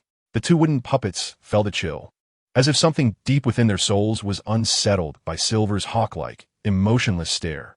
Destruction of the Way, 90, Black Coffin.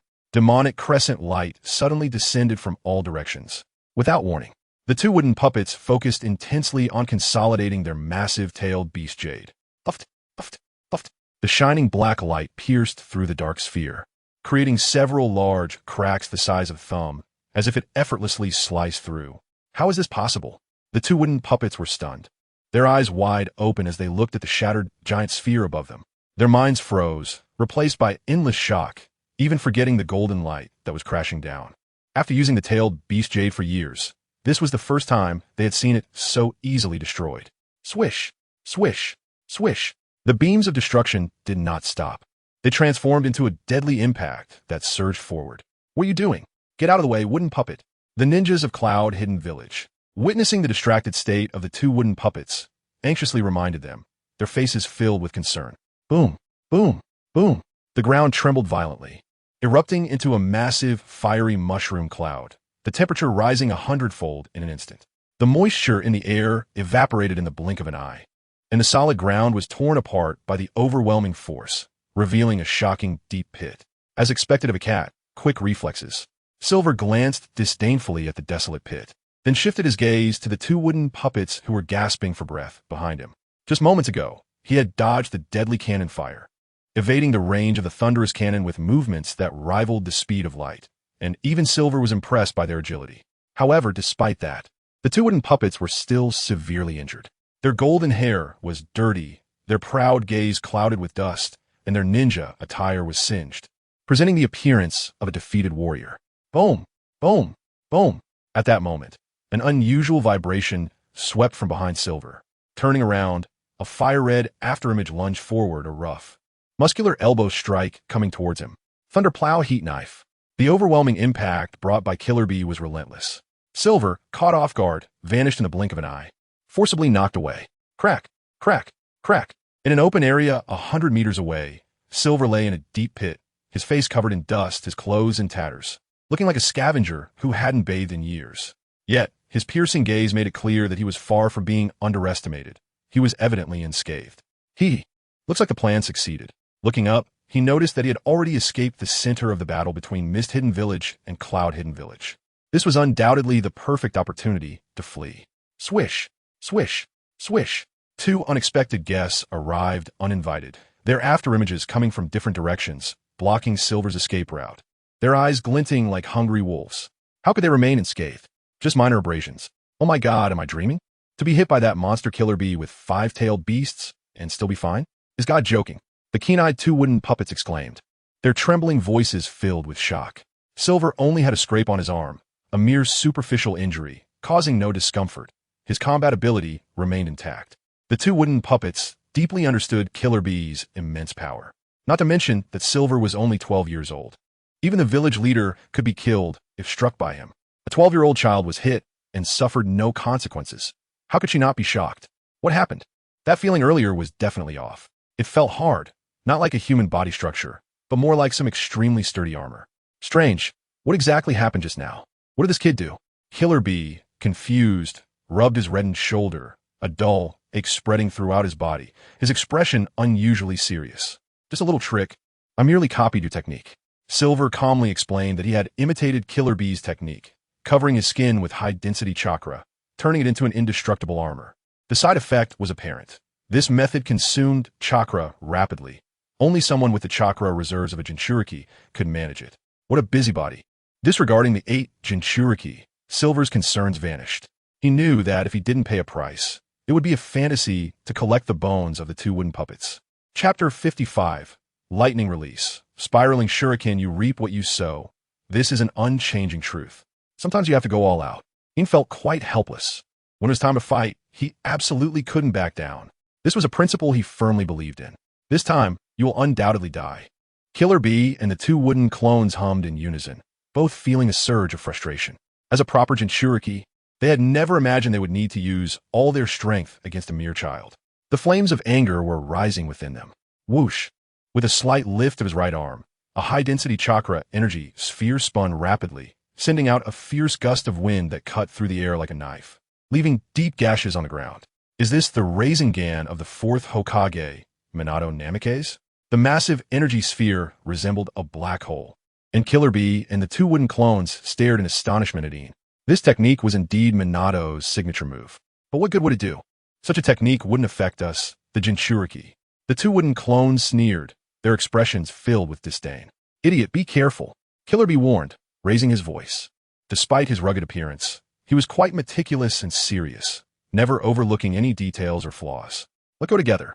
Killer Bee and the two wooden clones exchanged glances and transformed into two straight beams of different colors, charging forward. At this point, they still looked down on me. It's normal for you to lose. If you'd shown your tailed beast form from the beginning, I might have been instantly defeated by that overwhelming power. Ian secretly shook his head, smiling silently, feeling disdain for Killer Bee and the two wooden clones. They perhaps couldn't lower themselves to use their tailed beast form against a mere teenager. How could they save face? But that's fine. With a sly smile, Yin's mouth curled into a cunning arc. He shook his arm, injecting a special chakra attribute into the Sharingan, which transformed from transparent into a qualitatively different form. A crackling sound erupted, ringing in their ears and causing goosebumps all over their bodies. Killer Bee and the two wooden clones were left dumbfounded. Witnessing the transformation of the Sharingan, their hearts racing with shock. Did I see that wrong? He actually injected other attributes of chakra into that energy sphere. The two-tailed Jinchuriki's beautiful eyes widened, and despite her efforts to mask her expression, her trembling lips revealed her astonishment. Crackle. Lightning danced wildly, and Killer Bee and the two wooden clones froze, exchanging glances before their bodies erupted in tailed beast cloaks, powerful chakra leaking out. Tailed beast bomb. Two massive energy spheres came crashing in, and Een, caught in the middle, had nowhere to retreat, helplessly watching the incoming tailed beast bombs. First take one down. A heavy killing intent flickered in his eyes as he shifted his gaze to the left. The silver energy sphere in his hand flickered to its limit, forming a shuriken shape in the blink of an eye. Whoosh! With a serious expression, he focused on the slightly more powerful tailed beast bomb and decisively threw it. Lightning release, spiraling shuriken. The moment the long-prepared light shot out, the void trembled noticeably, slightly distorting and leaving a visible trail, targeting Killer Bee's larger tailed beast bomb. Kid, just you wait. The two-tailed Jinchuriki gritted her teeth, glaring fiercely at Een. Her lips pouted in dissatisfaction. Anger filled her as she clenched her fists tightly. Clearly furious that Een looked down on her, believing her tailed beast bomb posed no threat, and choosing to eliminate Killer Bee's tailed beast bomb first. Boom! A gigantic fireball soared into the air, causing a tremendous explosion. The ground was flattened by the destructive force, leaving a crater hundreds of meters in diameter. Damn it! Is this the side effect? It hurts! Yin's face paled, his arms feeling as if thousands of needles were stabbing into them. Boom! Another equally powerful tailed beast bomb charged in, unstoppable, ready to crush Een. His hands couldn't move. You must be dead for sure, right?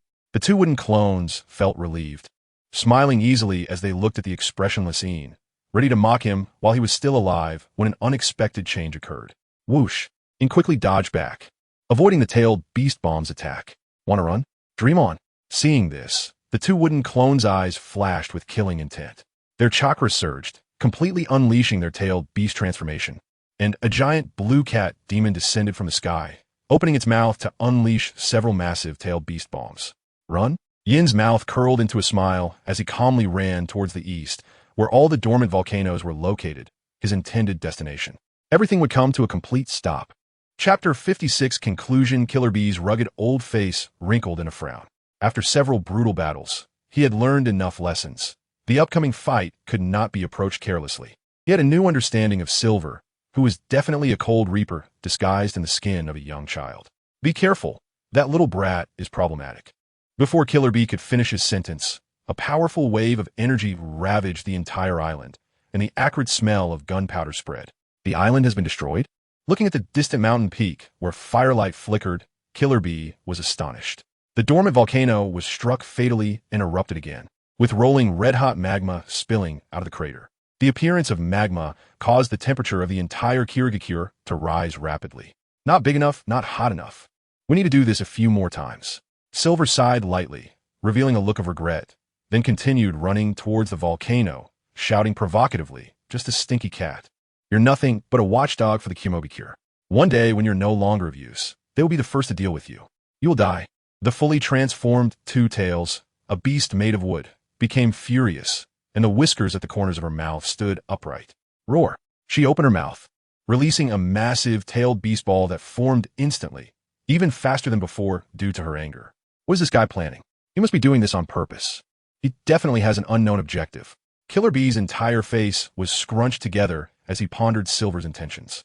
Although their encounters were few, Silver would not act like a headless fly. He undoubtedly had a hidden conspiracy. Boom, boom, boom.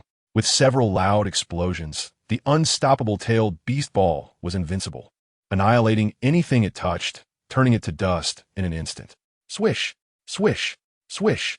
The airflow in the sky began to change, and light rain started to fall, gradually increasing in intensity. Caught off guard, Silver instantly became drenched. Haha, you dare to mock me? I'm the Two Tails of the Wood Beast. The Two Tails, full of spirit, proudly declared, Next, I will send you to heaven with a tailed beast ball. Goodbye, boy. I will always remember you. The Two Tails spoke with a hint of admiration. Her strength was closely tied to the tailed beast within her, while Silver was a lone wolf relying solely on his own power. The last tailed beast ball was ruthlessly launched, and the spreading energy wave was despairing and chilling. Everyone believed Silver was undoubtedly dead, as he was already on his last legs. Boom! The tailed beast ball crushed Silver, and the explosive force evaporated him, leaving no trace behind, with the ground scorched and a large pit remaining. The shocking crack made everyone think Silver had been killed. Silver! Uzumaki Kushina shouted in sorrow, expressing endless pain. The saddest person remaining was also a girl. Damn it, how infuriating. I haven't even used that kid yet, and he just died. How unreasonable. I just lost a lot and gave that kid a bargain. Terumi May gritted her teeth in anger, cursing in her heart for the loss. Silver had always been using her, and she hadn't even had the chance to use Silver before he was gone, leaving Terumi May heartbroken. We won. In a world filled with oppression, while the Kumogakure ninjas cheered, a streak of silver light cut through the void, and a tremendous roar silenced the entire world. In the depths of the sky, thick lightning obscured the sun, and countless shrieks echoed in the ears of everyone, casting a shadow over their hearts. Bang! A charred piece of wood fell near the Two Tails, leaving her dumbfounded. Is this a substitution technique? The Two Tails exclaimed in shock. The little girl was just a little girl. She was so happy to destroy a piece of dry wood. Silver's voice echoed down from the sky, full of sarcasm. In his hand, a Chidori flickered, and a fierce beast with a majestic appearance descended from the depths of the sky. The monster loomed over the sky, its size immeasurable. In short, it was as big as the sky itself. If it weren't for your hard work in using the tailed beast ball to bombard the volcano, this upgraded Kirin wouldn't have been formed. I should thank you, wood beast. Puff. This statement made the Two Tails spit blood, staring blankly at the divine beast in the void. She lost her ability to act, unable to imagine that she had helped Silver achieve this. This blow to the Two Tails was like being struck by 5 thunders. To thank you, I will use the Kirin to repay your Kumogakure. With a cold glance at the Two Tails, the divine beast then descended, and as it touched the ground, everything vanished. Boom! The entire island of Kirigakure began to shake violently, and all protruding matter turned to dust, presenting a large area of charred remains. The entire Kirigakure was in ruins. The ninjas of Kirigakure cursed Silver for his shamelessness, as they too were among Silver's targets. Bang! In the distance, a glowing blue tail fell, and quick-witted Silver rushed over immediately. Is this the tale of the Two Tails? This was effortless. Chapter 57. Back to the village, Een was overjoyed and quickly ran to grab the tail of the Two Tails. Although it was said that only the bones of the Jinchuriki could be exchanged, the organs of the tailed beast were of the same significance as the Jinchuriki's bones. The ruthless attack shocked everyone. Whether they were ninjas from the Mist Village or the Cloud Village, all suffered the most merciless blow, and the whole world fell silent. Run! What are you standing there for? Watching the oblivious Minato Namikaze and Kushina Uzumaki, Een felt speechless. Obviously, neither of them expected Een to be so shameless as to attack so-called allies. It's time to leave, retreat, Kushina. Minato, the first to react, decisively transformed into a golden flash and disappeared, with Kushina following closely behind. Damn it, didn't that Uchiha Een say we could handle it as we wished? Idiot. You pig-headed fool, we've been used. This is a classic case of burning the bridge after crossing it. Hurry up and chase. Forget about the stragglers from Konoha. The whole island is sealed off, already laid out with a net. They can't escape. Let us take care of the Cloud Village first. Their Jinchuriki is nearly done for, so we can capture her. Let us concentrate our forces on taking down the Cloud Village, and if we can capture the Jinchuriki, that'll be best. The higher-ups of the Mist Village stopped the pursuing ninjas, their words dripping with disdain and cold laughter. The Mist Village had now turned into a dead island. Where could they run to? There was no need to worry at all. Looking closely, the Jinchuriki of the Two Tails was pale and collapsed on the ground, clearly unconscious. Then let us eliminate the Cloud Village first. At the port area of the Mist Village, rest the boat. Een and the others rushed over, their faces full of worry. Offending the Cloud Village now also indirectly offended the Mist Village. If they didn't leave in time, they would surely be devoured, leaving no bones behind. Een suddenly turned his head, his previously pained expression turning cold, and with a snort, he shot him like a cannonball. Any living creature has unusual movements when they move. The slight noise earlier could be ignored, but he sensed it clearly. Whoosh, whoosh, whoosh. Without thinking, Een transformed into a whirlwind and followed. Swish, swish, swish. 2 figures, one chasing and one fleeing. Both moved with agility, but it was clear that Een had the upper hand, gradually closing the distance. He was already far from Minato. After a while, In suddenly stopped and looked ahead at the masked figure, loudly saying, "Miss Terumi May, take off your ugly mask." You. After a few seconds of silence, the mysterious person revealed her true face, a beautiful countenance that was refreshing to behold, with a charming smile that sparked imagination. "Terumi May?" In was surprised, then relieved, and asked, "Don't say something foolish like capturing me." You. Terumi May was furious, her delicate face radiating dissatisfaction. "So what if I do? Are you going to kill me to silence me?" "That's not it." In shook his head. "If I get captured, I'll be the first to reveal that you and I teamed up to kill the third Mizukichi." You. Terumi May's pretty face flushed red. Looking at Yin's small face, she felt particularly frustrated, realizing she had boarded Yin's pirate ship, and it seemed there was no chance of getting off. "There's a small boat at the Westport. You all hurry and leave." Terumi May pouted impatiently. Yin was taken aback, then rolled his eyes, directly exposing Terumi May's intentions, and disdainfully said, "So you're still afraid I'll be captured and reveal you? Even so, we're using each other. I still have to say thank you." Regardless, it was a fact that Terumi May had helped Yin greatly, even if her motives were for her own safety. She still assisted him. "You got a bit of conscience," Terumi May said lightly. She was indeed worried that Yin would be captured and reveal her. After all, this kid's integrity was evident, always tricking so-called allies. "I'm a person who distinguishes between gratitude and resentment. I will never forget those who have helped me, and those who have harmed me will also be deeply remembered. I will definitely repay your help in the future, and those who have offended me." By the end of his words, the chill on Yin's face piled up like a mountain, clearly troubled by the matters of the Mist Village and the Cloud Village. If it weren't for his cleverness this time, he might have already been trapped and killed by the two villages working together. But Terumi May frowned slightly. Yin's words, however, had an alternative meaning in her ears. "Are you warning me?" Terumi May rolled her eyes and said, with a hint of resentment. Yin smiled without speaking. There was no need to waste words on a smart person.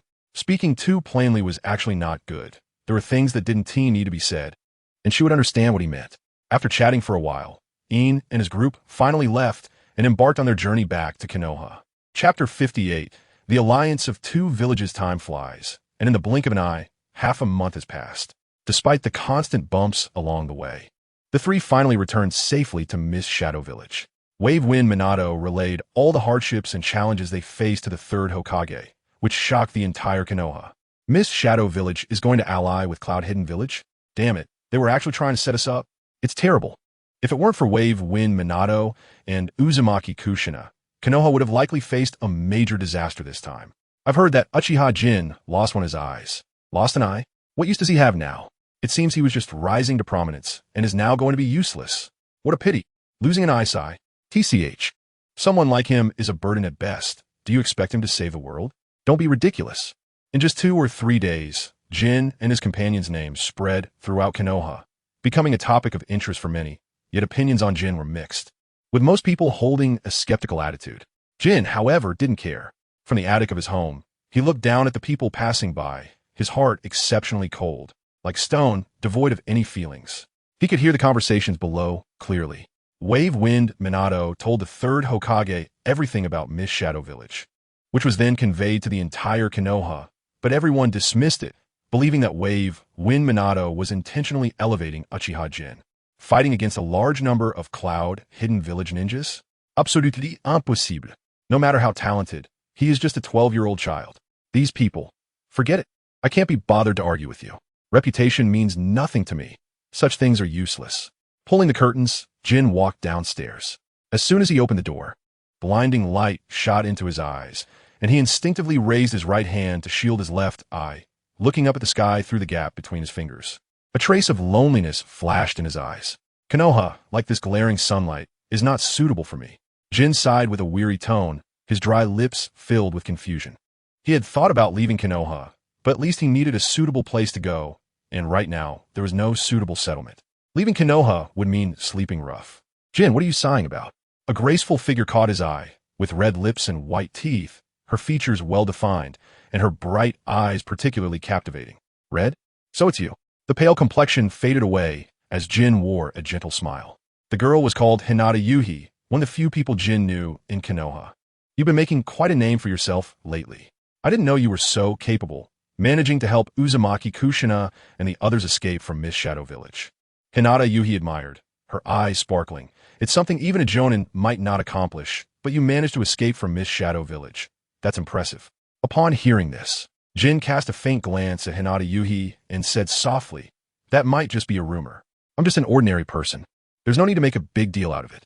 I initially thought it was fabricated too, but seeing your expression, I know it's true," Hinata Yuhi said mysteriously. Her words filled with confidence, convinced that what Wave Wind Minato and the other said was indeed accurate. "Why?" Jin asked curiously, puzzled. "Because you always looked like this when you were a kid, always with a heavy heart. The things you seem to care less about often indicate that it's something you did." Upon hearing this, Jin was left speechless, looking at Hinata Yuhi with a mix of amusement and exasperation. He was too lazy to ask further, but recalling the recent unusual happenings in Konoha, he curiously asked, "The village seems quite busy these days. Jiraiya from the Three Ninjas, as well as Tsunade Senju and Orochimaru, seem to have been called back by Lord Hokage. Is something major happening?" Indeed, there's a problem." Hinata Yuhi did not hide anything, lowering her head and saying, "I heard that the 4th Kazekage from Sand Hidden Village has allied with Rock Hidden Village, and our Konoha situation is quite dangerous." Upon hearing this, a hint of interest flickered across Jin's face, and he subtly asked, "So they have allied? That means a lot of high-end combat power from Rock Hidden Village must have arrived, right? Their Jinchuriki for the 4 Tails and 5 Tails should also be here, right? I only heard about the alliance. I'm not sure about the specifics." Hinata Yuhi raised her eyebrows and curiously asked, "What is this Jinchuriki you mentioned?" "Jinchuriki." Jin paused, unable to explain this question clearly. After all, seeing is believing. He decided to change the subject. If Sand Hidden Village and Rock Hidden Village have allied, they're likely to launch a large-scale invasion. So it makes sense to recall the 3 ninjas. I said I heard this news, so don't take it too seriously. Previously, there was a great battle between Rock Hidden Village and Sand Hidden Village. This kind of rumor could very well be baseless. No, this isn't unfounded. Remember, where there's smoke, there's fire. Jin spoke frankly. Remember, there are no eternal hatreds in this world. Under absolute temptation, even priceless things can become valuable. Moreover, if Konoha can choose to ally with Mist Shadow Village, which it has grievances with, why can't Sand Hidden Village? They can too.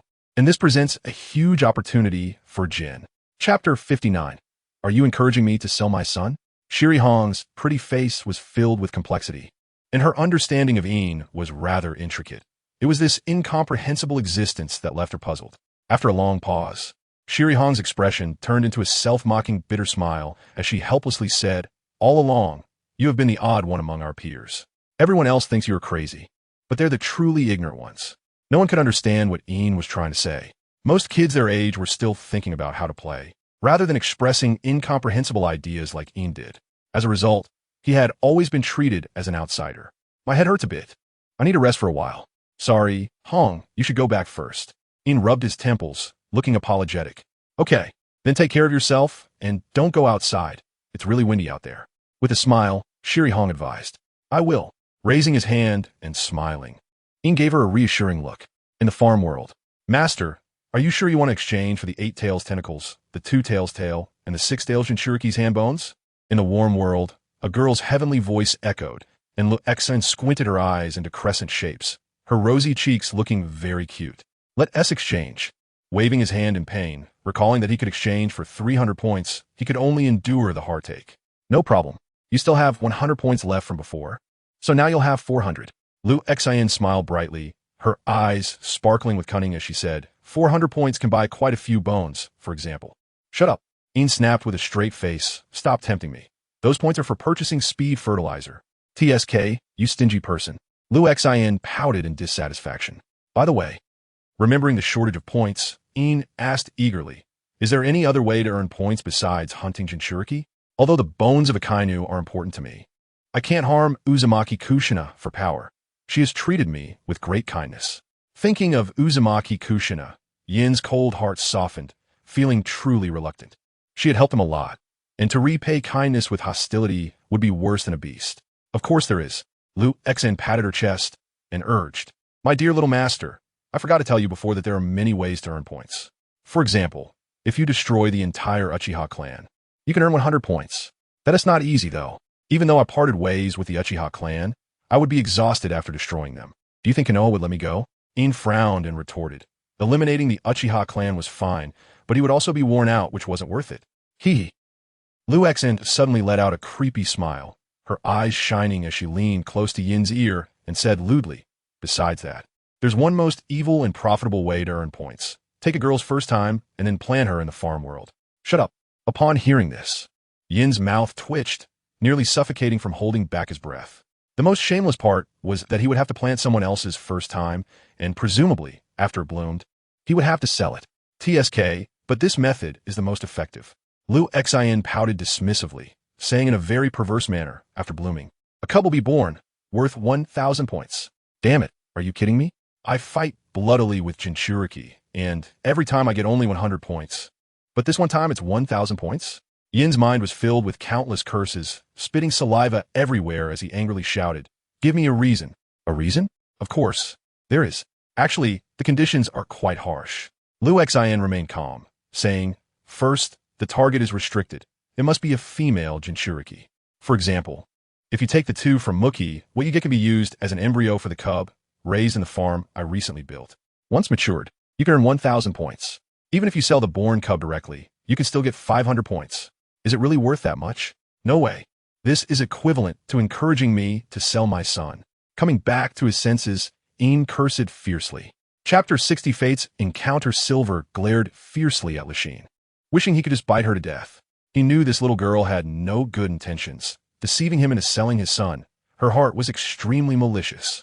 You can't catch a wolf without letting go of the child. That is a phrase you often recite, but I recite nonsense. That was just a metaphor. Who would feed their own flesh and blood to a wolf? Silver rudely interrupted Lachine, his face stern as he ordered, "Give me an effective method, or else. You know what the consequences will be without me saying more." Silver's tone was full of threats, leaving no room for negotiation. "You're really hard to please." Seeing Silver genuinely getting angry, Lachine just made a face at him and wisely put away her playful attitude. A little joking is fine, but she knew that if she really annoyed Silver, the one who would end up in tragedy would definitely be herself. Recently, there was a good mission. After completing it, one could obtain 60 minutes of liberation from the Akainu's bone, meaning that within an hour, you could use all of Akainu's moves, but only for 1 hour. Beyond that, the ability would completely disappear. Of course, you could also directly exchange it for 100 points. Lachine said something shocking. That's not bad. 60 minutes is short, but extremely precious. It can save a life, considered a trump card. Silver became interested, his left eye shining with longing. But then he recalled the nature of the farm task, and his heart sank, saying, "You get what you pay for. What kind of hard labor is this time?" "Just retrieve the bones of the rain-hidden village leader, Sanasokans," Lachine said lazily, as if narrating something trivial, very calm. "I knew it wouldn't be anything good. That Sanasokans is known as a demigod. Even if he hasn't reached the level of a god, he definitely has considerable strength. Moreover, the most critical point is that the rain-hidden village is his territory. Even 10 lives might be swallowed without a trace." Silver shouted, "Each time it's like this. The more appealing the task, the greater the difficulty. So, are you going to do it or not? It's up to you whether you accept or not. No one is forcing you. Please feel free to choose." Lachine shrugged, indicating for Silver to choose freely. "Well," Silver raised an eyebrow, feeling a headache. To be fair, he hated these kinds of risky bone missions. Each time it was almost like joking with his life, equivalent to gambling with his life. But one thing Silver had to admit was that he had no choice, because this was the only shortcut to becoming stronger. "Forget it, I accept this task. Once I go to the rain-hidden village, I'm not alone. At least there is a potential ally who can help me." The confused look in his eyes was replaced with determination, and Silver looked resolute. "Potential ally? You're not talking about the Akatsuki organization, are you?" Lachine speculated, looking at Silver with a hint of concern. "Although the Akatsuki organization and Sanasokans are enemies, you need to be careful. That man with the Rinnegan is very dangerous. That guy is not just dangerous. He is practically a hungry tiger." Remembering Nagato's madness, Silver felt goosebumps and said with lingering fear, "In any case, I absolutely want to provoke that powder keg, Nagato. The Rinnegan is also a problem. The guy is too dangerous. Maybe Uchiha Obito is secretly watching him. Provoking Nagato is equivalent to setting myself on fire. I'm just temporarily using the Akatsuki's power. You plan to use the Akatsuki organization as a gun, inciting them to deal with Sanasokans?" Lachine narrowed her beautiful eyes and immediately understood Silver's intentions. "What is wrong with that? After all, our enemy is Sanasokans. As night fell, Silver, all alone, stealthily escaped from Konoha without anyone noticing. Nagato, Konan, Yahiko, Silver's agile figure darted through the dense forest. The outlines of the three people surfaced in his mind.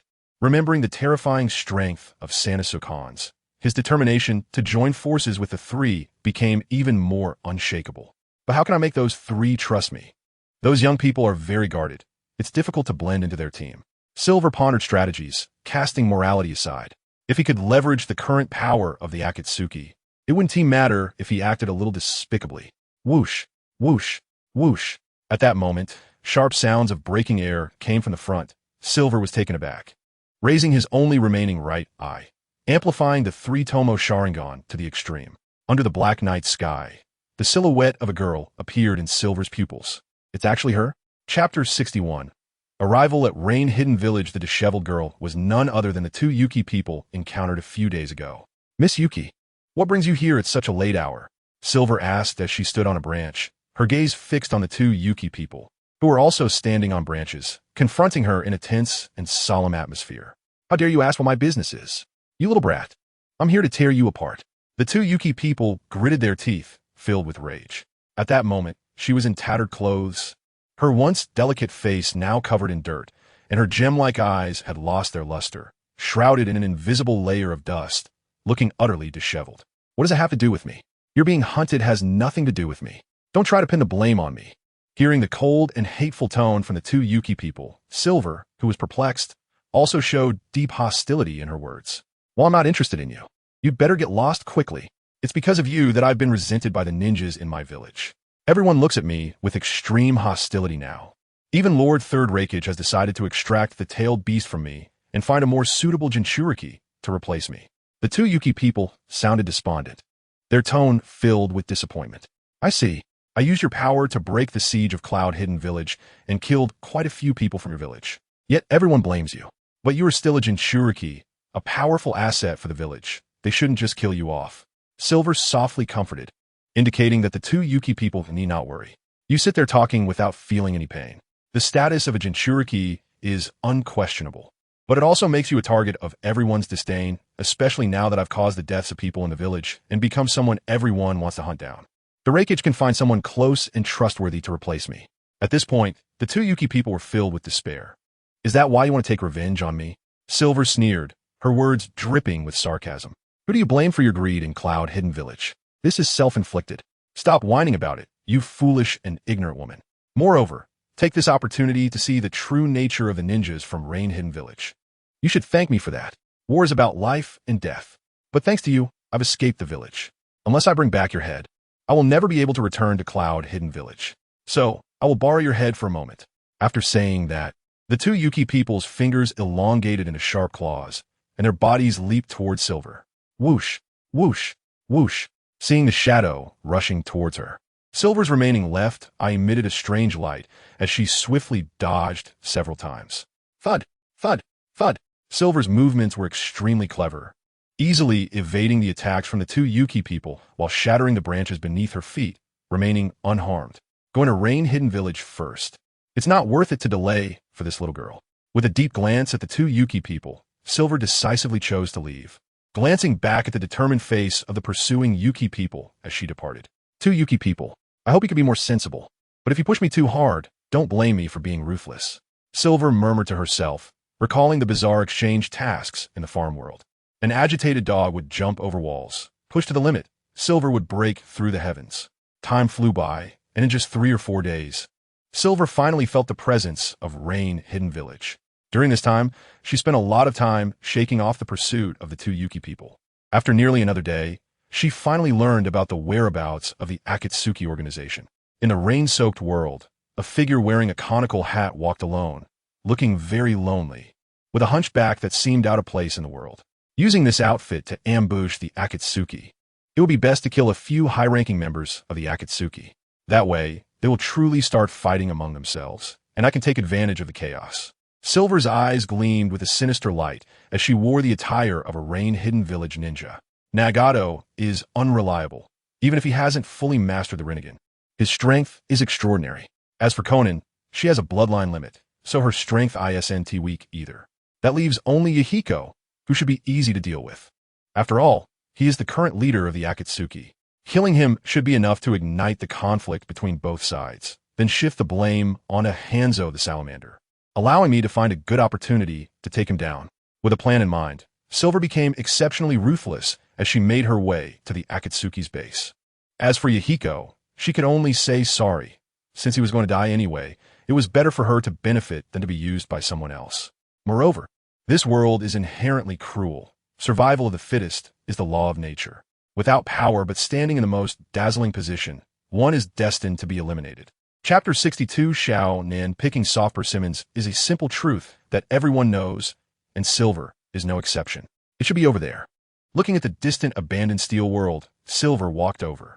There are intense conflicts between both sides. As long as he puts on the rain-hidden village ninja outfit and takes down Yahiko, Hanzo the salamander can't wash his hands clean even if he jumps into the Yellow River. TSK. After killing Yahiko, I'll take the opportunity to infiltrate the Akatsuki organization, inciting Xiao Nan and Nagato to take down Hanzo the salamander together, then seize Hanzo's hand bones. Hee. A proud smile echoed in the dead silence of the rainy world, and Silver's figure gradually blended into the darkness, disappearing completely. Nagato, where's Xiao Nan? In the dimly lit room, the orange-haired young man asked the red-haired young man. They were dressed in the same attire, clearly belonging to the same organization. The two were Yahiko and Nagato. She's a bit tired, so I arranged for her to go back and rest first, Nagato said, looking very exhausted, like someone recovering from serious illness, exuding a sense of decline. Not just him. Yahiko also had a face full of worry, always trying to maintain a spirited appearance, but judging by his complexion, he had been going through a tough time lately. Forget it.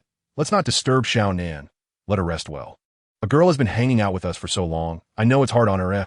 Yahiko sighed, revealing endless bitterness.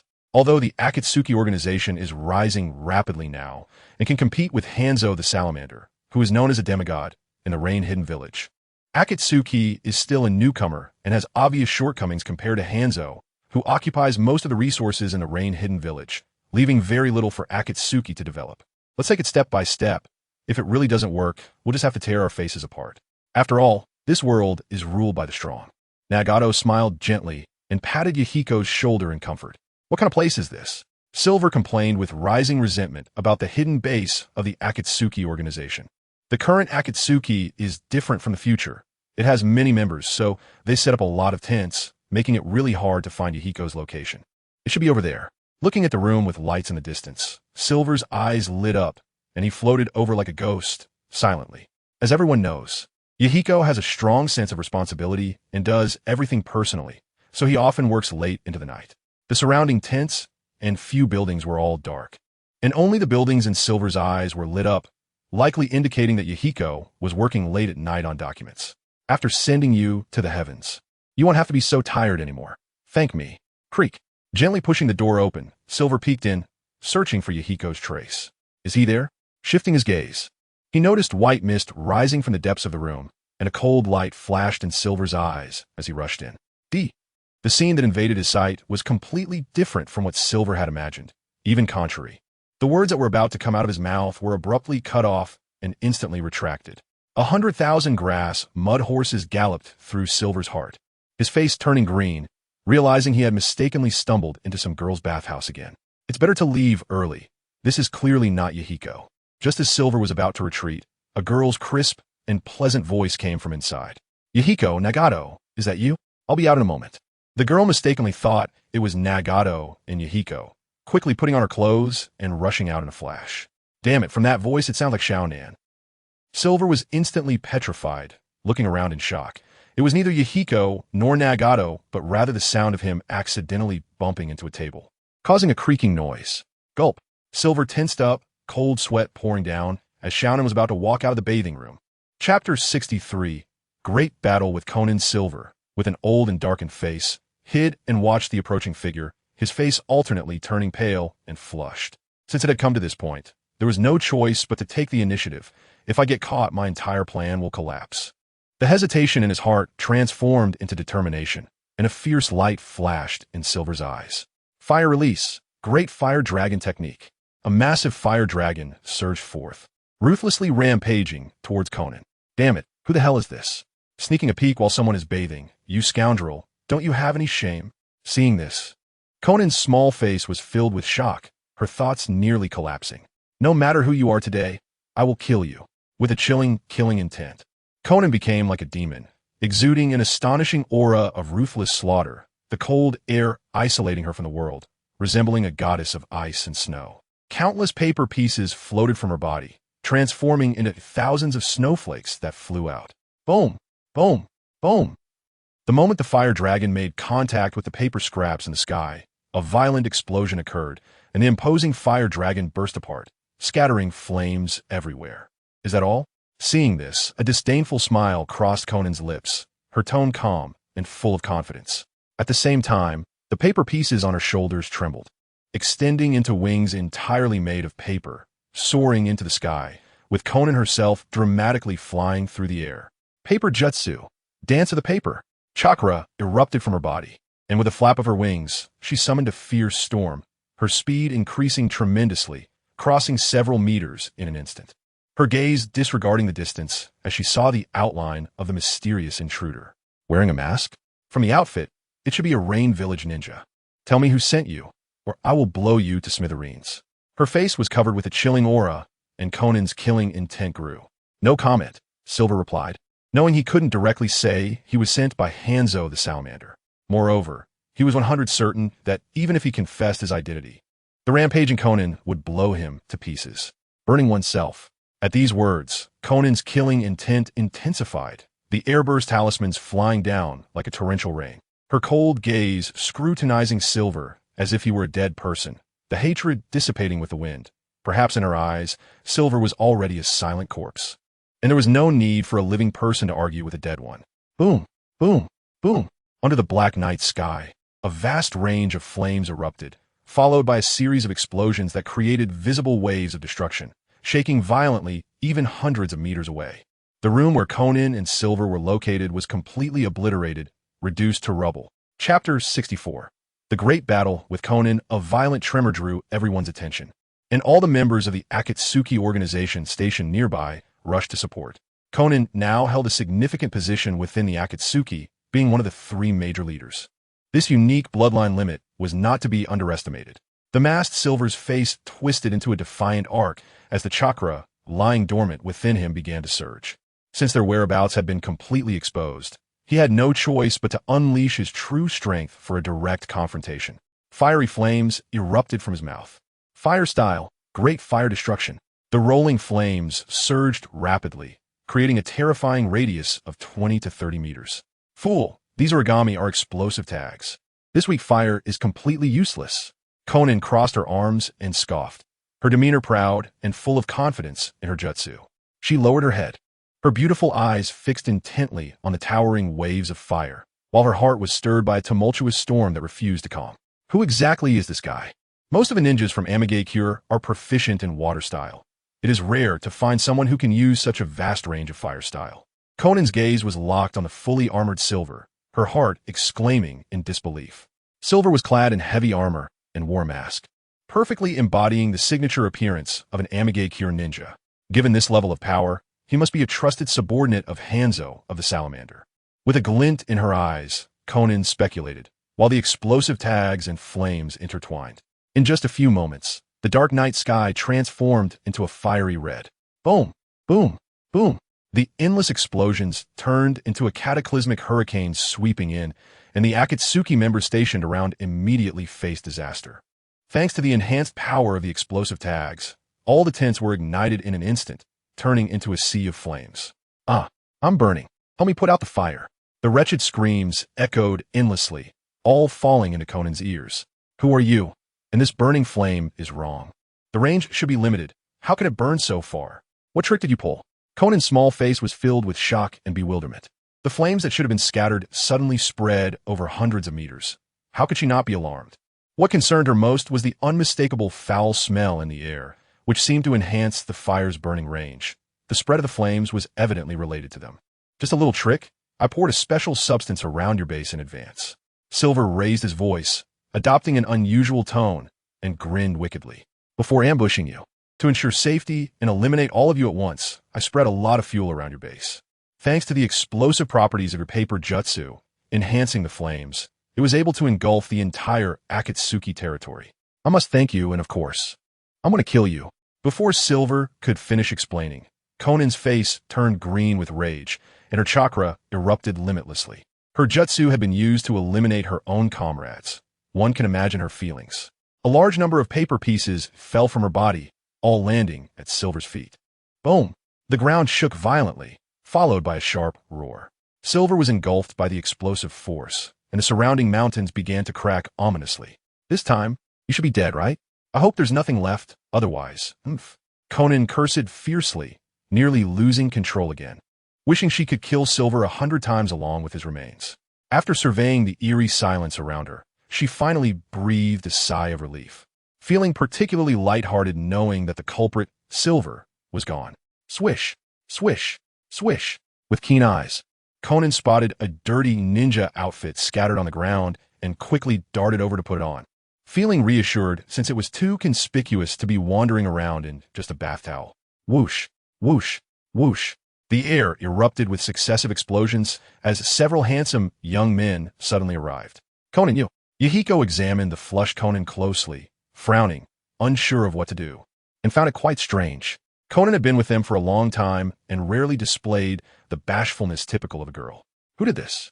Yahiko shouted, taking in the chaos within 100 meters, his expression shifting from confusion to rage as he gazed at the tragic Akatsuki base, his face clouded with fury. We can't let him go. That's right, we can't let him escape. Nagato's heart ached like a knife. This was the culmination of years of hard work and dreams for the three of them, now reduced to ashes in an instant. How could they not be enraged? It was the ninjas from Mangekyō. Conan recounted everything that had happened without holding anything back. Setting aside Yahiko's involvement, Nagato was the biggest tempting prize. Could he just watch the ducks serve to him fly away? Absolutely not. In the ruins, a pair of shifty eyes darted around, and a small face looked ashen. The Uzumaki clan had strong vitality, being the descendants of the Sage of Six Paths. I had forcefully used a high-level ghost technique the other day, depleting a lot of vitality, turning my hair white. If I could obtain Nagato's bones and plant them in the farm, not only could I recover the lost vitality, but the power of the Sharingan might also be enhanced. Silver's eyes shone with excitement, his expression filled with joy. It was well known that the power of the sage body could alleviate the heavy burden of the Sharingan. As long as he obtained Nagato's hand bones and planted them in the farm in his mind, he could eventually achieve the sage body. Moreover, he could also gain the immense chakra of the Uzumaki clan. There are always exceptions. Whether Uchiyamadara is monitoring Nagato or not, I must take the risk. Just taking Nagato's bones isn't the same as robbing the Rinnegan. Even if Uchiyamadara exists, he might not take action. With the chakra in his body operating at its peak, Silver's entire being radiated light as he launched a deadly sneak attack. Chapter 65, Be Despicable in Life. Ian gathered a large amount of chakra in the shadows, seeking an opportunity for a deadly strike. Shaonin and Yahiko were both absolutely confident in their victory. But the only one who posed a challenge was that brat Nagato. Ian had a deep understanding of the power of the Rinnegan. Although Hanzo of the Salamander was despicable, his strategy was, to some extent, the most effective. Capturing one of them to threaten Nagato was the best choice. The inner sense of righteousness and morality was far from his mind. Yin's face was filled with greed. He knew that Shaonin and the other two were unfortunate souls. Having lived a life of hardships in childhood, their early years were filled with misery, a tragic existence. However, that didn't matter. There were countless unfortunate people in the world, including Ian, who had also experienced various hardships in his life. He could rely only on himself. Silently approaching the three, Ian unleashed the cold light he had been brewing for a long time. Lightning release, Chidori's sharp spear. The straight blade of light rushed towards them, striking fiercely at their heads. Whoosh! The beam forced Shaonin and Yahiko back, with the target clearly being Nagato. Nagato dodged. Yahiko and Nagato's faces changed dramatically, filled with urgency. A sneak attack? How naive. Seeing this, Nagato remained motionless. The edges of his clothing and body began to expand as an invisible wave of power erupted. Shinra Tensei. The repulsive force transformed into a visible spherical shape, protecting Nagato within. Bang! The incoming silver cold light could not break through the gaseous defense, forcibly altering its trajectory and easily deflecting it. It seemed that he was using his Rinnegan abilities quite well. Seeing this, Ian remained calm. Nagato had been implanted with the Rinnegan at a young age. Although he was still young, he had been using the Rinnegan for almost 10 years, and he had likely grasped its techniques thoroughly. Who are you? Show yourself. With a gentle gaze suddenly turning sharp as a knife, Nagato shouted towards the ruins on the east side, while simultaneously raising his right arm, revealing a small black hole in his palm that emitted intense gravitational pull. Universal pull. The collapsed ruins began to float, controlled by some mysterious force. Nagato's pale right arm resembled a hand of the heavens, effortlessly manipulating the debris. Beneath the ruins, a youthful figure was exposed to the eyes of the three. Truly the legendary Rinnegan, it seemed to be all-powerful. Calling it the Eye of God would not be an exaggeration. Looking at Nagato's purple eyes, Iin, who was masked, felt immense envy. The power he displayed now was trivial compared to that of Uchiha Madara. Nonetheless, it was still quite troublesome. Gazing at the coveted Rinnegan, Yin's heart was as calm as still water, devoid of any greed. What he cared about was only Nagato's bones. If I take the Rinnegan, Uchiha Madara will come to take my life afterward. Iin sighed inwardly. He was not a saint. Naturally, he had a strong interest in the Rinnegan. The eyes said to have created the world by the Sage of Six Paths. Anyone would feel a sense of greed. One should have self-awareness. Such things were not something I could currently involve myself with. Shaking his head, Iin dispelled the covetous thoughts in his mind and pretended to be surprised, saying, "Purple eyes? What kind of eyes are those? They look so powerful. You fool. Turns out to be an ignorant little brat."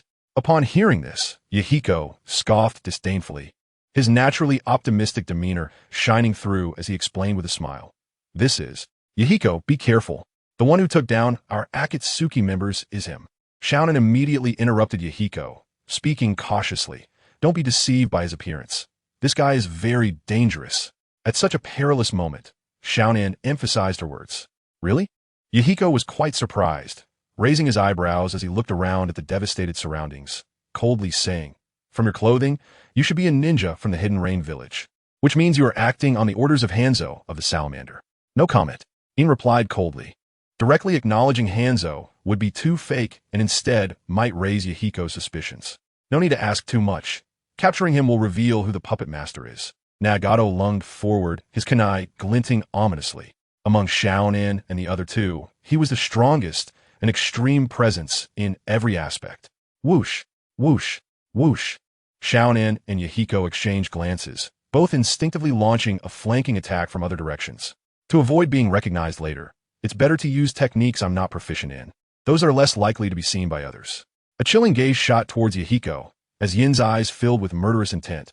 Among the three, he was the most ordinary, and capturing the threat to Nagato and Shounen would be a great achievement. "Want to run?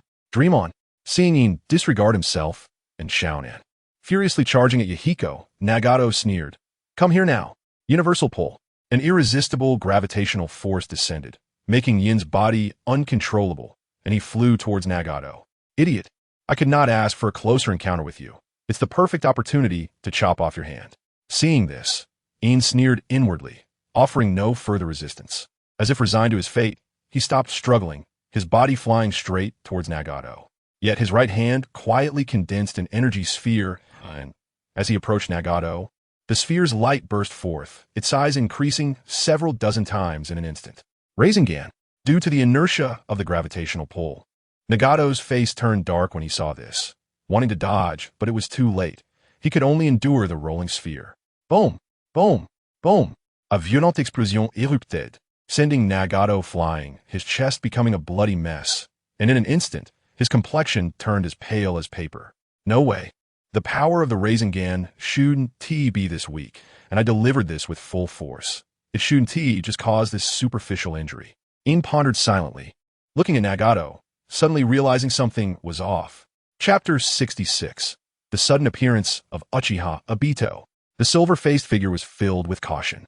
A normal human body would either die or be severely injured when struck by a Rasengan, and the current Rasengan was a high-density energy sphere unleashed with all his might, possessing even greater destructive power. It wouldn't be difficult to kill Nagato Uzumaki, and disemboweling him would be a piece of cake. However, the current situation only resulted in some shredded flesh, which was difficult for the silver figure to accept. It must be due to the special ability of the Rinnegan absorbing my chakra, which reduced the power of the Rasengan. The incident happened suddenly, and he could only absorb a small amount of chakra from the Rasengan, with the rest of the power being borne by his body, resulting in only some shredded flesh. Understanding this, the silver figure felt relieved and regained his focus, now looking at Nagato Uzumaki with increased vigilance and caution. Bastard! Seeing Nagato injured, Yahiko's eyes flashed with a fierce light. You not only killed our comrades, but you also dared to injure Nagato. No matter who you are, you will die for sure. Ha! The silver figure scoffed at Yahiko's words, completely unafraid, comrades. What a joke. The person I killed earlier was merely your burden and a hindrance. I was just helping you remove your heart's burden. What's wrong with that? Your name is Yahiko, right? Don't talk about your ridiculous dreams in a war-torn world where you can't even protect your own life. What qualifications do you have to talk about dreams? Playing house is fine, but don't get overly immersed. You dare to insult my dream. Yahiko's anger flared, rolling up his sleeves, seemingly ready to fight the silver figure. Meanwhile, in another direction, deep within the dark, decaying underground, where moisture and despair lingered year-round, the environment was so dark that one could not see their own hand in front of them, making it difficult to breathe. In the darkness, a cold glimmer flickered, and a vague figure of an old man holding a knife appeared. His skin was withered, hair unkempt like weeds, and his eye sockets were sunken. He walked with great difficulty, appearing to be in immense pain. Interesting little kid, after a moment of silence. The desolate environment echoed with a sense of the passage of time, revealing a feeling of decay. Interesting? Lord Obito seems to be mistaken. That kid Nagato is about to vomit blood. There is nothing interesting about it. The pale-skinned freak complained. This person was none other than White Zetsu, and the old man who spoke earlier was the once mighty Uchiha Obito. This is fine. The thoughts of Nagato and the others are indeed somewhat laughable. Peace. Ridiculous. What do a bunch of kids know about peace? They're merely my pawns. It's just right to use that suddenly appearing masked kid to teach them a lesson. It's best if they can discard that ridiculous thought and let Nagato realize the value of power, which aligns with my plan. Uchiha Obito muttered to himself, then suddenly thought of something, his brows furrowing as he coldly snorted. However, Nagato is too useless. With my Rinnegan, he can't even defeat a mysterious kid. It's simply an insult to my eyes. Indeed, if Nagato had Obito's level of ocular power, he could sweep through the world. White Zetsu nodded in agreement, fully aware of Uchiha Obito's strength, but eventually said with a headache, what measures should we take? We can't just stand by. If that kid gets killed, Lord Obito's plan will be completely ruined. Nagato and the others, they're merely my puppets. The strings controlling the puppets are always in my hands. If I want them to go left, they can't go right. I need Nagato to stay alive. He absolutely cannot die. After all, he is one of my important pieces for ruling the world. Uchiha Obito said with ambition, dragging his body to White Zetsu's side, and with a sinister smile said, there is a huge conflict between Nagato as Akatsuki and Hanzo of the Salamander from Mangekyō. Go inform him about the Akatsuki being ambushed. At that time, Hanzo will definitely send someone to take advantage and eliminate a few of Nagato's companions. He values bonds greatly, and having experienced painful setbacks, Nagato might use some forbidden techniques of the Rinnegan to strike back, ensuring his safe escape. Uchiha Obito analyzed wisely. Even though his body was riddled with holes, his mind was still sharp. He continued, whether it's Hanzo or the masked kid currently fighting Nagato, they're just ants in front of certain forbidden techniques of the Rinnegan, merely insects that can be wiped out with a wave of the hand. Understood, Lord Obito. White Zetsu nodded and disappeared into the depths of the ground. What about Nagato? Konan's face was filled with worry as she looked at the shocking gash on Nagato's chest, feeling a pang of anxiety. He's fine. Not even a bone is broken. The silver figure was filled with resentment, secretly lamenting the Rinnegan's defiance. Your enemy is me. Yahiko sidestepped and rushed in front of the silver figure, holding a dagger with a wary expression. Naive, with a contemptuous smile, the silver figure's body seemed to turn transparent, effortlessly passing through Yahiko's obstruction, with his blade pointed directly at Nagato Uzumaki. Paper jutsu, shield. Just as he was about to crush Nagato, Konan seized the opportunity to launch an attack, forming a shield made of folded paper to block the silver figure. Explode for me. Boom, boom, boom. A series of explosions erupted from the seemingly harmless paper, and the dangerous flames forced the silver figure to retreat repeatedly. This little girl really shouldn't be underestimated. If I'm slightly careless, I might suffer a great loss. Watching the ground turned to scorched earth, the silver figure focused intently on Konan. It seems that if I don't bring out my trump card, I really can't deal with you all. Although it might expose my hidden moves, it looks like there's no way around it. What is meant to be revealed can never be hidden. With his gaze shifting back and forth among Conan and the others, the silver figure's expression turned resolute. When it's time to fight, he must not hold back. Chapter 67. The Earth Explosion Star. Without a doubt, the one most affected was Nagato, the owner of the Rinnegan. He was being suppressed by Iin, with no chance of counterattack whatsoever. Just thinking about it made him feel suffocated. The Rinnegan was recognized as one of the 3 great dojutsu in the world, yet he couldn't even handle a mere clown that jumped out. Nagato felt a surge of frustration. As the owner of the Rinnegan, not only could he not unleash his power, but his precious eyes had also become a target for protection. How could Nagato endure this? The chakra within him was desperately leaking out, while Iin secretly gathered strength, focusing intently on preparing his ultimate move. The battle between the 2 sides was intense, with no room for retreat. Hurry up and keep up, you idiots. If anyone is slow, I'll break their legs.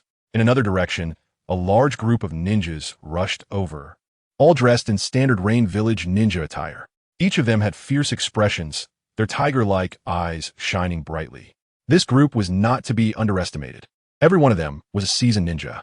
At the back of this ninja force stood a formidable figure, exuding an intimidating presence without any anger. This was Hanzo of the Salamander, the current leader of the Rain Village. Move quickly. We must seize this opportunity to annihilate the rogue ninjas of Akatsuki. His booming voice echoed like thunder, invigorating all the ninjas from the Rain Village, who hurriedly rushed towards the center of the battle against Akatsuki and Iin. Within the Rain Village, Hanzo was like the command of a god, and these ninjas obeyed unconditionally. Something obstructive, Dai. Iin raised his palm high, and a violent flash of light shot out. 88th path, flying dragon striking thunder cannon. Whoosh! The massive flash covered the sky, tearing apart the world in the rain, leaving behind a long ravine. Is there such an unheard of technique in this world? Not only did it not require hand seals, but its power also seemed to exceed a rank. Could it be the legendary S-rank ninjutsu? Yahiko and Conan exchanged incredulous glances, both breaking into a cold sweat, their eyes flashing with a hint of fear as they involuntarily took several steps back. They were still young. S-rank ninjutsu was an unattainable realm for both of them. Leave it to me. Nagato stepped forward, showing no fear. His purple eyes rippled with energy as the power of the Rinnegan activated. You want to absorb it? What a self-degrading act. Watching Nagato's movements, Iin remained expressionless. But deep down, he shook his head in disbelief. Don't think the Rinnegan is invincible. It may be forever unbeatable to others, but I am the exception. A subtle smile appeared at the corner of Yin's mouth, his thoughts calm. Boom, boom, boom. The massive beam of light struck, engulfing Nagato entirely. As he unleashed an invisible wave from his hands, ready to absorb the light, he was instantly stunned. He couldn't absorb it? How is that possible? ISNT this chakra. Deeply shaken, Nagato's eyes lost focus, and his first thought was that something was wrong with his head.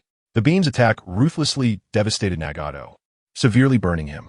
The acrid smell of burnt flesh filled the air, and the intense pain made his face pale as snow. Nagato, behind you. Conan and Yahiko shouted in unison, warning of the shadow approaching from behind. Shinra, Tensei. The repulsive force accumulated within him erupted, forming a circular barrier to resist Yin's invasion. Yin did not evade or close his eyes. His fingers tensed, pointing to the sky. From the depths of the void, sharp black light poured down. Nani path, black coffin. A demonic whisper echoed through the sky, the black light solidifying into a swarm of crescent-shaped black blades that fell. Swish, swish, swish, with a series of sharp sounds. The transparent defensive circle showed menacing cracks, and the black light ruthlessly tore through the absolute defense of Shinra Tensei, all the blades converging above Nagato's head. Crack, crack, crack. Nagato's once smooth body instantly became riddled with holes, blood flowing from them. His entire body was in this state, exposing glaring bones to the air. His already small frame became even more terrifying, swaying unsteadily. And if it weren't for Nagato's strong willpower, he would have collapsed to the ground. However, none of this was what caught Yin's attention the most. It was the small, bloodied piece of bone on the ground that particularly drew his eye. Nagato's bone? Obtaining it will be effortless. Yin was overjoyed, glancing at Yahiko and Conan, who were solely focused on worrying about Nagato, completely ignoring In's presence. hurriedly using torn fabric to wrap Nagato's bone. It's time to leave. No matter what, the Akatsuki organization will be irreconcilable with the Rain Village from now on. I'll temporarily retreat and later return under another identity to ally with you, In said with a sinister smile. His mission this time was to impersonate a Rain Village ninja and incite a war. Now that the task was successfully completed, there was no need to kill Yahiko, saving him a lot of trouble. Crack, crack, crack. Just as he was about to turn and leave, a world-destroying gravitational force suddenly descended. The ground trembled. The entire world was torn apart by violent power fluctuations, visible cracks appearing on the surface, teetering on the edge of collapse, and all things were crying out in despair. The dull roar cast a shadow over the entire world. Seeing such an unprecedented scene, Ian recalled a certain incredible technique, his soul trembling, and he instinctively raised his eyes to the depths of the sky. Sure enough, it was that technique, the Earth explosion star. Even though it was deep into the night, Ian could clearly see a black energy sphere in the depths of the sky, entirely composed of high-density chakra. This guy is willing to sacrifice his life to send me to hell. Taking a deep breath to stabilize his swelling emotions, Ian looked at the fiercely contorted Nagato, his brows involuntarily knitting together, and the malice on his face vanished in an instant. Chapter 68. One strike to destroy the planetary devastation. The power of the planetary devastation is undeniable, and due to the nature of time travel, Ian understands the terror of this technique better than anyone. Even though Nagato, the leader of the Akatsuki, is currently only a half-hearted user and cannot unleash the full might of the planetary devastation, the resulting commotion is still astonishing. Under this gravity that exceeds comprehension, Ian has no thoughts of resistance. He feels too weak and fears being easily crushed. If I get caught, it's over. My journey in this life cannot end here. The white-haired youth howls to the sky, his light tone sounding absurd, yet no one dares to doubt him. What is happening? That guy is ignoring the existence of gravity? Am I seeing things? How did that kid do it? This technique is rumored to be the one that created the moon. Nagato's pupils widen in shock as he stares at Ian, his fingers trembling as he points at him. He is bizarrely floating in the air, unable to rise despite the pull of gravity. The space where Ian stands seems like another dimension, completely unaffected. Nagato, give me a reasonable explanation. Yahiko shouts angrily, his face flushed. Under the boundless gravity of the planetary devastation, the entire Rain Village is greatly affected, and both Yahiko and Conan cannot remain uninvolved, both awkwardly lying on the ground. In contrast, Ian, who is primarily affected by the gravitational force, is completely unharmed. I don't know how he's doing it either. He might be using some powerful secret technique. Nagato's face darkens. The target of the planetary devastation is Ian, yet he is not at all controlled by gravity, while Yahiko and Conan are struggling painfully against it. How on earth is that guy doing this? After pondering for a long time without coming up with a solution, Nagato's Rinnegan, with its abnormal capturing ability, reveals everything happening with Ian. He is horrified to discover that when the gravity shoots down from the sky, it bypasses Ian completely. That kid is extraordinary. The hidden white Zetsu below is astounded, his shocked expression unable to fade away, forever etched on his face. He is using some kind of ninjutsu to distort space, thus not being restricted by the gravity of the planetary devastation. The method is very advanced, but how is he doing it? Despite noticing Yin's tricks, White Zetsu is still confused and extremely curious about Yin's methods. I can only go for broke. After all, I can obtain Nagato's bones. The Uzumaki clan's vitality is incredibly strong. Even if I lose 20 or 30 years of life, it won't matter. I can always recover once the bones flourish. Ian says with a relaxed smile, his tone revealing a sense of nonchalance. Looking up at the continuously expanding planetary devastation, his eyes are filled only with disdain. Buzz, buzz, buzz.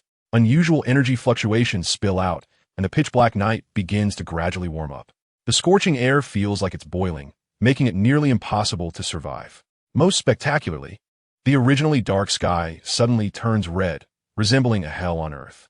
The intense heat is extremely uncomfortable, and the scene before his eyes feels like arriving in a hell filled with lava, just some rubble, and they want to challenge the moon in the sky, overestimating themselves. With a disdainful glance at the massive meteor in the sky, Yin's spiritual pressure distorts to the extreme, instantly draining all his strength and rapidly consuming his life force. Buzz, buzz, buzz. On the ground, a giant, knife-shaped flame blade is imprinted in the soil, burning the earth, turning the surrounding ground into charcoal. 96th technique of destruction, one blade cremation. As Yin's words fall, the ground undergoes intense upheaval. A flame blade breaks through the soil, piercing the sky, extending upwards without limit. The spiraling meteor in the air is instantly hit hard. Crack, crack, crack. The expanding giant meteor suffers a heavy blow, its seemingly solid surface immediately covered in countless cracks. And the originally earth-colored meteor is suddenly charred black. Crack, crack, crack. The heavily attacked meteor is instantly disassembled, turning into countless black fragments that fall from the sky. Just a casual strike, and a massive meteor hovering in the sky is instantly shattered. Cough, cough. The consumption is indeed great. Last time I lost 10 years of life. This time it might be 15. Yin's already white hair becomes even more disheveled, like withered grass. His eyes dim and lacking spirit, but he has no regrets. After all, he will obtain Nagato's hand bones. And as long as he plants them in the farm world in the future, everything will recover once they bloom and bear fruit. With the blessing of an immortal body, everything will be resolved easily. Gulp! What kind of monster is this guy? Nagato and the others are stunned, and White Zetsu, who is watching from the shadows, is also shocked, nearly dislocating his jaw. Looking at the fallen meteor fragments, his worldview collapses in an instant. Even though Nagato's planetary devastation is not at full power and he cannot fully control it yet, that masked kid was actually able to destroy the planetary devastation with one strike. What kind of freak is that kid? A prodigy reincarnated? White Zetsu, petrified, mutters in disbelief, his exaggerated expression as if struck by lightning. Uchiha Madara sent him to monitor Nagato's movements, not to witness Een performing legends like this. He even feels a surreal sensation, instinctively believing that this is a dream. Chapter 69. Obtaining the sage body, it was not an exaggeration on White Zetsu's part. Such a thing was indeed hard to accept. The Earth Explosion Star was a legendary technique that sealed the Ten Tails and created the moon.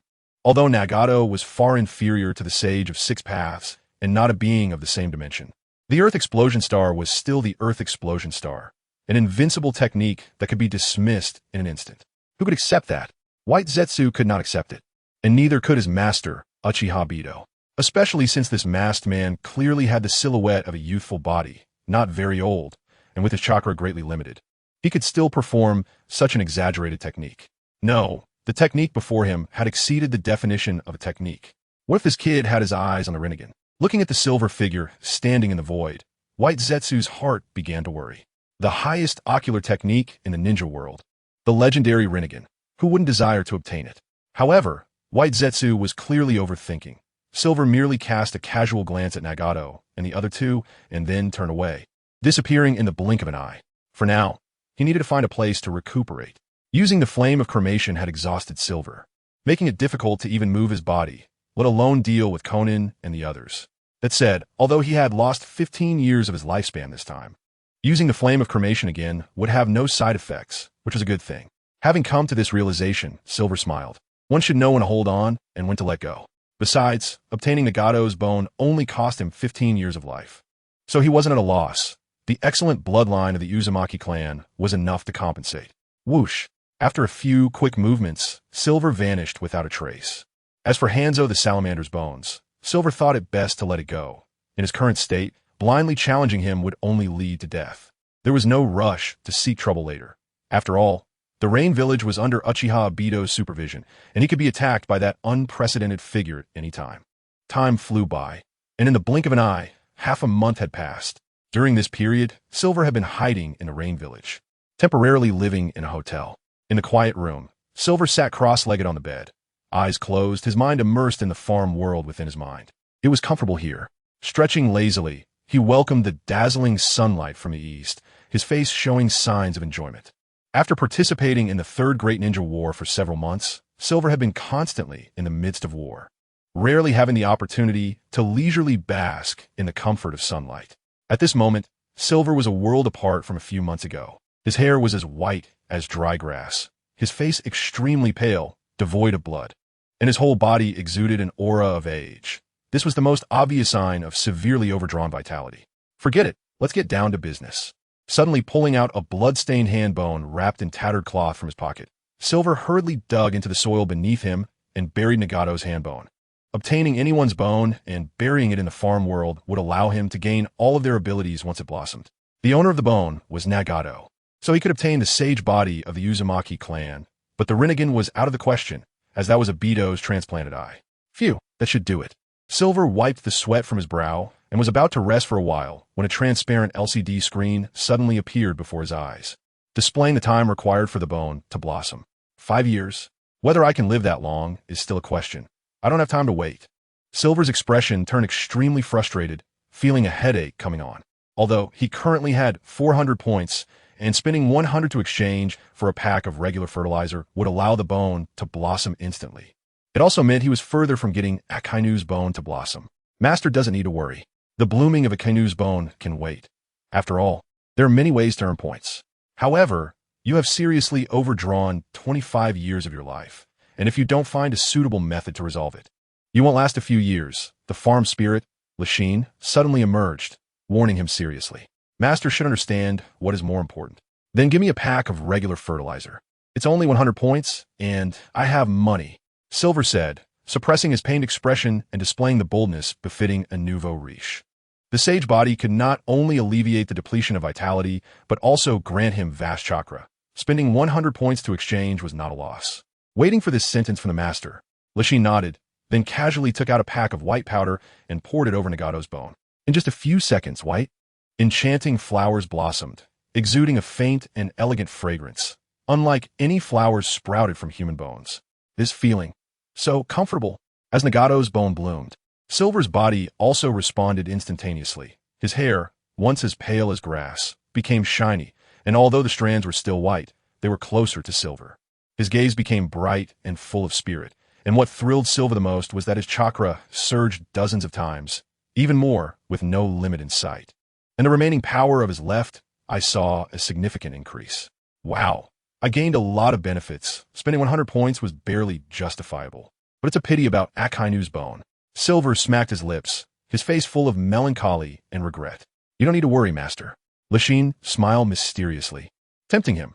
If the Master is willing to pay a price, you can instantly make Akainu's bone blossom and gain all of his abilities. Upon hearing this, a glimmer of hesitation flashed in Silver's eyes. There are no free lunches in the world. Lachine certainly wouldn't be offering anything for free. Everything comes at a corresponding cost. Speak it out.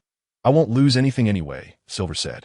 Lachine remained silent, merely leading Silver to a place on the west side of the farm, where there were no signs of people, only a gigantic workshop with a huge sign that read Processing Workshop. The Processing Workshop, as the name suggests, was used for processing certain items. As long as he had some parts and a small amount of points, he could completely obtain a bag of rapid fertilizer. And Akainu's bone would immediately blossom. Chapter 70. I am Jiraiya's apprentice. There is no doubt about the power of Akainu's magma fruit. If it had to be exchanged for equal value, it would at least be a treasure on par with the eternal Mangekyō Sharingan. This is only one of Akainu's abilities. In addition, he also possesses observation haki and armament haki, which Silver will acquire after the bones bloom. With just 300 points and the owner's soul, one can obtain a bag of super fertilizer. Lachine's tone was enchanting, luring thoughts and causing imaginations to wander. Even Silver's rock-solid mind was rippling with waves. The super fertilizer is very tempting, but you have to at least tell me what happens to a person after they lose their soul. Although I really want Akainu's bones to bloom, if the price is my own life, I still cannot agree. No fertilizer, no matter how miraculous, is worth more than life. Life comes first, that's the principle. Of course, I won't harm my master. If you die, I will accompany you in death. When a person loses their soul, every aspect will be affected. The biggest problem is that if the master chooses to process their own soul, it means a complete loss of their soul, and they can only live for another 10 years in this world. Lachine explained solemnly. Silver is now 12 years old, which means he will depart from this world at the age of 22. Sure enough, it's all a scam. Silver sighed, displaying indifference. He had expected this. Suddenly struck by a thought, he curiously asked, "Can I use something else to process it? Like, say, my kidney or something?" That is certainly possible. Silver's expression darkened, and he glared at Lachine with malice, saying, "Let us talk about this later. Processing my own soul is simply reckless. 10 years pass in the blink of an eye. It's not worth it for just a bag of super fertilizer." After a few more casual chats, Silver consciously exited the farm world. In the afternoon, he went to check out of the guest room, and set off on the journey to the Akatsuki base. Unlike last time, this time Silver did not wear a disguise mask, but revealed his true face directly. After Silver left that day, Hanzo of the Salamander from the Rain Village also arrived and engaged in a fierce battle with the Akatsuki. The cunning Hanzo easily crushed the already crumbling Akatsuki, reportedly capturing many important members. Now that the Akatsuki has suffered heavy losses, they should be in dire need of allies. Joining forces to deal with Hanzo would yield twice the result with half the effort. Silver chuckled to himself, feeling incredibly pleased as he bounced forward. He impersonated Hanzo to launch a surprise attack on the Akatsuki, which had already erupted in a fierce conflict. The enmity ran deep. Later, Hanzo personally led his subordinates to take advantage of the situation, capturing numerous hostages, and the grudges between both sides completely erupted. In recent days, many bloody incidents had occurred in the Rain Village, with the two warring parties being the Rain Village and the Akatsuki. At the moment, the base where the Akatsuki usually resided was deserted, turned to scorched earth, having been expelled from the Rain Village by Hanzo, who roamed the fringes. Damn Hanzo! That shameless scoundrel. In a dark cave, Yahiko cursed, covered in dust. As the leader of a village, he has no dignity. The previous contract stated non-aggression. Yet Hanzo took the opportunity to launch a surprise attack on us. Bang! He slammed the table, creating a web-like pattern of cracks. Yahiko was furious and standing beside him. Nagato also shared his anger, the cold, killing intent radiating from his Rinnegan. As for Konan, who was always by their side, she was nowhere to be seen. Leader, there's a request for a visit from Konoha. At that moment, a respectful voice came from outside the door. Konoha's ninja? Yahiko and Nagato exchanged glances, both seeing the suspicion in each other's eyes. It seemed they had no prior dealings with Konoha's ninja. Creak! The closed door was suddenly pushed open, revealing the back of a young figure. The boy had bright eyes and thin lips, with a polite demeanor and a friendly smile that gave a refreshing feeling, very tranquil. Are you Yahiko and Nagato? I apologize for the sudden visit. My name is Uchiha Silver, Jiraiya-sensei's apprentice. I heard that you are in deep trouble, and my master sent me to help you resolve your worries and jointly confront demigod Hanzo of the Salamander. After delivering his pre-prepared lines, Silver introduced himself, re-establishing his identity as Jiraiya's apprentice. Upon hearing this, Yahiko and Nagato exchanged glances, both sensing each other's suspicion. They quickly exchanged glances, conveying their thoughts to one another. Although they didn't know what happened to his right eye, there was no doubt that his left eye was a Sharingan, indicating he was a member of the Uchiha clan from Konoha. While Jiraiya-sensei was also from Konoha, this guy might be an imposter, so they had to be cautious. Yahiko and Nagato whispered to each other, exchanging opinions. Their vigilance was quite strong, but I know everything about your little childhood matters. If you want to fight me, you're still too green. Silver sneered inwardly, just about to deceive them when the stable ground suddenly shook violently, and a deafening noise caused pain in their eardrums, accompanied by shouts of battle. This is not right. It seems Konan is not here. Silver wondered, feeling strange. The three of them were almost always together, and it was rare to see them separated like this. Could it be that Konan was captured by Hanzo? Chapter 71. Utilizing Een recently heard that Hanzo of the Salamander has captured many members of Akatsuki to threaten Yahiko and others. You too. I've heard about the three of you from Jiraiya-sama. You lost your parents at a young age, and Jiraiya-sama kindly took you in, taught you ninjutsu, and lived with you. Am I wrong? For 5 or 6 minutes, Een earnestly recounted the story, flowing smoothly. In his previous life, he was well versed in the tales of Konan and the others, able to recite them perfectly, so his words were without error, not a drop leaked, and in some respects, he understood better than Nagato and Yahiko, the two directly involved. It seems you really are Jiraiya-sensei's disciple. He must have told you all this, otherwise you wouldn't know it so clearly, Yahiko said with a smile, his guard against Een easing. Nagato also wore a smiling face, his pale features brightening as he invited Een to sit down, showing great warmth. Hey, I'm the culprit who caused you trouble. Is this really okay? Yin's face bore a smile, but inside he felt utterly speechless, listening to the sounds of battle from outside, which should be the followers of Hanzo. Only Hanzo dared to be so bold in Mangekyō. Where's Konan, my senior sister? Een shamelessly called out, deliberately elongating his voice when he ambushed the others. Now, sounding like a different person altogether. Hey, Nagato and Yahiko exchanged glances, both sighed helplessly and said with a bitter smile, after we were attacked that day, Hanzo took advantage of our exhaustion and kidnapped Konan. Junior brother, you heard the fighting outside. It seems Hanzo has come looking for us. Akatsuki had already suffered heavy losses from Yin's ambush, and now with Hanzo's sudden attack, it was like adding insult to injury. The remaining members were mostly in poor condition. This group of people, Yin's gaze swept over the sick members surrounding them, frowning as he said, "They're just a burden. Send them home, otherwise." "How can that be? They've been working with me for many years, and we're all good brothers. How can we abandon them?" Yahiko was the first to stand up against this, looking at Iin with dissatisfaction. This guy is really naive, unable to see the situation clearly. Does he think he can protect this group of people with his strength? Ridiculous and foolish. Iin silently shook his head, feeling quite indifferent towards this stubborn youth. "Yahiko, I understand your feelings, but don't forget, we don't have the strength to protect them. Staying will only put them in danger. You know Hanzo's character. He will annihilate anyone, regardless of age or condition." Nagato rarely took a stand against Yahiko, earnestly advising, "It's not that I don't want to protect them, but we are powerless, just like Conan." Upon hearing this, Yahiko fell silent for a moment before nodding reluctantly. "Then let us temporarily disband the Akatsuki organization and wait until we defeat Hanzo to rise again. Kill them all, these traitors from Mangekyō. Not a single one should be left." A booming voice echoed as Hanzo surveyed the battlefield, his aged face revealing a satisfied smile. "A bunch of kids. Thinking they can fight me? You're still hundreds of years away, you bastard." Behind Hanzo, a girl with blue hair was tightly bound and unable to move, her small face wet from the rain, her eyes glaring at Hanzo with hatred. However, everyone ignored her, making the girl seem abandoned by the world, pitiful. This person was indeed Conan. Curse all you want. Old man won't argue with you. After all, you'll soon be joining those two boys in the afterlife.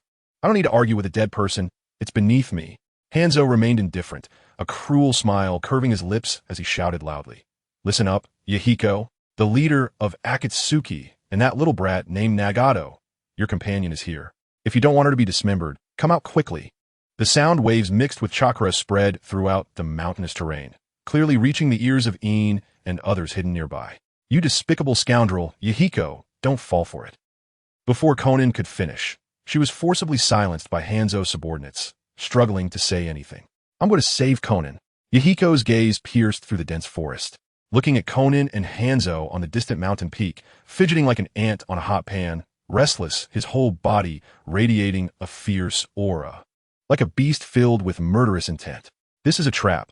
We need to plan carefully. We can't act recklessly, we must. There is no need to fear. The three of us can go deal with Hanzo together. There is no need to be afraid."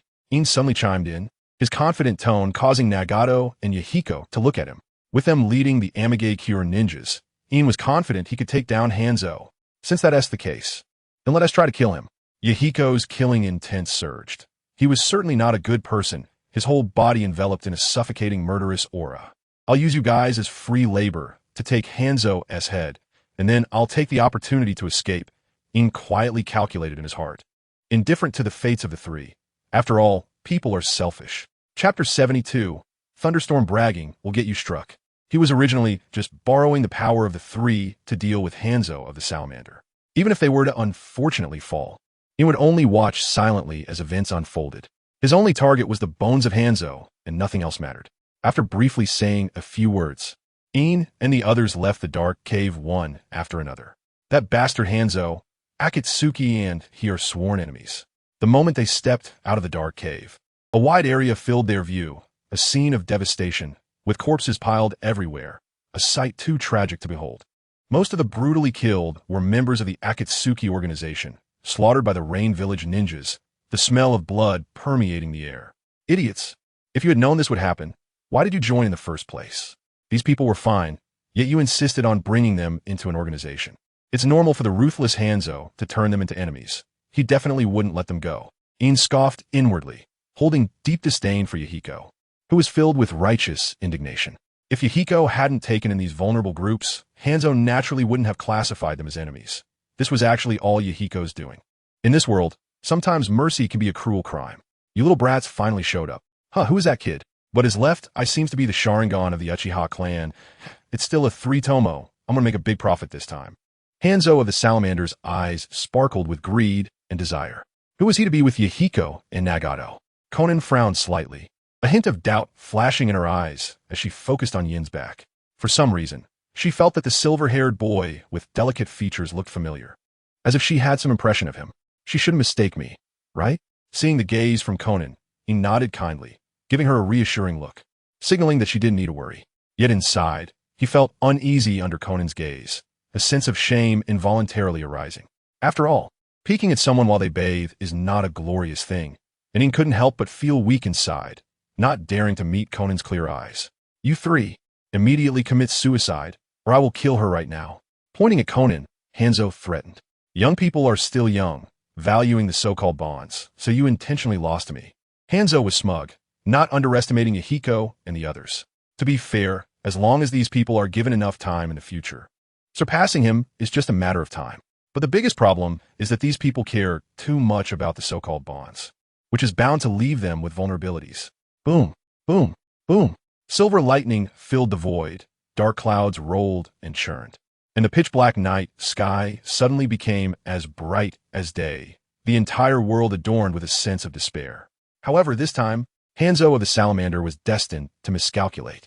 Perhaps Yahiko and Nagato would choose to compromise, treasuring this hard-won bond and friendship, but Een absolutely would not. A nonsensical suicide? That's simply ridiculous. We won't commit suicide, and you can't kill her. Taking a small step forward, Yin's silver hair danced in the wind, drawing attention. Whose child is this? Don't think that just because you opened the 3 tomoe Sharingan at such a young age, you can be arrogant. You need to understand who is standing in front of you. Hanzo of the Salamander's eyes shot out a chilling glare, and just meeting his gaze made one's skin feel prickly. "I know your title is demigod." Een naturally knew about Hanzo of the Salamander's reputation. His voice still calm as he softly said, "But so what? Do you really think you are a god? In reality, you're just an old narcissistic fool." Yin's voice lingered in the void, resonating in everyone's ears. Has this guy gone crazy? How dare he openly call Hanzo a narcissistic old fool? All the ninjas stared blankly at the calm Een. This guy was simply asking for trouble, insulting Hanzo of the Salamander on his own turf. Not even 10 lives would be enough for him.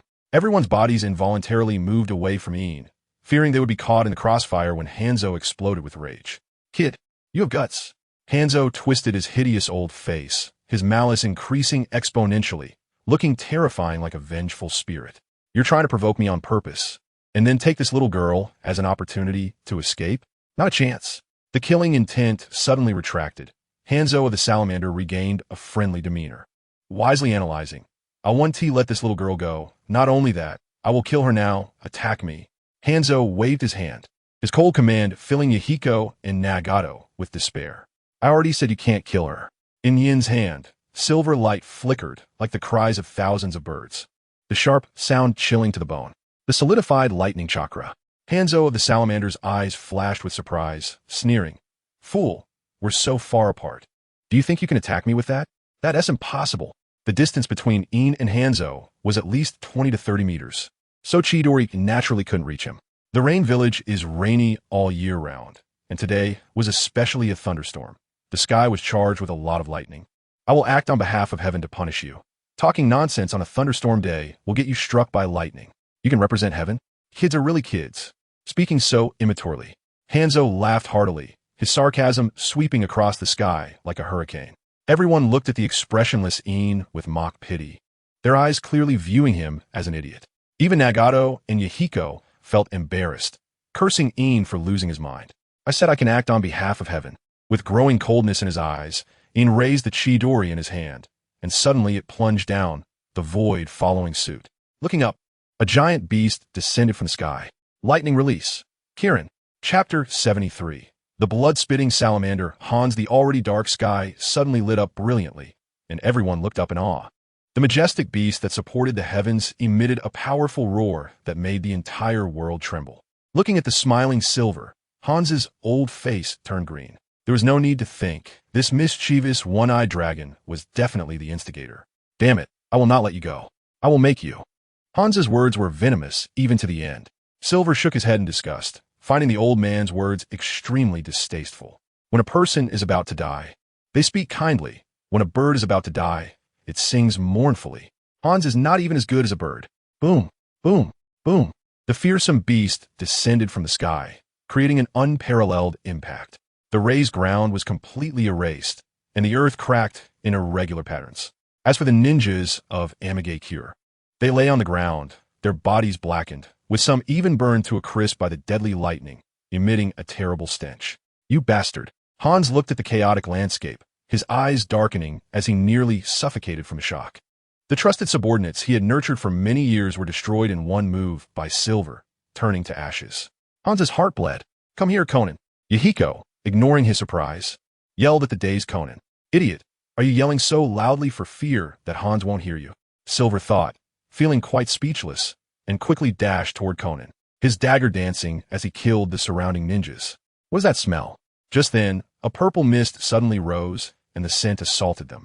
Conan wrinkled her delicate nose and sniffed lightly, immediately feeling dizzy, her head spinning, and her body losing control, threatening to collapse to the ground. Don't smell that. Hans is a master of poisons. Just as Conan was about to fall, Silver rushed in and caught her around the waist, swiftly retreating from Hans's side, his eyes vigilantly assessing the salamander Hans. Even for the unsuspecting Conan, if Silver, who was on guard, was caught off guard, it was truly unavoidable. By the way, who are you? Conan asked, her voice sweet and warm like an angel, approachable and comforting.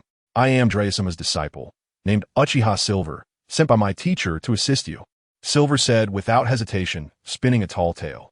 Over the next decade, Jiraiya and Nagato would meet only a handful of times, so even if it was a lie, it wouldn't be exposed, and there was naturally no need to worry. That's not important. Our current enemy is how to deal with this enraged tiger. He has been thoroughly provoked by me, and my chakra is running low. We are in danger, Silver said with a worried expression, deliberately mentioning his lack of chakra, quietly waiting for Nagato to release that technique, which would give him a chance to profit. It would be best if he could summon the outer path, Heavenly Spirit. Once he obtained the bones of the outer path, Heavenly Spirit, it would be worth much more than the bones of a tailed beast Jinchuriki, and it would be a rare commodity. Silver's mind raced with thoughts. He had expended so much effort to infiltrate Nagato and the others, and his only goal was the outer path, Heavenly Spirit. Now I understand why the Master is so obsessed with the three of them. It's all for the outer path, Heavenly Spirit. All the previous mysteries make sense now. The melodious voice from his mind continued. Not long ago, the Master injured Nagato not only to seize his bones, but also to limit his power. Now that his old wounds are not healed, it is impossible for him to use a technique like planetary devastation. The only forbidden technique he can use now is summoning the outer path, Heavenly Spirit, to deal with Hans. Did the Master plan this from the beginning? Such methods are truly despicable. Despicable? Perhaps it is indeed very despicable, but so what? The victor is king, and the loser is a bandit. This is an unchanging, ironclad truth. Silver felt no shame, but rather pride in his cunning. So what if it was despicable? He only cared about the outcome. Often, the more despicable people lived happier, longer lives. Leave it to me. Seeing the remaining ninjas from Mangekyō ahead, Nagato stepped forward decisively, his face resolute and unwavering. Nagato, you can't possibly. Enough, Yahiko. I will decide my own matters. Do you think we can escape without paying a certain price? This is a choice we must face. Yahiko's eyes shone with determination, his unyielding tone like a resilient stone, showing no sign of retreat. Silver remained indifferent. This heart-wrenching scene had no effect on him. He silently waited for Nagato to release the outer path, Heavenly Spirit, ready to take a small piece of his bones at the right moment. As for everything else, it was irrelevant to Silver. Stay away from me. After stabilizing his emotions, Nagato joined his hands, and the purple Rinnegan began to emit ripples that washed over everyone. Each person felt an unprecedented calamity approaching. Even Silver's body hair stood on end. Even though Nagato had not yet summoned the outer path, Heavenly Spirit, he sensed an unprecedented danger descending. Summoning technique. Nagato tightened his nerves, beads of sweat falling from his forehead, and his eye sockets noticeably bulging. His voice was hoarse, and he appeared quite tense. Crack, crack, crack. A long, narrow tear inexplicably ripped through the void, revealing a head full of veins, its dense fangs sending chills down their spines. Chapter 74. Outer Path Golem. Ian stared blankly at the massive head of the Outer Path Golem, this being his first time seeing the true form of the golem, and he couldn't help but be taken aback by its fearsome appearance. How unpredictable the world is. Who would have thought that this monster's final form would be a graceful young woman? Connecting the Outer Path Golem to Kagaiheim, Ian sighed to himself with many thoughts. Roar! The deafening roar echoed through the void, and an invisible shockwave spread from its mouth. Boom, boom, boom. The explosive waves turned into a violent hurricane, making it feel as though one were facing the devastation of a level 10 hurricane, forcing the body backward. What is that thing? It seemed like it had just used a summoning technique. Summoning? This monster is a summoned beast? Clearly, it is a giant wooden humanoid. My god, can this really be considered a summoned beast? It's simply absurd. Does it underestimate our intelligence? Ian looked excitedly at the creature hidden in the void. The wooden monster's protruding form was terrifying, and those who felt the golem's imposing presence showed fear and trepidation. To others, it is the god of fear, but to Ian it is a pile of points. Roar. Another earth-shattering roar, and everyone felt like they were sitting on pins and needles. What are you waiting for? Hurry up and come out. Ian was secretly anxious, cursing Nagato for being an idiot. Without enough chakra, wanting to control the outer path golem was simply a pipe dream. To forcibly control, it would require sacrificing one's own life force. Crack, crack, crack. The outer path golem was merely hidden in the sky, exuding an ancient and savage aura, yet it couldn't emerge. Useless. Ian secretly scorned, sighing at the lost opportunity, judging by Nagato's level. He was still far from being able to control the outer path golem.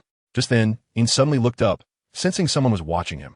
To his surprise, the creature in the void, that giant head, was staring at him and opened its mouth to roar. However, Ian felt no trace of hostility. What's going on? Ian furrowed his brows, pondering. Controlling the outer path golem requires the power of the 6 paths, and I clearly do not have the 6 paths. Wait, I do have the power of the 6 paths. A brilliant light flashed in his eyes, in a certain sense, due to obtaining Nagato's bones and perfectly blooming in his mind to gain the sage body. Ian, who possesses both the Uzumaki and Uchiha clan powers, indirectly possesses the power of the 6 paths. The Uzumaki clan also has the sage body, especially since Ian is now both a sage body and has the sage eyes. Otherwise, the outer path golem wouldn't be throwing him flirtatious glances. Only the power of the 6 paths could do that. Wow, this is great. Ian was overjoyed and began to try communicating with the outer path golem, attempting to control it to harm itself. As for taking the outer path golem, Ian decided against it. Although the golem's shell had incredibly strong life force and unimaginable power, even just the shell could easily unleash powers beyond imagination, which made Ian envious. However, the outer path golem already had a master, and it was someone of significant standing. Uchimadara. After a while, a sticky, giant arm fell to the ground, revealing clear bones inside. Ian was overjoyed and rushed over, pretending to be anxious. What is going on? Nagato, why is your summoned beast harming itself? Everyone was taken aback, looking at Nagato in confusion, waiting for his answer. Seeing that everyone's attention was on Nagato, Ian took the opportunity to scrape off a small piece of bone. This? I'm not too sure either. Nagato's cheeks flushed. Being the first time using the outer path golem, he didn't understand any of it. Since that's the case, let us retreat for now. Quietly hiding the bones of the outer path golem, Ian suggested softly. Since that's the case, let us break out. Their manpower is almost exhausted, and it's the perfect time to break through. We could give it a try. Let go, Nagato. Yahiko advised. The few of them were best friends who shared everything. He understood the burden of Nagato forcibly using the Rinnegan. Sometimes it was a matter of life and death. Let us disperse and break through. This way, we can spread their forces. Looking around, Ian said, their people were mostly killed by the Kirin, and now only a few elites remain. Splitting up to break through will yield better results. Let us do it. Yahiko and the others nodded in agreement, exchanging glances before running in different directions. Quick, chase after them. Not a single one can escape. Hanzo of the Salamander issued a cold command, his sinister gaze sweeping around until it landed on a silver figure, gritting his teeth and saying with hatred, that Uchiha Iin will be dealt with by me personally. Oh. Hearing this, a cold glint flashed in Ian's pupils as he deliberately changed his escape direction, darting towards the less populated mountains. Hanzo's bones were worth 100 points, and Ian certainly wouldn't let such an opportunity slip by. Still trying to escape? You're dead for sure. Your life will be taken by me personally. Hanzo of the Salamander was filled with killing intent. It was because of Ian's involvement that his entire plan had collapsed, suffering heavy losses. With the ninjas he had nurtured for years, turned into charred corpses by Ian's single move. His hatred for Ian surged, even more deeply rooted than that for Nagato and the others. This blood feud must not go unpunished. Chapter 75. Uchiha Fire Formation in the Damp Forest. Two figures chased each other, this scene lasting for more than half an hour. If it were an ordinary person, Hanzo of the Salamander would probably have given up long ago, but only Silver continued the pursuit, making it clear how deep his hatred was. This old guy, despite his age, could chase me for so long without even panting. His stamina is impressive.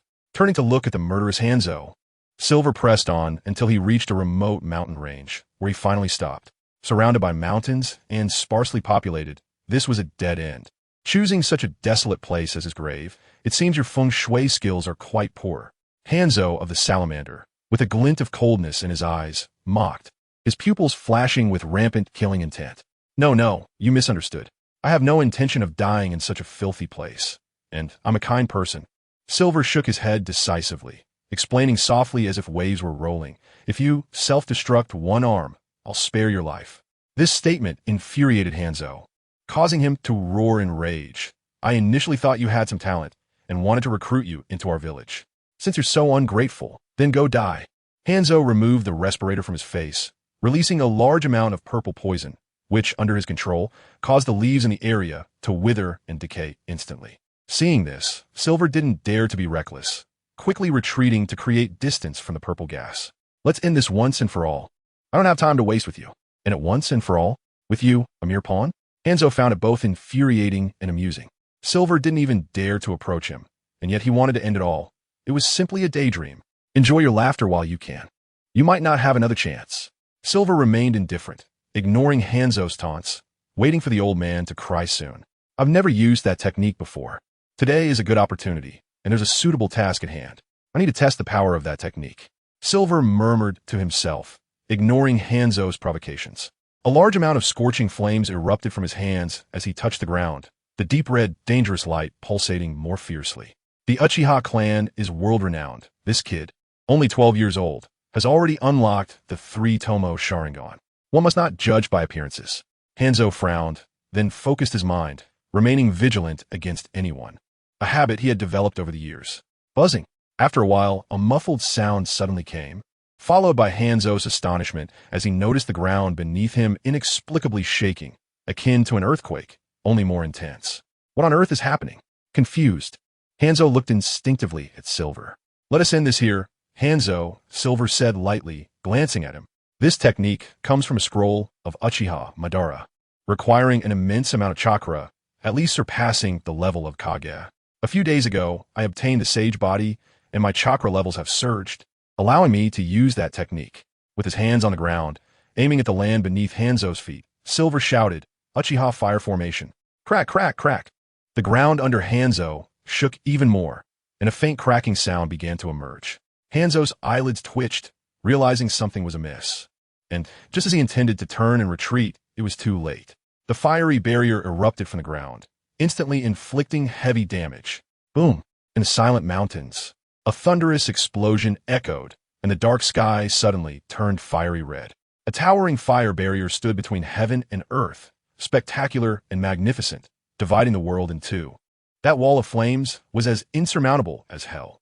Within 10 meters of the fire barrier, everything turned to ashes, towering trees instantly evaporating their moisture, becoming dead wood, ultimately being dismembered, and Hanzo of the Salamander was also engulfed within that 10-meter range. Damn, that was too ruthless. This old guy is definitely burnt to the bone.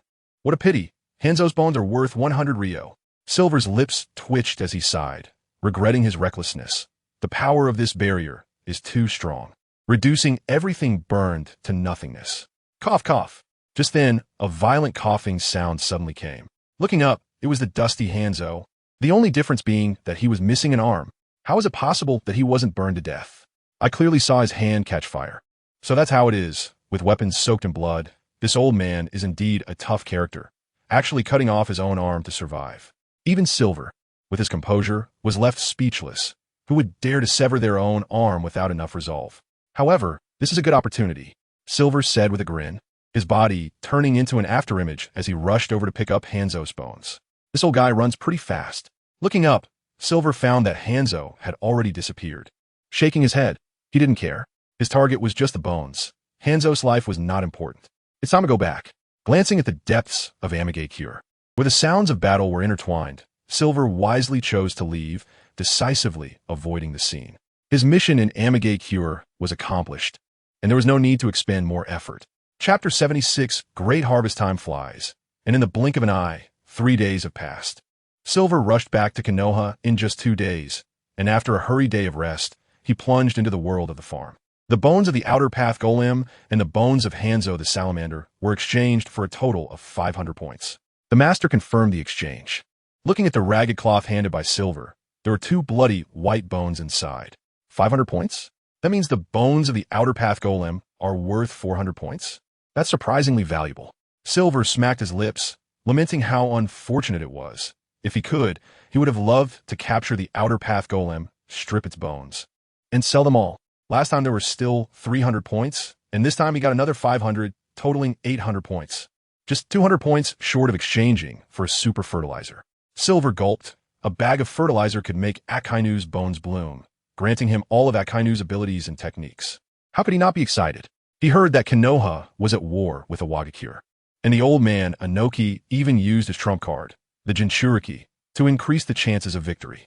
Silver's heart raced. Akainu's bones were finally going to bloom. How could he remain calm? The arrival of the 2 Jinchuriki was just right. After seizing their bones, he could gather enough for 1,000 points, allowing him to exchange for the super fertilizer. He decided to consult the 3rd Hokage about this battle against Iwagakure. He wanted to participate. With his resolution made, Silver immediately left the corner and hurried toward the 3rd Hokage's office, determined to obtain the bones of the 4-tailed Jinchuriki and the Might Guy Jinchuriki. Earning 500 points in one go was definitely a great harvest. There was no need to take action against Kushina to exchange for the super fertilizer. Silver's heartache also disappeared. Although Uzumaki Kushina was the 9-tails Jinchuriki, their relationship was quite good, and he really couldn't bring himself to act cruelly. His heavy mood lightened significantly. Suna and Iwa had set aside their grudges, and the situation for Konoha was looking dire. Inoki's black hand was like adding fuel to the fire, making Konoha's predicament even more dangerous. The 3rd Hokage had been anxious for several nights without sleep, his mouth full of sores from stress. At that moment, in the Hokage's office, the high-ranking officials of Konoha were gathered, each face clearly showing worry. The 2 villages were no joke. If things went wrong, Konoha could truly fall. Knock, knock. The knocking broke the silence, and the 3rd Hokage frowned, speaking in an aged tone. Come in. Creak. The door opened, revealing the pale face of a silver-haired youth, who politely said, Greetings, gentlemen. It's Silver. The group smiled warmly, their demeanor very gentle. These guys are all hypocrites. Silver despised inwardly. Before he rose to prominence, these people probably didn't even know who he was. Now they were all smiles trying to curry favor with him. After all, his strength was evident. The young man was elegant, his strength obviously at its peak. I heard the village is facing difficulties, being jointly attacked by Suna and Iwa. I hope to contribute to the village, and am willing to go to the front lines of Iwagakure to resist the invading enemies. Everyone was overjoyed at this, and the 3rd Hokage nodded in satisfaction. Konoha was currently lacking high-end combat power. After all, the combined high-end forces of the 2 villages far exceeded Konoha's. The village will surely remember your contributions, and your name will be passed down. The 3rd Hokage smiled. To be remembered for eternity is a personal wish. This old man really knows how to deceive and manipulate people's hearts. No wonder Itachi was able to wipe out the entire Uchiha clan. Silver remained on guard. Sometimes, a seasoned mouthpiece was more dangerous than a powerful bloodline limit, and Uzumaki Naruto was a prime example of a master of persuasion. This time you will be assigned to Jiraiya and Tsunade's team. Remember, you must obey their orders. The 3rd Hokage spoke with a significantly raised tone, very sternly. Of course, Silver put on a fearful expression, responding nervously, but inwardly he was quite disdainful. Once he collected enough bones to exchange for the fertilizer, awakened Akainu's bones, his strength would surely skyrocket, and at that time, he wouldn't have to stay in Konoha living off others. Those who don't stay here can find their freedom elsewhere. Young and humble, this is quite good. He's a talent. The 3rd Hokage's eyes squinted into crescents, looking extremely satisfied. Tsunade-sama, Jiraiya-sama, please take care of me. Silver stepped forward to Tsunade, showing his signature sunny smile, giving the first impression of being approachable and very kind. Following me will definitely not let you down. Jiraiya patted Silver's shoulder, giving a thumbs up, but you don't need to be humble. I've heard from Minato about your strength, and you can be fully trusted. Tsunade nodded lightly, glancing at Silver without saying much. Jiraiya-sama, you're too polite. Just give me any tasks, and I will do my best to complete them. Silver assured earnestly, but out of the corner of his eye. He secretly assessed Tsunade, fair-skinned and beautiful, with an outstanding and fresh temperament. Perhaps because she was the granddaughter of the first and second Hokage. She naturally carried an air of nobility. Calling her Princess Tsunade would indeed fit her reputation. He heard that Tsunade had left Konoha previously, and the third Hokage had to exert a lot of effort to find her, even using great force to invite her back. Silver only glanced at Tsunade a couple of times before moving on. She didn't have any standout abilities, and even as the granddaughter of the first Hokage, she didn't seem special. At least, Silver wasn't interested in her at the moment. Chapter 77. I brush my teeth 3 times. Despite Tsunade and Jiraiya's high status, being among the legendary Sannin known throughout the ninja world, Ian had no ulterior motives and did not flatter them. He felt indifferent, only thinking about the task at hand and the need for both sides to get acquainted, ensuring the atmosphere remained amicable. The third Hokage urgently assigned additional tasks and detailed the current situation facing Konoha, with everyone listening seriously. Those like Minato Namikaze, who genuinely cared for the village, wore worried expressions, contrasting sharply with Ian, who secretly hoped for Konoha's misfortune despite appearing concerned. In Yin's eyes, he was selfish and self-serving, feeling neutral towards Konoha. He neither hated nor resented it. He simply hoped that during his time in Konoha, things would remain stable. The best scenario would be if Konoha faced misfortune while he was away. About half an hour later, the meeting concluded, and as Ian exited the Hokage's office, someone ran up behind him and tugged at his sleeve. We didn't get to celebrate after returning from the Mist Village last time. Let us go out for a big meal this time. The person who suddenly grabbed Ian was Kushina Uzumaki. Celebrate? Ian fell silent for a moment, thinking it over. Since he had no plans, he nodded in agreement. No problem, but should we invite Minato too? That guy only cares about the village's safety.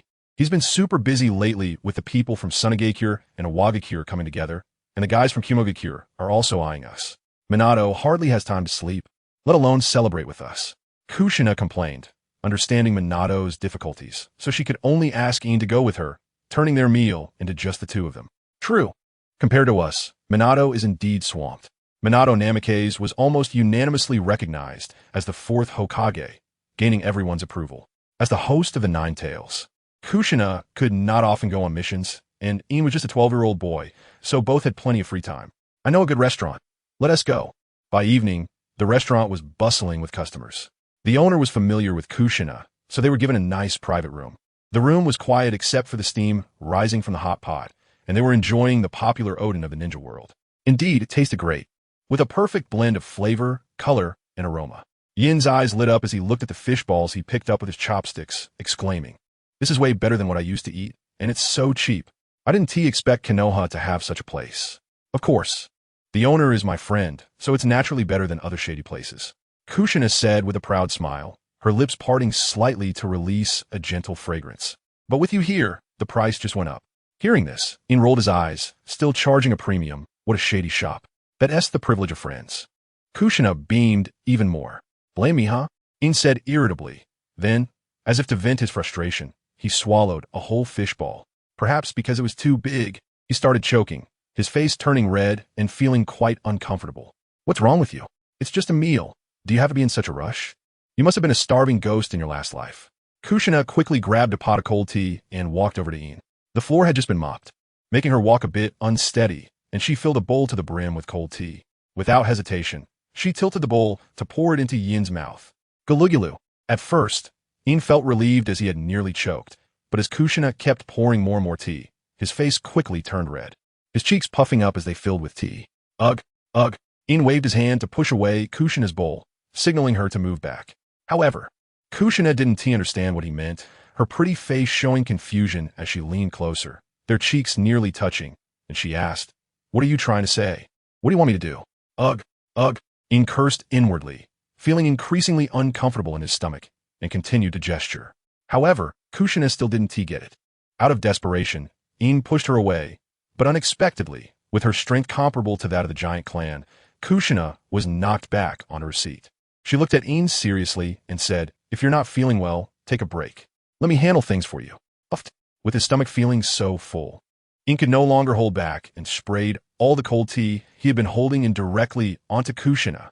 Due to their close proximity, all the tea sprayed into Kushina's mouth. Reacting instinctively, Kushina ended up swallowing it all.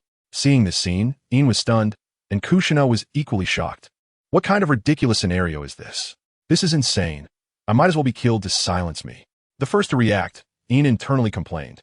And before Kushina could explode in anger, he quickly explained, I swear it was all tea. I brush my teeth 3 times a day. It's definitely clean and uncontaminated. You can rest assured. Kushina's face turned beet red as she fiercely glared at Ian, saying, if you're not feeling well, you should go to the bathroom. How could you spray all the cold tea all over? I had a mouth full of tea and couldn't speak. I was trying to show you, but you kept stopping me and telling me to sit down and rest. I couldn't hold it anymore. But don't worry, it was all tea. And it's clean. I brush my teeth 3 times a day. Ian was speechless. He had wanted to go to the bathroom, but unexpectedly, that bathroom had turned into Kushina. Chapter 78. Embarking on the journey again, Kushina Uzumaki gritted her teeth in anger, stomping her right foot in frustration. Her most inexplicable transformation into a silver toilet, and she drank it all in one go. Anyone would be left with psychological scars. If you dare to speak of this. You understand what I mean, right? Crack, crack. The sound of brittle bones echoed in the air. Looking up, Kushina Uzumaki was gripping her wrist, her fist swollen to the size of a fist, exuding a strong sense of threat. Of course, I wouldn't speak nonsense. Rest assured, in this world, only heaven knows. Earth knows, and I know. Silver's solemn guarantee that women are meant to be deceived, not hit, was clear. Besides, his relationship with Kushina Uzumaki was quite good. They were good teacher and friend. Even if he could defeat her, Silver would choose to compromise, as he was in the wrong first. It was already a huge concession for Kushina to let it go. This time, we must be careful going to a Wagakure. The leader, Inoki, is definitely not a good person. He is very intelligent and extraordinarily powerful. Furthermore, he is adept at using cunning and despicable tricks. We must be cautious, Kushina said with a serious expression. I know this. Of course. Silver nodded like a chick pecking at rice, signaling that he understood such shallow reasoning. At the same time, his anxious heart landed safely. Kushina's explanation showed that she truly didn't mind. Don't worry, I will definitely be careful. Almost another one. Silver then slipped back home like a thief, his eyes darting around suspiciously, fearing that Kushina would return and kill him. After all, this kind of thing would be hard for anyone to let go. After hurriedly taking a shower at home, Silver began to prepare his luggage, his heart extraordinarily excited, as if he could see himself wielding the magma fruit to sweep across the world. He was so excited that he couldn't sleep all night, and only managed to doze off a few times when dawn broke. When the sky cleared, Silver only ate 2 military rations before setting off again. Through wind and rain, Silver gradually adapted to this lifestyle, feeling bored when there was nowhere to fight. It seems they had prepared in advance. At the entrance of Konoha village, Silver found Jiraiya and Tsunade waiting for a long time, with only Silver missing. He quickly ran over with his backpack. Sorry, I was delayed by something. Silver scratched his head awkwardly. No need to worry about such trivial matters. Let us set off, Silver. Jiraiya shook his head nonchalantly and then set off with his bag. Silver and Tsunade exchanged glances and also hurried to catch up. The frontline troops had already arrived, having reached the forefront where Konoha ninjas clashed with a Wagakure. What was missing now were the 2 commanders Tsunade and Jiraiya. As for Silver, he was just tagging along. The 3rd Hokage only hoped that Silver could hold back a few high-end combat forces from a Wagakure, with no other thoughts. After all, Konoha was currently in chaos due to a series of wars, and the 3rd Hokage was truly helpless, with not many trump cards available. Whoosh, whoosh, whoosh. The way ninjas travel is beyond what ordinary people can compare to. In just a few minutes, Konoha village had vanished from sight, forever disappearing from their vision. Inoki, that old man, is very cunning. The 3rd Hokage told me before he left that Inoki might have found some helpers, so we should be careful. Those hired by Inoki are quite powerful. After a while, Tsunade broke the oppressive atmosphere first, suggesting, take it easy when fighting against the people of a Wagakure. There is no need for a head-on clash. If the situation looks bad, it's fine to avoid the sharp edge. That makes sense. Silver was surprised. Usually, people think of Tsunade as mindless, but that is not the case. This woman is actually very meticulous and smart. Otherwise, she would have been able to sit in the Hokage position. No one is an idiot. It's impossible to place a woman who knows nothing in the Hokage position. Organization? What organization? Silver asked curiously, suddenly interested in the so-called organization. He thought, it seems that in this world, there's only the Akatsuki organization, which is entirely composed of S-rank rogue ninjas. Could there be other organizations? This is truly strange. Could it be that the organization refers to the Akatsuki? Although it was just a guess, Silver could be 100% sure, because the Akatsuki is the only organization that barely qualifies as one in this world. Besides, that Tsuchikage and Noki indeed hired the Akatsuki. He just didn't know the specific timing. No, I absolutely cannot let Conan and the others meet Jiraiya, otherwise my lie will be exposed. Silver's mind raced as he struggled to come up with a good strategy. He had once deceived Conan and the others, claiming to be Jiraiya's disciple. If they met, his lie would definitely be revealed, and his actions in the Rain Village would inevitably be exposed. I must stop them. That damned Inoki is truly causing me trouble. Silver couldn't help but curse in his heart.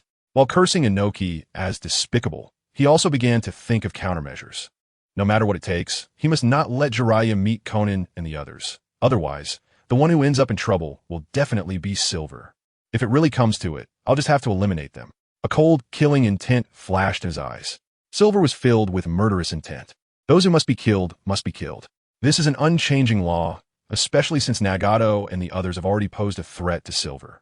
Heaven has a path you do not take. Hell has no door you run into. If that organization consists of you few, don't blame me for being ruthless. This is also a matter of enmity. In the end, I can seize his Rinnegan.